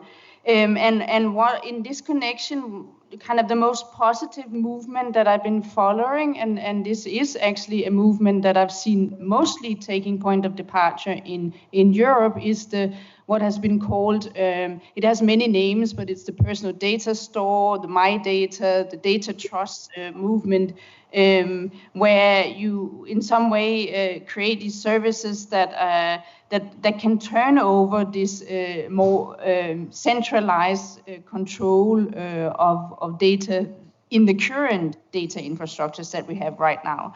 And in that connection, of course, the Data Governance Act, when the ideas of creating alternative data intermediaries from what we have now, even the term data altruism, even though that can also be quite controversial, but the idea that you actually distribute the power more evenly between different actors through the infrastructure and through the data infrastructures that we're creating right now, I think that will even help. Now we talk about black boxes, and we're talking about people that are starting to distrust digital services, basically because they don't know. They give their data, but they don't know to who or how it's used or whatever.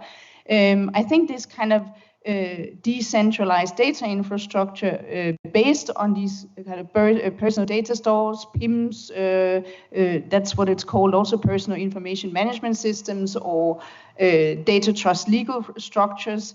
These will help actually rebuild trust, because they will help people to empower them to choose themselves how they will share the data and contribute to this data infrastructure. So I think that's a very important movement, and the legal structure that is being developed right now, the Data Governance Act, is only an element out of it. Also the implementation of GDPR, which we are still seeing the aftermath of, is also really important in this framework. So there's several aspects of this. There's the legal part, but there's also the technological part, where I see, in particular, as I've said, I've seen so many engineers, so many even academic initiatives that are trying to create data cooperatives and things like this is really, really important. So of course, to answer your question, any data infrastructure that somehow concentrates power is always problematic in a democracy. Thank you very much, Gry. Thank you very much, all of you, for this very interesting debate.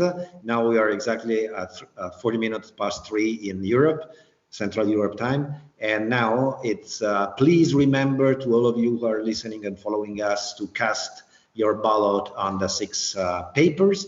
And now it's time to pass the floor to Matthew Ingram, who is the Chief Digital Writer at the Columbia Journalism Review, and he will give us an address, and he will address on how disinformation and misinformation targets reporters, and how this has impact on the democracy. Thank you very much, and the floor is yours, Matthew.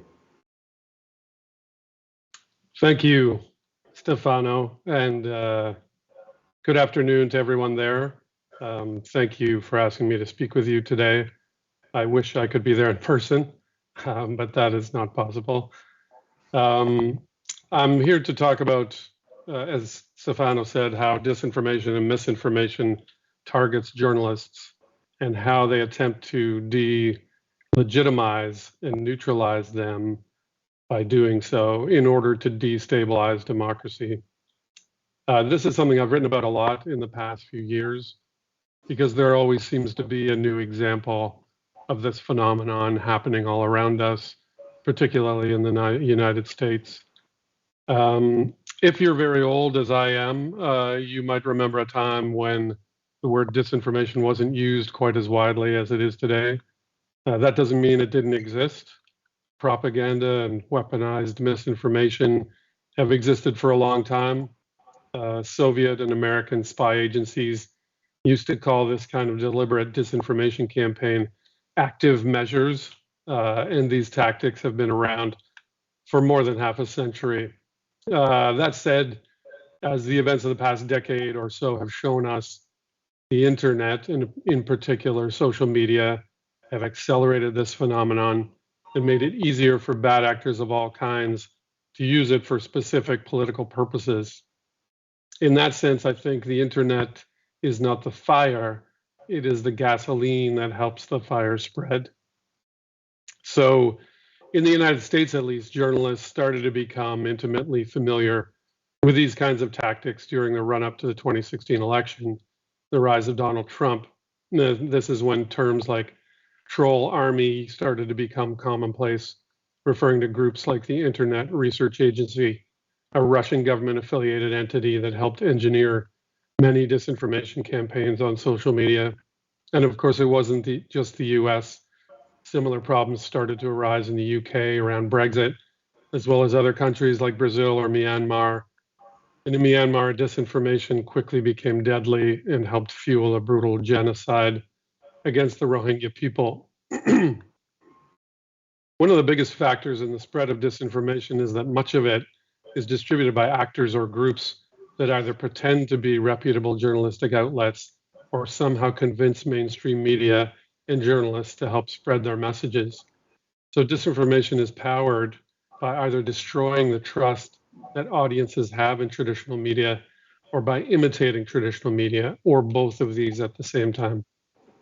To give you just one example of the imitation problem, Facebook, or Meta as we're supposed to call it now, recently shut down a large and sophisticated network of about 60 Russian websites that were distributing anti-Ukrainian messages and content, and they did so while pretending to be mainstream news sites, such as The Guardian in the UK and Der Spiegel in Germany.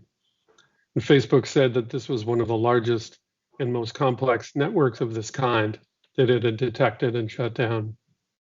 So how many more are out there that we haven't detected? In 2020, more than 20 journalists learned that they had unwittingly joined a Russian influence operation after Facebook and Twitter announced the removal of accounts that were linked to the Internet Research Agency. As it did in 2016, the troll farm created Facebook and Twitter accounts pretending to be legitimate news entities and legitimate journalists, and the agency also tricked freelance journalists into writing stories for its purposes by posing as a nonprofit news organization called Peace Data, complete with fake editor profiles generated by AI software. Axios recently described how a number of journalists had their names, photos, and bylines stolen by malicious actors in an attempt to give credibility to fake news. One reporter said his identity was hacked in order to propagate a right-wing conspiracy theory that the incoming US Defense Secretary was going to outsource defense systems to China. Another had fake Twitter accounts pretending to be him in order to amplify pro-Iranian propaganda. If malicious agents can't hack into or pretend to be legitimate journalists, the next best thing is to convince mainstream media outlets to share their disinformation, which is something many journalists do unwittingly by reporting on such groups and their conspiracy theories or harmful messaging. Even if these stories are negative and critical, experts say that reporting on them and their content can help give these groups a platform, and in the process can make them seem more legitimate. Researchers like Whitney Phillips have described this as giving disinformation purveyors the oxygen of amplification. She and other experts advise reporters to consider whether certain types of disinformation have reached what they call a tipping point before they write about them, meaning that the information or conspiracy theory in question has escaped the community where it began and has entered into the mainstream. If this has not happened, then reporting on it could do more harm than good by distributing the messages that these trolls want distributed. In some cases, disinformation networks pretend to be mainstream media or take advantage of it and simultaneously try to delegitimize real journalistic outlets and reporters whenever they can. So at the same time as a troll factory based in St. Petersburg pumped out disinformation designed to obfuscate Russian war crimes in Ukraine and Syria, the same troll factory launched attacks on mainstream journalists and media sources in an attempt to discredit or silence them. When a Finnish reporter investigated this troll army, she was targeted with disinformation designed to discredit her and the outlet she wrote for. Jessica Arrow, who was a journalist with Finland's national broadcaster, was targeted after she asked members of our audience to share their experience of encounters with Russia's troll army. She was soon being bombarded by a campaign of harassment and insults against her and her work. Everything in my life went to hell thanks to the trolls, she said. She was flooded with abusive emails, vilified as a drug dealer on social media sites, and mocked on YouTube. There are so many layers of fakery, you get lost, she said later. Elliot Higgins, the founder of the influential and respected Bellingcat Citizen Journalism Initiative, has also been the target of a steady stream of personal attacks from Russian state media after he proved that Russian agents were involved in the shooting down of Malaysia Airlines Flight 17. The main intention behind most of these attacks is to make Higgins and Bellingcat seem as though they are either incompetent or tools that are being used by others. In another case, after a Kurdish photojournalist exposed torture by Iraqi special forces, he was discredited by the release of misleading videos that suggested that he himself had participated in the torture. Reporters and activists around the world have been targeted with false information and sometimes with malware in a sophisticated Iran-based information operation that used inauthentic websites, news articles, and online personas. One American journalist had his files hacked and then leaked, with falsehoods inserted among them in the real documents to discredit his work. One of the longest running harassment campaigns, as many of you know, is the one involving Maria Ressa, the founder of the Filipino news site Rappler, who's been persecuted by the government of Rodrigo Duterte ever since he was elected in 2016, including being arrested more than 10 times and becoming the target of many spurious legal claims. In her case, the government itself has spread disinformation about her in an attempt to discredit her reporting because she has focused on Duterte's malfeasance and corrupt activities. At one point, Ressa was the target of an average 90 hate messages an hour, according to analysis by the International Center for Journalists. Threatening her, demeaning posts, scrutinizing her professional credibility, and attacking her personally are commonplace. The ICFJ said the harassment campaign was designed not only to vilify a journalism icon, but to discredit journalism itself and to shatter public trust in facts. The director of digital safety and free expression at PEN America has pointed out that the goal of this kind of campaign is to spread disinformation or inaccurate information to pollute the larger information landscape, and at the same time to prove to people that professional, reputable sources aren't reliable, to discredit, intimidate, and silence the reporters behind the accurate and professionally produced information these groups want to undermine. So in addition to attacking individual reporters or outlets, the broader strategy of much disinformation and propaganda is to make people question everything that the mainstream media reports. The Russian government strategy in particular has been described as an attempt to undermine public perceptions of the world and of politics by turning it into a, quote, bewildering, constantly changing piece of theater, unquote, in which nothing can be relied upon. It is what some have called a fire hose of falsehood, with two primary features: a high number of different channels and messages, even if in some cases they conflict with each other, combined with a willingness to disseminate partial truths or outright fictions. In the words of one observer, Russian propaganda entertains, confuses, and overwhelms the audience. The objective is not to win an argument or make a specific point, but rather to sow confusion, leaving the audience unsure of what the issue is or why it even matters. Steve Bannon, the chaos agent who advised Donald Trump, had a succinct way of describing this approach. He said, "The Democrats don't matter. The real opposition is the media, and the way to deal with them is to flood the zone with shit." As one American journalist described this strategy, this is not about persuasion. It is about disorientation. Because once someone is disoriented and doesn't trust anything, they are more pliable and willing to believe almost anything, especially if it conforms to their existing preconceptions about the world. This is similar to the kind of confusion and disorientation that cults engage in order to get new members. The best defense against these tactics, whether it's disinformation or attempts to discredit mainstream media, is to be aware of them and to be alert to the danger of either platforming disinformation or contributing to an overall atmosphere of chaos and uncertainty in which disinformation thrives. Thanks very much for having me today.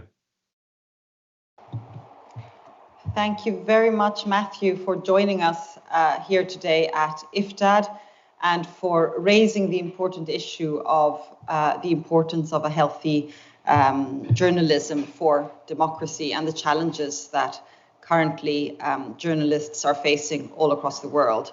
And this really echoes many of the issues that we have been discussing today about the importance of trust, and also the fact that a key tactics today is not so much to try and make people believe in lies, but to make them stop believing in anything at all, and so discord and confusion.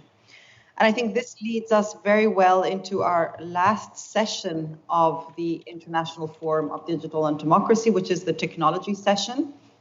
And I'm very happy to be presenting, to now give the floor for the presentation of the two papers who were selected by our scientific committee for the issue of technology plays a major role in shaping the political landscape. So the first paper has been written by Jörg Rainer Noning, Balázs Szerpes, Francesca Seolia, Marie Malchow, Jan Barsky, and Clara Maria Brandenburger from HCU Hamburg for the paper, The Migrant Integration Platform, Mikado, a tool for social integration and cohesion. And the second paper has been prepared by Eduardo Albrecht from Mercy College in the USA with the title, The Informatized Body. Following these two paper presentations, we'll have a keynote by Pari Esfandiari, who's co-founder and president of the Global Technopolitics Forum. And this will follow with an expert debate that will be moderated by Gregory Treverton, who's former chair of the US National Intelligence Council and professor of practice at Dornsife College at the University of Southern Carolina. So now I'd like to give the floor for the presentation of the first paper. Dear sirs, dear madams, it's my pleasure to introduce to you our platform Mikado, the Migrant Integration Cockpits and Dashboards. My colleague Balázs Szerpes and I will introduce to you the results of a Horizon Innovation Action, a project that was carried out under the guidance of Hafen City University in Hamburg with a number of partners all across Europe. The goal of the Mikado platform was, first of all, to create an ICT solution that is able to facilitate the integration procedures of migrants with targeted guided processes, with targeted information and advanced data analytics. Second, the Mikado application wants to improve the exchange and the communication between and the empowerment of all the necessarily involved stakeholders, groups and parties that are active in the field of migrant integration management. In order to carry out the project, we have designed a work logic, a project logic that is described on the left side of the slide with a scheme that starts on the top with a divergent phase of general analysis and local user requirement analysis, being followed by a converging phase towards one-fits-all generic solution, which again then runs into a divergent phase where the generic solution is being further developed into 4 different local solutions that can be applied in the 4 different pilot cities, namely the city of Hamburg, the city of Antwerp, the city of Bologna, and the city of Madrid. Starting the project, we have designed a variety of co-creative activities and formats. So we have run workshops, we have carried out surveys in order to precisely collect and harvest all the necessary user requirements and demands. We have designed specific games and interactive formats. We have run co-creation workshops and convergence workshops in order to understand deeply what the specific requirements in the specific cities by the specific user groups and stakeholder groups would be. In total, we have involved approximately 200 people in these user requirement definition workshops. participants coming from the migrant range, but also from the local stakeholder groups and the authorities. And the co-creative sessions we have run in each of the 4 before mentioned pilot cities in different phases and different steps. By that way, we could determine very precisely what are the specific demands for migrants coming to European cities. What kind of questions, what kind of challenges they face, for instance, when they are looking for housing, when they want to inform and involve themselves in education activities. How about healthcare supply? And what about finding jobs, becoming a member of the labor market?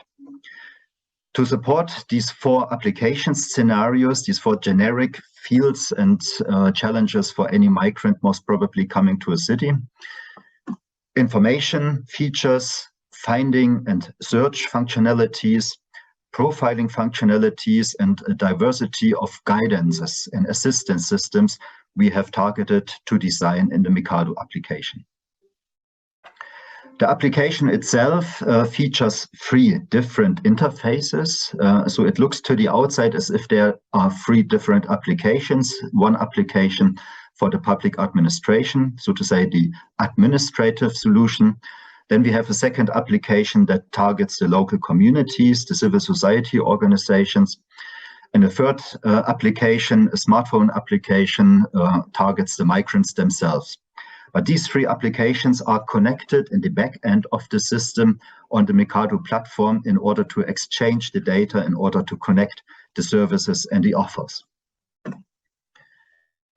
The way how we have defined all these user requirements, how we co-created them with the different stakeholder groups in the different cities, we have channeled into one convergence and co-creation handbook. This is a logbook for development, as we called it. It's a public document. It can be accessed on the internet homepage of the Mikado project. And this document is a generic blueprint and an available tool, accessible tool for any group, for any project in the European scope that targets public authorities in search and need of digital solutions in order to run administrative processes, not only for the in the scope of migrant integration. It led us to a minimal viable product. So the before mentioned workshop formats, user requirement analysis tools and methodologies have helped us to determine what are the main features, the main functionalities of the Mikado platform.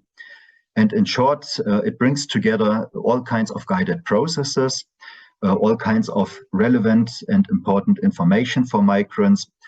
It allows, for instance, the authorities and the civil society organizations to manage their services, to create and to administer all the different procedures and stepwise activities that need to be carried out. And it allows the migrants to create their own integration plan, to manage their own pathways into the local society, into the local cities. How the Mikado product looks in detail and what the technical components are is a matter for the longer presentation, for the longer and extended online presentation. My colleague Balázs Szerpes will take care of that.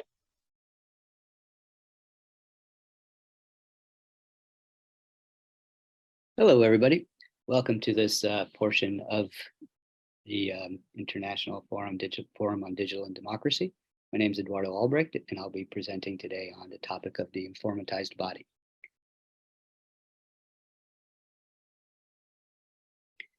So what is the informatized body? What do we mean by the informatized body? The concept goes far back, all the way back at least to the 1880s, where in Paris, the Bertillon system was created to measure criminals as a way to identify them.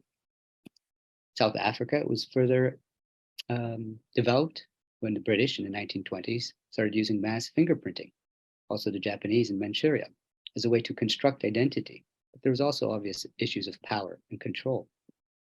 The 1930s was further developed with the advent of eugenics, which started to measure people's physical characteristics.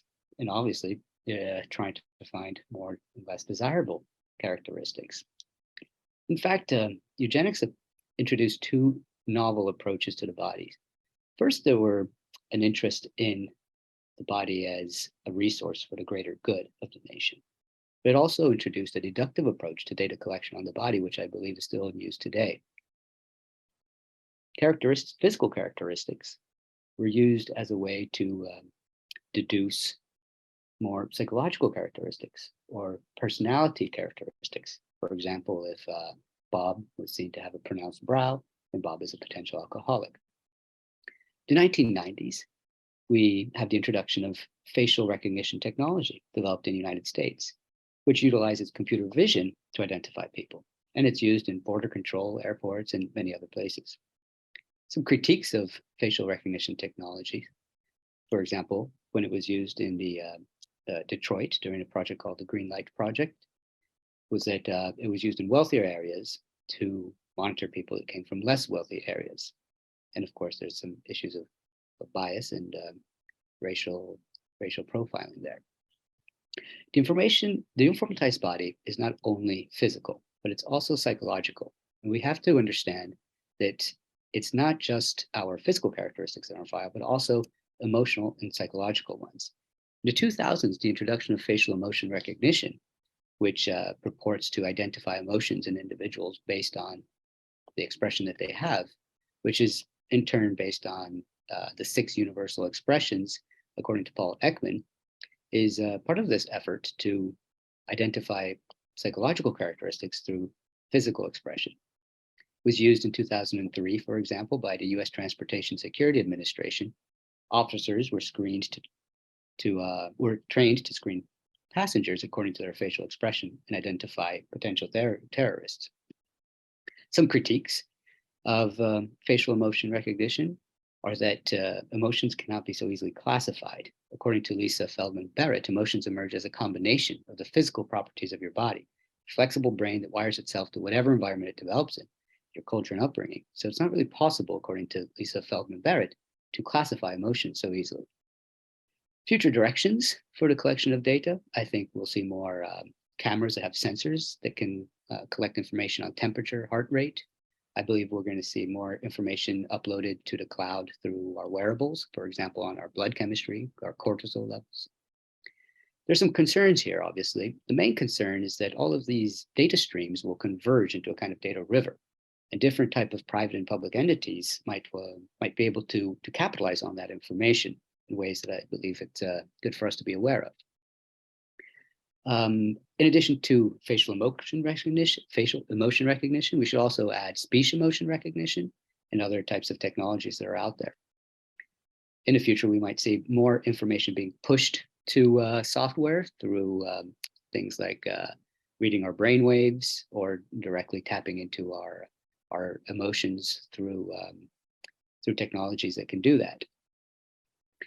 There's also sentiment that is expressed through our written language. So what we write on social media, for example. Natural language processing technology can attribute stance, intent, opinion, and levels of political radicalization, extremism through this technology. An example of that is in 2020 in the European Union, there was a system called Red Alert that is able to identify, for example, if somebody might be a terrorist, depending on what they wrote. Now, the real issue here is that by using these technologies, it's possible now to monitor and predict mass behavior. And if you can monitor and predict, then you also have the possibility of nudging mass behavior in this or that direction. And if in fact there's nefarious or foreign actors out there that are interested in nudging behavior in ways that might create real world political outcomes, then the argument is that the state has the responsibility to protect its citizens from this type of nudging. The ethical question, of course, is, are we fighting fire with fire? Should states deploy their own technologies to prod citizens back onto more favorable paths? But would that lead to a scenario in which you have foreign actors nudging citizens one way and states be nudging their citizens the other way, maybe with the citizens unaware of what is happening?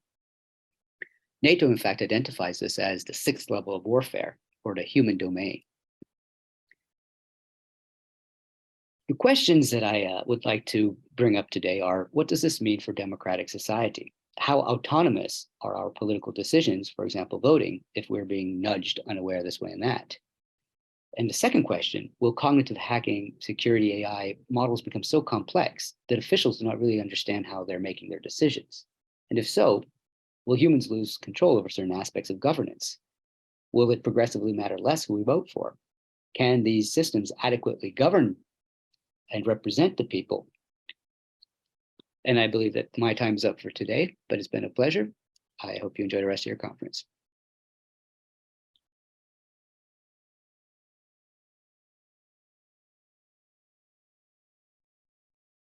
Thank you very much. Good morning, good afternoon, good evening, everyone, wherever you are. Thank you if that team, especially Patricia and also partners, Stefano. It's a real delight to work with you on this hot topic of geopolitics of technology. Next slide, please. Next slide, please. Internet as the defining technology of our time, together with its byproduct data, have become the key source of economic growth and political power. Today, the 5 most valuable companies in the US and the 3 most valuable companies in China are all tech companies. And then there is no surprise that the leadership of technology has become a key geopolitical concern for the world leaders. Well, we're supposed to have on the screen a quote. Could you please make sure that the slide is moving? Well, it's a quote from Indian Prime Minister Modi, who sees data as a source of hegemony. I will continue until we resolve the issue of a slide. So please, once you could, move to the next slide. The challenge in understanding this intersection is that both geopolitical context and internet governance are volatile, constantly changing, and they're multiplex, involving or consisting of many elements in a complex relationship. What is more, the two concepts are incompatible. Internet is transnational and borderless, while geopolitics is a territorial construct with clear borders. Ideological differences shape the visions for internet, but cultural values are also matter. For example, between freedom of speech and privacy, US values the former, where the Europe emphasized the latter. Could we please move to next slide? And next slide.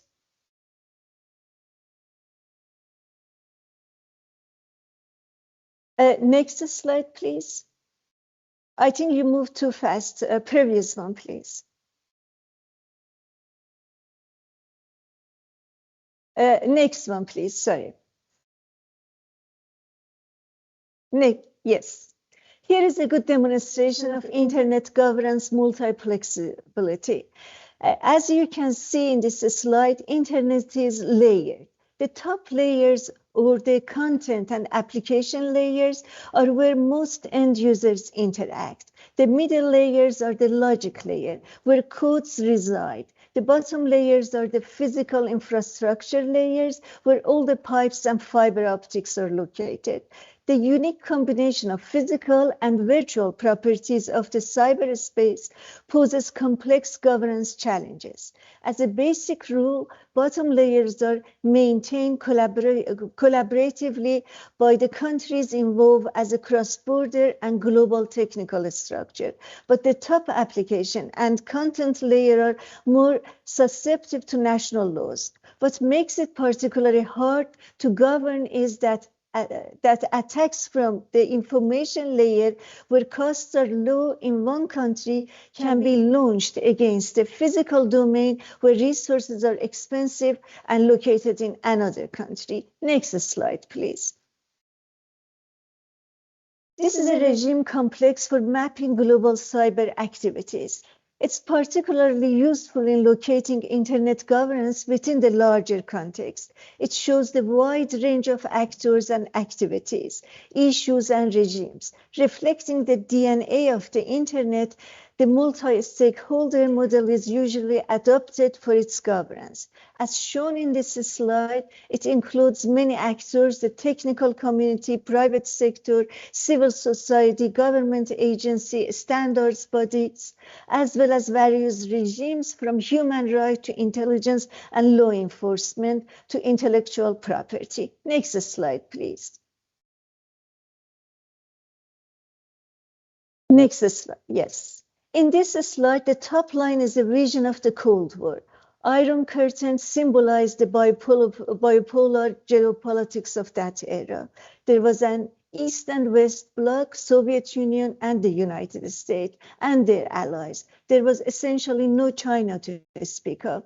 And there was very little economic interaction between the blocs with closed borders. So a very different world. In contrast, now we have a global economy and open border.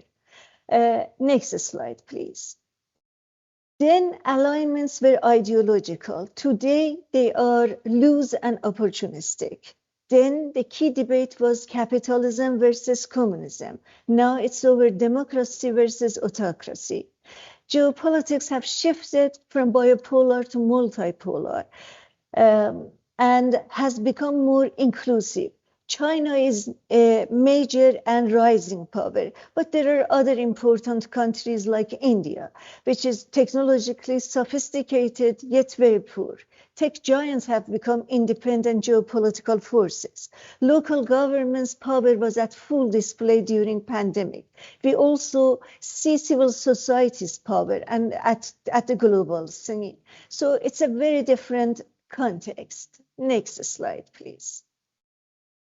Internet governance inevitably runs into ideological differences and visions of the internet and the future we desire. Concepts range from Silicon Valley's open internet and its motto that data wants to be free to Washington's market-based internet. If data is the new oil, then let's drill it. The European model, we would like to control this if we can figure out how to do it. And the Chinese model is we are going to control this firmly. And of course, Russia's not much of ideology, but strategy as a spoiler by spreading this and misinformation aimed to disrupt the internet, the international order. Next slide, please. Internet governance mirrors the geopolitical context. The divide is visible across the democratic lines, yet it's an oversimplification to treat it as a simple bipolar dispute over liberal versus authoritarian approach. What really matters are digital deciders, countries whose alignment are opportunistic. On the screen is the list of countries with their aggregate scores. The higher the score signals higher influence. Next slide, please. The internet pioneers' vision for internet was influenced by neoliberal ideals of freedom from government and the 1960s counterculture of individual liberty and privatization. They developed internet as a borderless global village with a decentralized, open distributed architecture. Internet embodies many democratic elements. It has democratized information, enabled freedom of speech, and has potential to create a global public square. It could facilitate government transparency and accountability. It could offer opportunities for participatory and deliberative democracy. Its bottom-up architecture enables citizen activism and mobilization. The power of the internet in the hand of a generation born to it is in full display in current Iranian uprising, where the Generation Z, practically kids equipped with their cell phones, are challenging a brutal regime of Ayatollahs. Hashtag Mahsa Amini in 1 month has gained 300 million tweets. Compare that with hashtag Ukraine with 250 million since February, and Black Lives Matter with 63 million in 6 years.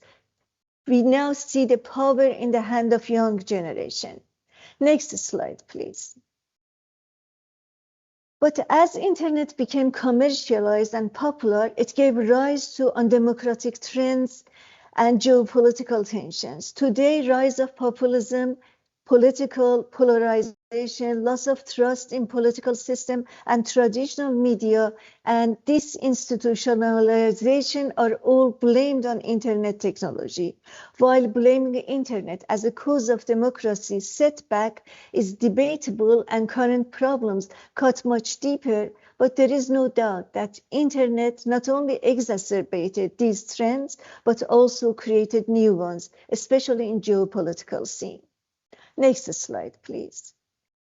It was this concerns that resulted in a host of legislation and self-regulation. Over the last decade, the two top rows, previous slide, show that key areas of legislation which are mainly at content and application level. More recently, previous slide, please. More recently, increasing reliance of critical, no, previous slide.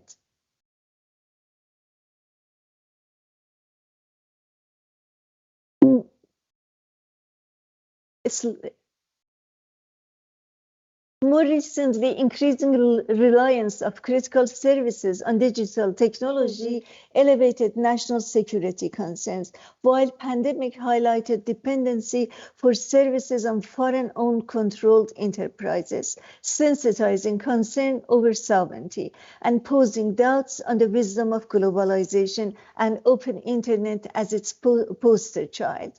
Increased geopolitical tension and China's ambitions over control of internet have pushed internet governance into the center of geopolitics and has turned internet fragmentation to a real concern. At stake is the open and universal architecture of the internet and its multi-stakeholder model of governance. So far, the open and universal internet has shown a remarkable resilience, but how long and how far can it endure the ideological pressures? This is a significant moment as decisions about the internet governance is coming under renewed scrutiny, and the outcome could be determinant not just for the technology, but also for our democratic values and lifestyle. And on that note, we are lucky to have Gregory Traverton to lead the conversation. He brings a vast knowledge and intimate experience of geopolitics, currently as the chairman of the Global Technopolitics Forum and as the chairman of the National Intelligence Council during Obama administration. Floor is yours, Greg. Thanks, Barry. And again, let me extend my thanks, our thanks to our partners, IFDD and their sponsors. It's a great pleasure to do this together. I could spend most of our time introducing the panelists, so let me not do that. Let me just have you see it on the screen. Next slide, please.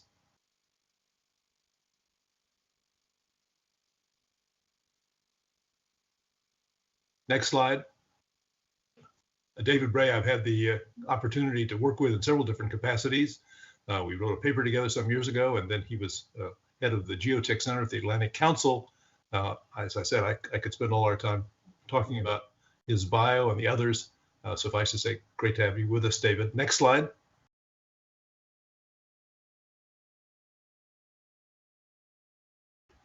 Jeff Goodell, I really only got to know through Party. He has a very distinguished career in finance, and I don't think we should hold his PhD from Harvard against him. Next slide, please. Sean Canuck, I had the great pleasure to work with when I was chairman of the National Intelligence Council, and he was National Intelligence Officer for cyber. He's been in this business for a very long time, and we look forward to, it's great to reconnect, Sean, and look forward to our conversation. Let's do this conversationally. We'll have a conversation among ourselves and then open it for a few minutes of Q&A at the end. But let me start with you, Sean. I know you've been worrying about something relatively specific, but very important, and that is a verifiable digital identity. It's really the question of should the internet be less anonymous, and what would be the costs and benefits of that set of circumstances? How do you think about that balance? Well, thank you, Greg, and thank you to everyone for joining us today and inviting me to participate in this conversation. As I listened to Pari's presentation, the geopolitical concerns and the national security concerns and the international economic concerns that she addressed, many of those political and economic concerns actually have a commonality in where they would actually have a role in implementation. And for me, that is the digital identity that you just referred to, Greg. How do you actually implement a social credit score in China?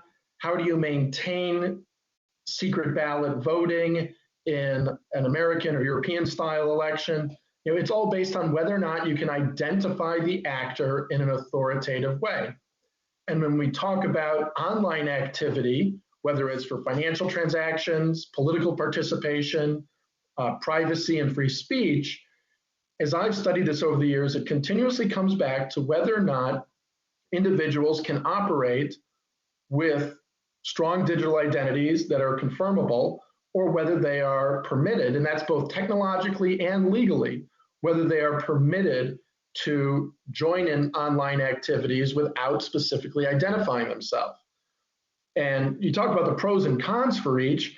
Let me just give a couple examples. We could hold a whole conference on digital identity, and in fact, they do. Indeed, we could. But you know, a couple examples. If you're trying to do financial transactions, whether they're stock trades or SWIFT transfers of, you know, for electronic wire transfers between banks, you want to be able to know who's sending that information and authorizing that financial transaction. That is a part of being able to confirm the system and do clearing of trades, et cetera, et cetera. And even where a broker is doing it on your behalf, you're doing it through an institution, it still is a verifiable transaction, okay? And there's a lot of people who would agree that they want to be able to affirm financial transactions in a way that neither party can repudiate them or pretend that they don't have to fulfill the obligations under that agreed transaction that was documented. So there's an example where a lot of folks would want strong digital identity. If you're doing e-voting like in Estonia, you probably want strong digital identity to make sure each person is only voting once. Now, their identity and who they voted for may not be broadcast, but you're going to want a digital system that registers voters and the devices they're going to use and allows each person to only vote once if you believe in the democratic ideal of one person, one vote.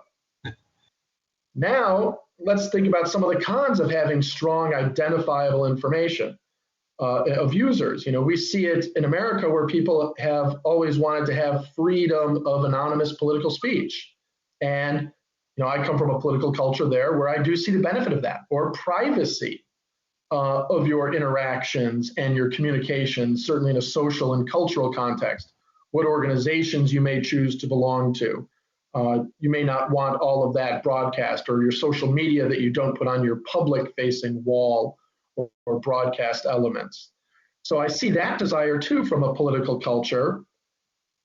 And of course, in that context, we see the other extreme in the Chinese system of social credit score, where in order to be using the internet in China, you have to be a registered user, which is linked to your real physical identity, and ultimately impacts your opportunities within that society, whether it's employment opportunities, travel privileges within or without the country.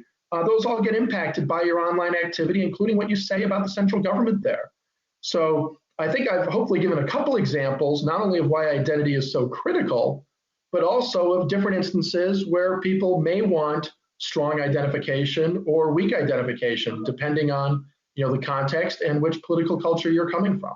So let me stop there. I look forward to the rest of our discussion on this topic and the others. So thank you very much. Great, thanks, Sean. Let me go next to you, David. I know, David, you've been thinking about very big issues. That's really the intersection of the internet and open societies with, on the one hand, technology and where it's produced, and on the other with the future of space, which is increasingly important in all our cyber technologies. How should we think about that cluster of issues? What are the most important points you would cite?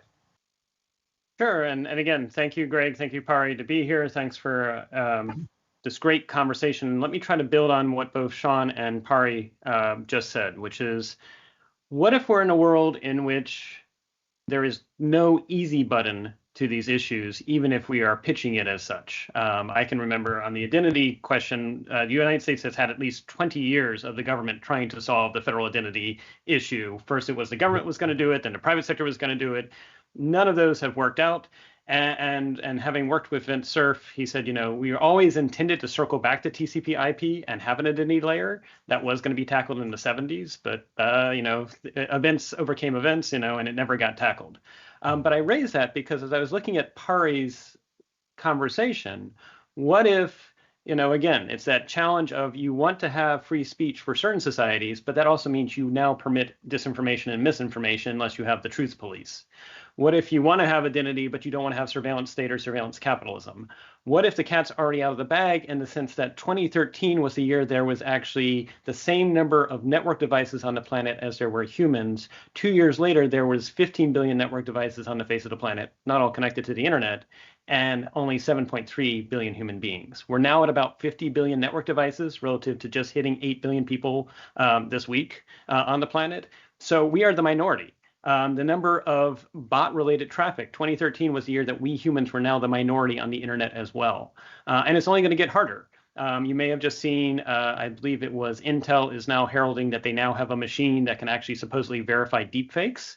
To me as a technologist, that's challenging because if it can identify deepfakes, then I just take a generative adversarial network and pitch it against that machine until it works. It's predator prey. The moment you have something that can say this is bad or good, then neural networks will train about it until they can fool the system. And so space only complicates things. There has been a quiet commercial space revolution that's going on. We are now a little bit more than 8,000 satellites in orbit, but by the end of the decade, 2030, conservatively, we're looking at 100,000 or more satellites in orbit. And I would ask our European friends, does GDPR apply to observations taken from space? And how are you ever going to get consent? If a financial transaction happens on a satellite that is going at 1,700 miles per hour in low Earth orbit, who's going to handle the financial transaction? What's the tax implications of that? And if you need to ever pull the hard drive, where do you pull the hard drive? And so we may be going into a world in which neither private sector nor government can solve this alone. And we may be surprised that what's missing is community-centric approaches. Again, Pari was talking about how we are dealing with a planet that has at least 5 major corporations, and we'll see with the tech bursts that may be happening, maybe that'll get changed. But in 2017, there were 5 corporations that had a larger market cap than all the GDP of all the nations in the world, minus the top 4. And so that raises the question, we have a State Department, different other governments have ministries of foreign affairs or things like that. Are they talking to the wrong people? And the solution, I don't think, is regulation. The solution is to require them to have some community input and involvement, which is not something that the internet has historically done well. Even ICANN and what they do generally does not go to the community level because that's hard, and there's so many different communities. But I think we may be facing a world in which the existing paradigms we evolved in the 19th and 20th century to try and address these issues are insufficient just because the moment you make one choice, you're going to find there's drawbacks on the other side. Well, space is a wonderful example of that, isn't it, David? Because it is increasingly privatized. All those new satellites going up are not government satellites. We grew up in a period when space was a government monopoly. Now it's basically a private sector place, and therefore how you build that kind of community with the private sector, I think, is the critical issue. It's an incredibly hard question. And the other thing is, while it is getting privatized, you also have nation state actors that will remain nameless saying, you know what, maybe we might just shoot at a satellite because, and so when you declare an act of war on a private company, it gets very messy very fast. And what we don't realize is a collision event in space can make it so that none of us could use space for the next 75 to 100 years. And so where in the past you had a red line between the United States and the Soviet Union, if you needed to pick up the phone and say you need to move your satellite now to avoid a collision event, now it's multiple state actors, including small states like UAE, which has launched a rocket that actually sent a probe to Mars. So it's small state actors, but it's also large corporate actors. And again, going from 8,000 to 100,000 in 8 years, But again, you also see proposals to have 15 to 20 teraflops per satellite of processing power in orbit, data centers on the moon. And so if we think we can continue to address and or regulate these things using terrestrial geography, it's going to be insufficient. The answer is not to also go to the UN. Sorry, UN, as much as I love you, you're not the answer there either. We've got to figure out ways that communities can express at least one or two goals. Let me sort of make this really real concrete for folks real quick. Back when COVID was happening in the early days of 2020, the United States was rolling out testing facilities. And so they said, we're going to actually place testing facilities where people live. But it turned out in the southeast of the United States, they came to the conclusion as they rolled out these testing facilities, they concluded falsely, it was incorrect, that if you're Hispanic or if you were Black, you were less likely to get tested. But it turned out where people lived in the southeastern United States was not where they worked. They worked, unfortunately, 30 or 45 minutes away. And if these testing facilities open from 9 to 5, that's a bad placement of a testing facility. It turned out data, anonymized data from these large corporations I was just talking about, which, you know, again, one could debate whether that's a good or bad thing, revealed that actually they should have placed it where people worked. So the administration changed its policy. They focused on where people worked. And sure enough, any racial disparities disappeared. A year later, when they were rolling out the testing, not the testing, but the vaccine for COVID, again, if you can remember the early days, you had to be above a certain age. I think it was either 55 or 60. And again, you literally had major newspapers, including New York Times, claiming that there was a racial disparity in people wanting to get the vaccine for COVID. But unfortunately, again, for historically unjust reasons, if you're in the United States and you're above a certain age, you're more likely to be Caucasian, which can be revealed in that data. And that's data that's from a private entity that can actually be anonymized and used as a force to good to inform policymaking.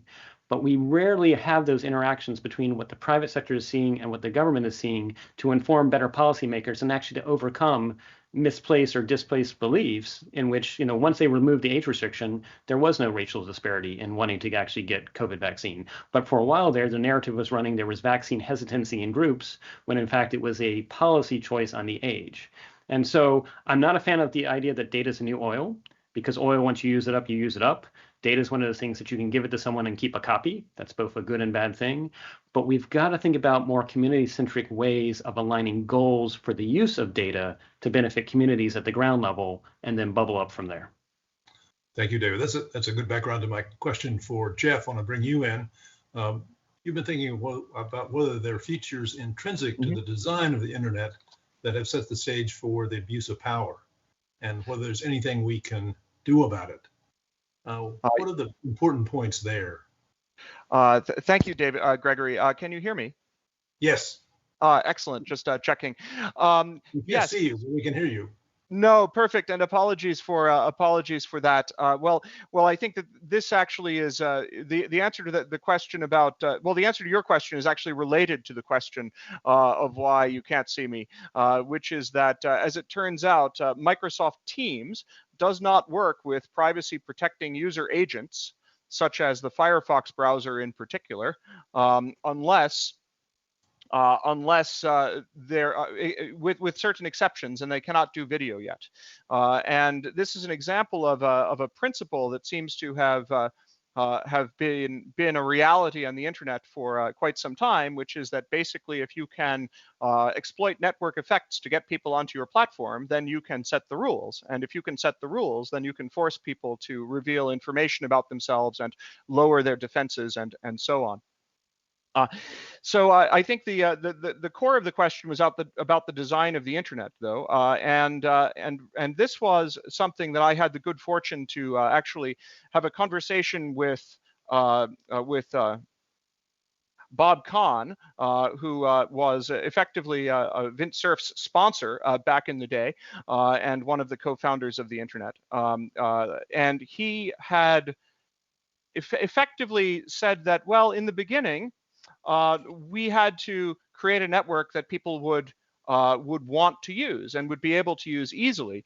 And the question that I had was, why is it that we trust the network to make routing decisions, to expose so much information about the end-to-end conversations in the internet? And this goes back to Parry's slide about the various protocols in the internet stack. And as it turns out, an internet conversation at the IP layer reveals the source and the destination, and the routers in between get to determine where the traffic will flow, so that, as Bob Kahn had said, the new entrants to the internet don't have to worry about collecting global routing tables and do all the source routing themselves. They can rely upon the network to do that.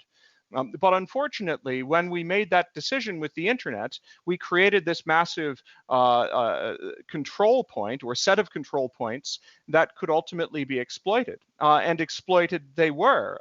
Now we see that ordinarily, when many of us are using the internet, many of us don't have globally routable IP addresses, for example. And those of us who do have globally routable IP addresses are probably behind firewalls that have been imposed by our network carriers. As a result, we're not really true peers in the internet. The peers in the internet are ones who can run servers, who are effectively a limited set, more or less, of very powerful actors. And for individuals who want to get this power, they can, but they have to be relatively technically sophisticated. They have to stump up a certain amount of money, and so on. And as a result, we've seen this kind of two-tiered reality by design in the internet, and that's a problem. But it's not the only problem. So I think that one of the comments that so Sean brought up some interesting points, in particular about individuals' identities and being identified. Well, it turns out that when we use services that run on the internet today, we are revealing intrinsically something about our identities. It's being revealed through our IP addresses, which we use to connect to the network. It's being revealed even through the fingerprints of our browser.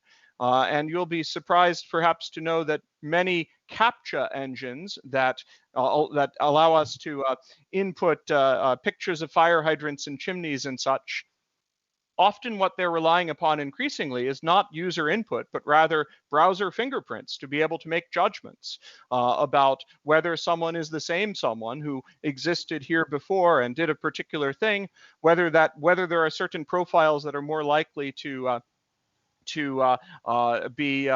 create abuse, and so on.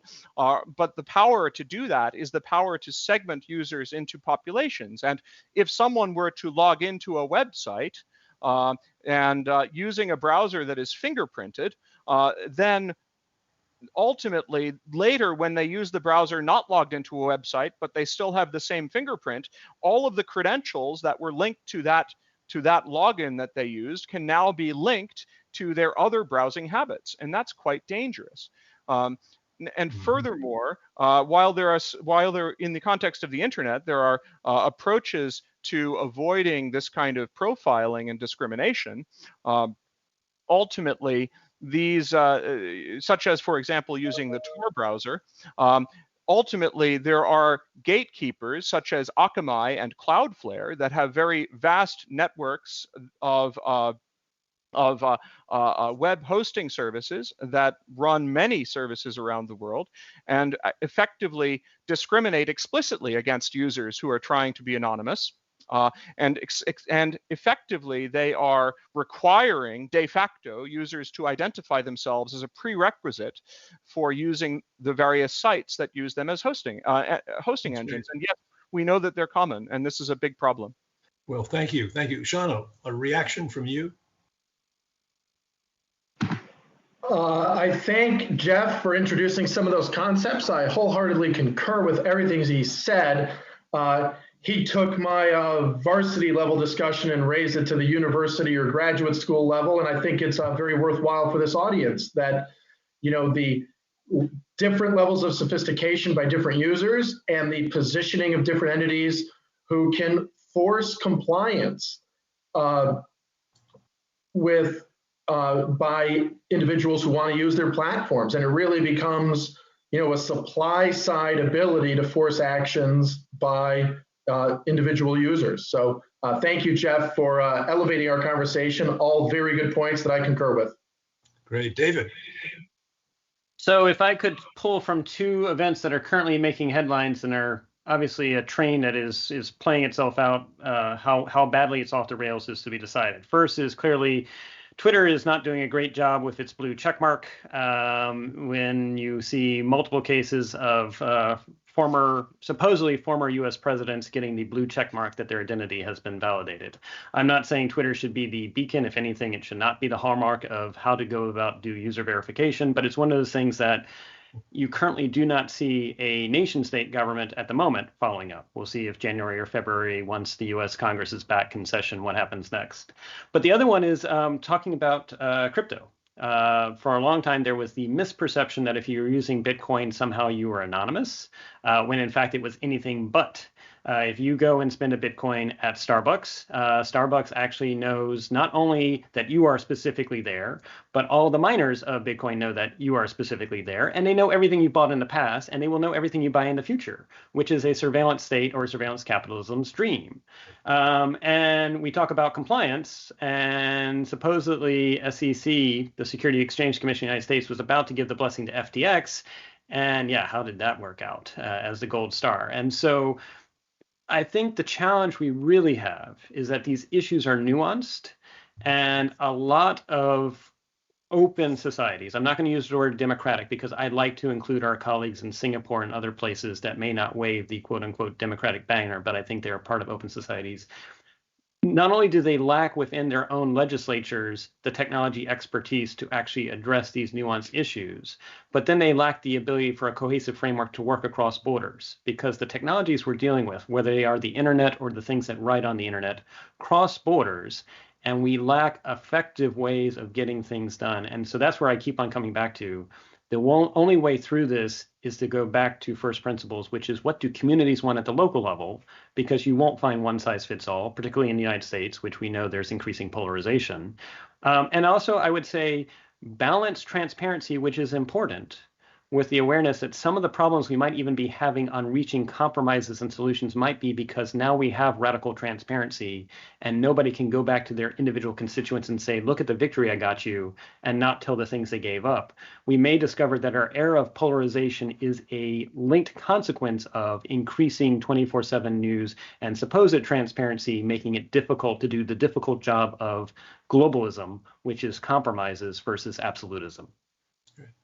I can't resist asking a slightly different sort of question. It seems to me if you look at the geopolitics of technology, the most important recent event is the effective war the United States has declared over chips with China, seeking very long reach regulations that wouldn't permit even American manufactured tools to be used to be exported to China. Is that a good idea, a bad idea? Will it have negative repercussions we don't expect, as so often these restrictive trade things do? Who'd like to take a crack at that? Yeah, I'll do a brief, recognize I just went, but I'll do a brief segue and then open to other panelists' thoughts. Sure. I am very much concerned as we've made, unfortunately, attacking a small island nation of 24 million people all the more attractive, because we removed the ability for you to acquire things from that small island nation through trade means. And so I worry that with the CHIPS Act, it is ratcheting up the rhetoric, is ratcheting up there's definitely going to be gray zone conflict in 2023. Whether or not it actually bubbles over to kinetic, I think that this has the unintended consequence of why should they, in an era in which we see norms increasingly getting thrown out the window, civil actions getting increasingly thrown out the window, by putting this red line, so to speak, we now make it more attractive to throw out norms even further and or take over Taiwan. And so I am worried that there are going to be second, third, and fourth order effects that could have been foreseen that will only make things worse. Okay, great. Jeff, do you want to come in? Yeah, Greg, thank you for this. I'm actually interested to follow up to one of David's earlier remarks. I'm sorry, to one of Sean's earlier remarks that David followed up on. So Sean had mentioned financial transactions, and then David followed up on that by raising the cryptocurrency context. Now, the problem with financial transactions is that asset custodians and government authorities and data brokers alike can collect information about how individuals spend their money. And this is not just about financial habits, employment details, major purchases. This is about physical location as people travel, their relationships, their day-to-day, fine-grained kinds of movements. And whereas with the internet, there is the option to use Tor or services or systems like this to blend in with others, as well as the option to disengage entirely from using, say, social media, for example. There is no way to disengage from the economy.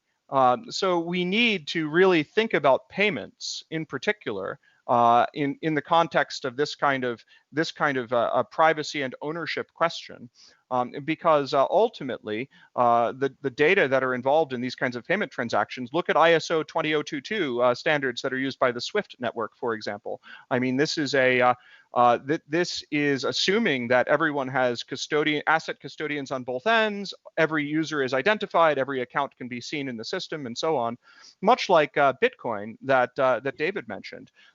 But the problem is that the problem is that now that we're moving in many cases towards an increasingly cashless economy, we're actually forcing people to reveal all of the information that they had previously only revealed in small circumstances now all the time. There are coffee shops that de facto, surprise, surprise, are now requiring people to show ID and log that purchase of that cappuccino at that particular coffee shop at 10:34 in the morning for all eternity, associated to the identity of the transacting party, which is precisely what you do when you flash the debit card ID card. So it doesn't have to be this way. I mean, there are cryptocurrencies like Monero and Zcash that look to a different approach to avoid that permanent record that's bound to an identity. But we can even design, and this is really important, we can even design central bank digital currencies or stable coins to also have these privacy protecting properties. Look at the work of David Chaum with the Swiss National Bank, for example. There are very serious efforts to establish privacy by design in this domain that shouldn't be overlooked. We can achieve regulation for compliance with tax authorities and compliance with AML KYC without creating this record of the ability for people to look up the entire histories associated with a transacting party. This is possible. We don't have to compromise, but we need to really open the conversation to show the way. Thank you. Great. We had a question about that in the chat. I think we've.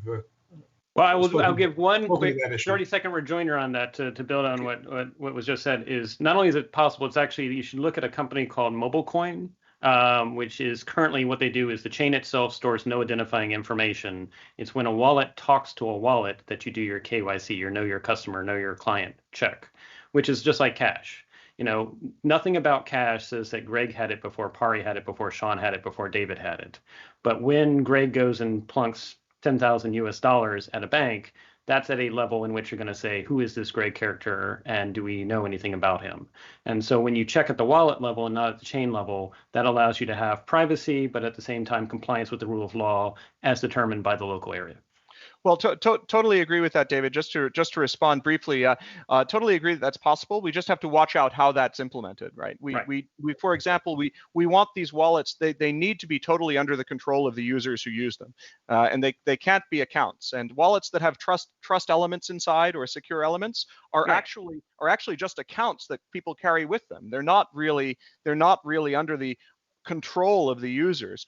So we need to be really careful about these devices. And ultimately, if we want a society of ownership, we need people to have a way to hold digital assets that they really control, which is to say that need to be built on completely open source software and hardware and so on.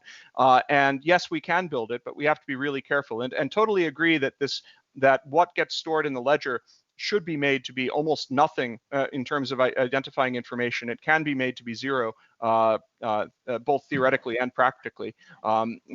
The question ultimately is about what our expectations are for being able to for users to be able to get true privacy and true control, and ultimately that requires us to make some bold statements, like one of which is going to be, yeah, we need to countenance the development of a system that does not allow local regulators to uncover the spender in a transaction. We need to be bold about that. If we do a Chamberlain-esque kind of, well, you know, unilaterally the police can unearth the spender, then we're in trouble, because ultimately the best societies, well, the best kinds of governments, the only governments that can be trusted are the ones who don't insist upon trust at the level of the infrastructure that that allow people to engage with each other. Thank you. Thank you. Pari, any reactions from you? Well, I would like to add some optimism to the conversation. Without a doubt, there are lots of challenges ahead. We have entered into a domain, virtual world that we didn't have really, we weren't equipped for it. And yes, there are many challenges, but what we are doing tonight is a good example of the magic internet has brought to the world. Each of us in one corner of the world, and we are talking to global audiences. So yes, there are a lot of challenges, and I can go to various points made, and we can discuss this. I think I go back to David's point in terms of we need a community to resolve the problems. Right now, David again mentioned ICANN has multi-stakeholder model. By no means it's not perfect, but it's a start. It's a way of attempt to try and find a solution. It's evolving. There are better models or other models are evolving. And I think that's what matters. This partnership between various stakeholders to have a dialogue, to have a conversation, and to discuss challenges and move forward. I also would like to have your input. We didn't have the chance of having your own input, Greg, and we all very much like to hear your opinion on the matters, because I know we are running out of time. That's why I decided I stop, and we'd like to hear you. Let me say a word, and then I'll turn to Sean. One of the things that strikes me is and maybe about the geopolitics of this set of issues, is that in the privacy domain, the two most important pieces of legislation, neither were done by a nation state. Obviously, the most important is GDPR, done by the EU. Probably the second most important is the California Act, done by California. They're somewhat different in concept. As we know, the GDPR lets people opt in, while the California Act lets them opt out.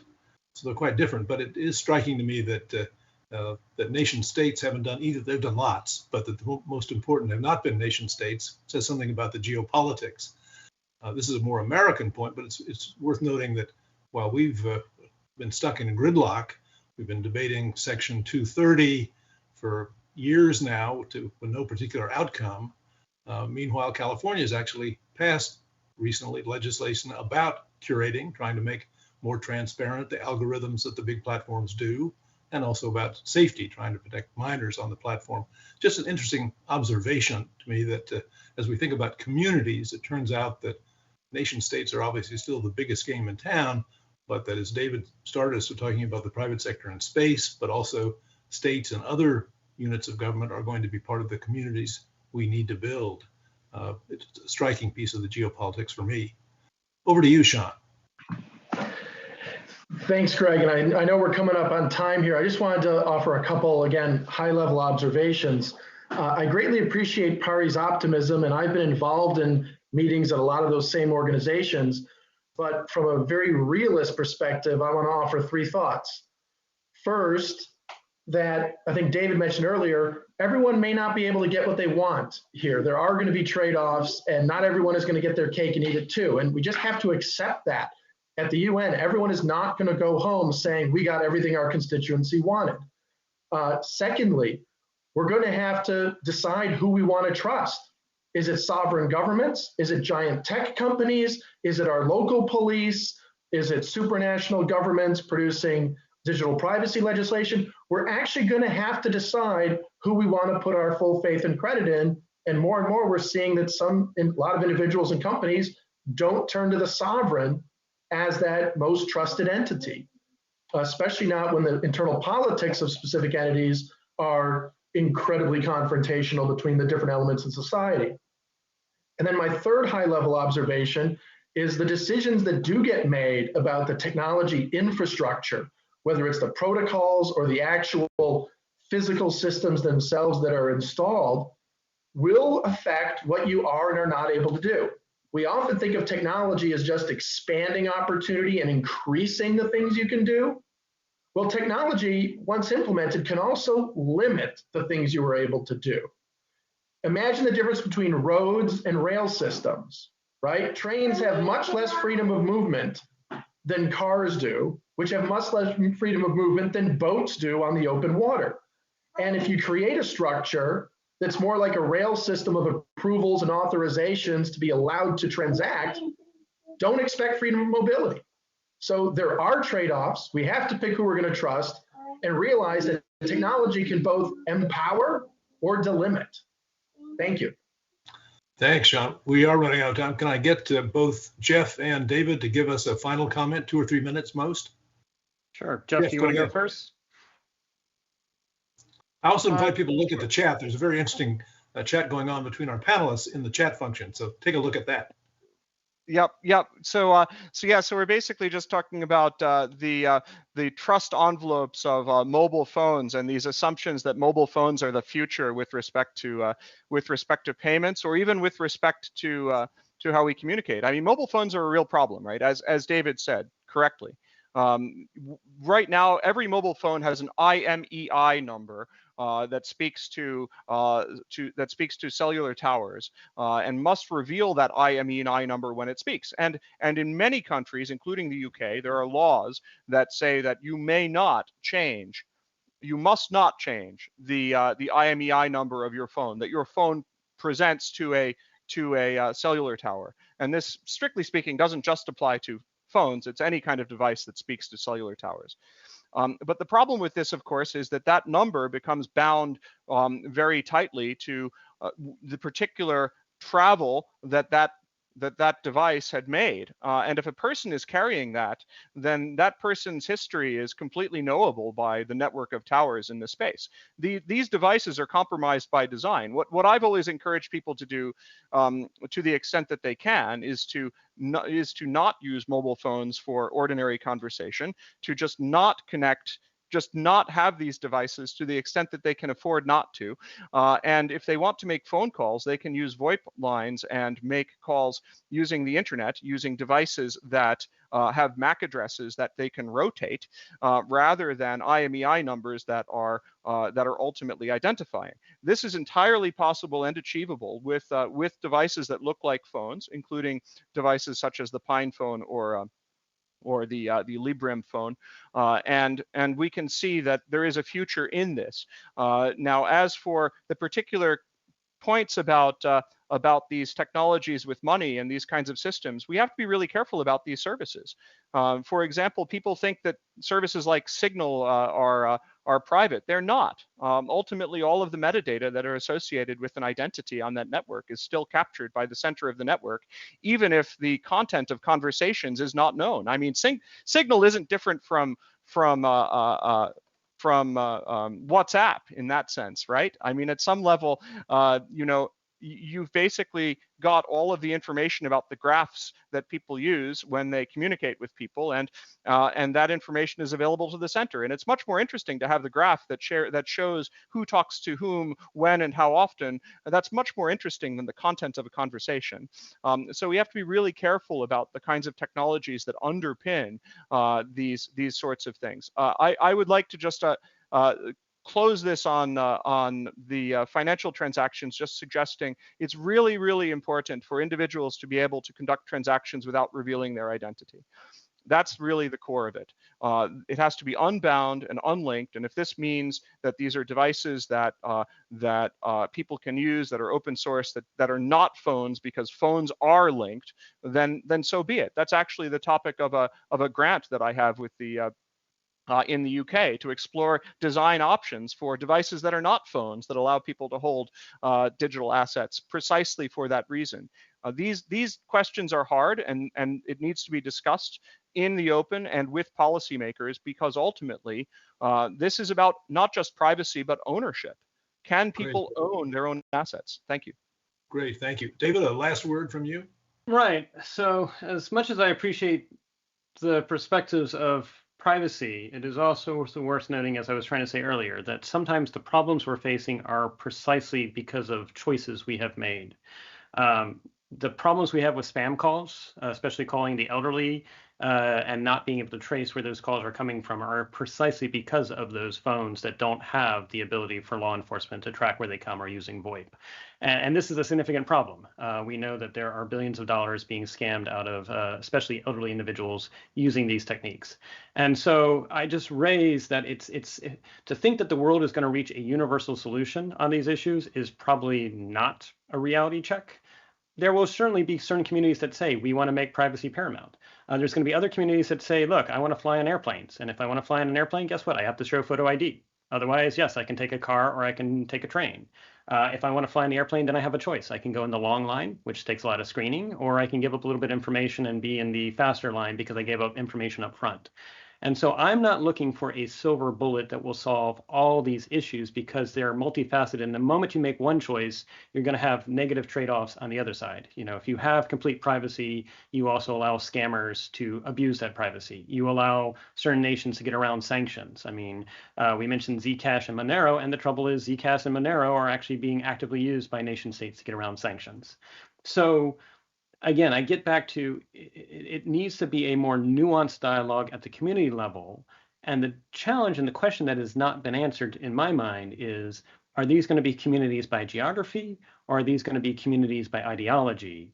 Because if it's communities by ideology, you end up in situations much like certain nations in Eastern Europe, I won't name specific ones, where you have a far left and a far right that co-locate the same location, yet feel like they actually can't talk to each other. And it's not just Eastern Europe.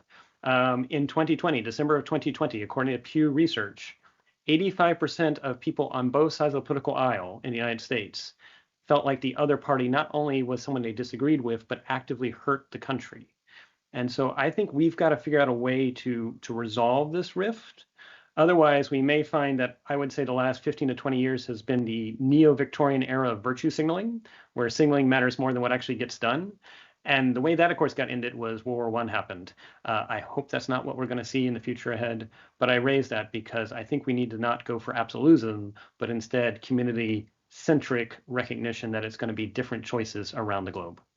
Great. Well, that's maybe not a bad place to end. We could have a whole nother huge conversation on your last point, ideology or community or geography. That we'll save for another time. Let me say thanks to all three of you, all four of you, including Patty, for a great conversation. We could have continued this for a very long time. We'll look forward to the next time. Let me also say again, thanks to our partners, to Patrizia and Stefano on the IFDD and their sponsors. This has been a great opportunity to put together some old friends and have a very good conversation in the process. So thank you very much. Yeah, there is a voting going on, so I think they did that before, no? I think there is still chance to vote once more. So I wanted to mention that and ask everybody that to participate in that. Okay, I was afraid, I thought they'd done it. Thank you. And thanks again to our panelists. Thank you. Thank you. Take care. Take care. Thank you, Greg. Good night, good evening, good afternoon. Thank you for everybody who joined this wonderful event. I would like to thank you all. I'm going to announce soon the winning paper. But before announcing the winning paper, I must say this has been a fantastic edition of the International Forum on Digital and Democracy. I look forward for the next one. I would like to thank everybody who's joined for this effort. I would like to thank the European Commission, the Italian Foreign Ministry, and UNESCO for their endorsement. And I would especially like to thank our hosting partners, the UN Sustainable Development Solution Network, Re-Imagine Europa, Fondazione Einaudi, and Copernicani. I would like to thank our media partners, RAI, which is the Italian national broadcaster, the Digital 360 Publishing Group. Thanks to all the speakers and to all the partners in 4 continents. And thank you very much to all the technical staff that has worked and supported this event. But above all, we must say thank you to Erika Widegren from Re-Imagine Europa and Patrizia Feletic from Copernicani, because they are really the two mothers of this event. I mean, without them, this would not have been possible. Thank you very much, Erika. Thank you very much, Patrizia. I must say this edition has been, it is the second edition. It has been, it has improved a lot. It has grown a lot since the first edition. We had 3 physical local satellite events, one in Wednesday afternoon on democracy in the digital age in Milan. Then we had in Rome yesterday afternoon an event on tech diplomacy, as was recorded by Gianluca Misuraka. And this morning we had an event on the European group on big data, so big data. We are very, very satisfied that in the first edition we got 80% of the papers coming from Italy, I must say. In this edition we got about 90% of the papers coming from international authors. So this is a concrete demonstration that the event is growing, it's becoming broader and more inclusive. This is a fantastic thing. IFDAD, the International Forum on Digital and Democracy, is an open platform. I must say we have now, this edition has had 16 partners, up from 2 in the first edition.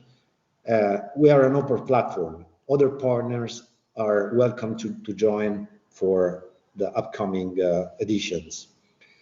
A recording of the event, of all the sessions, will be made available after some post-production on the website for quality, on the website ifdad.org, ifdad.org.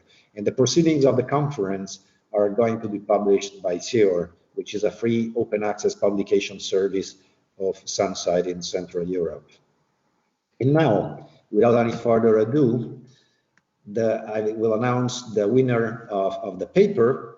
And the winning paper is a paper on countering Russian misinformation, disinformation, malinformation, and influence campaigns in Italy surrounding the Russian invasion of Ukraine by Max Lesser, Holly Stern, and Sarah Jane from the Disarm Foundation in the USA.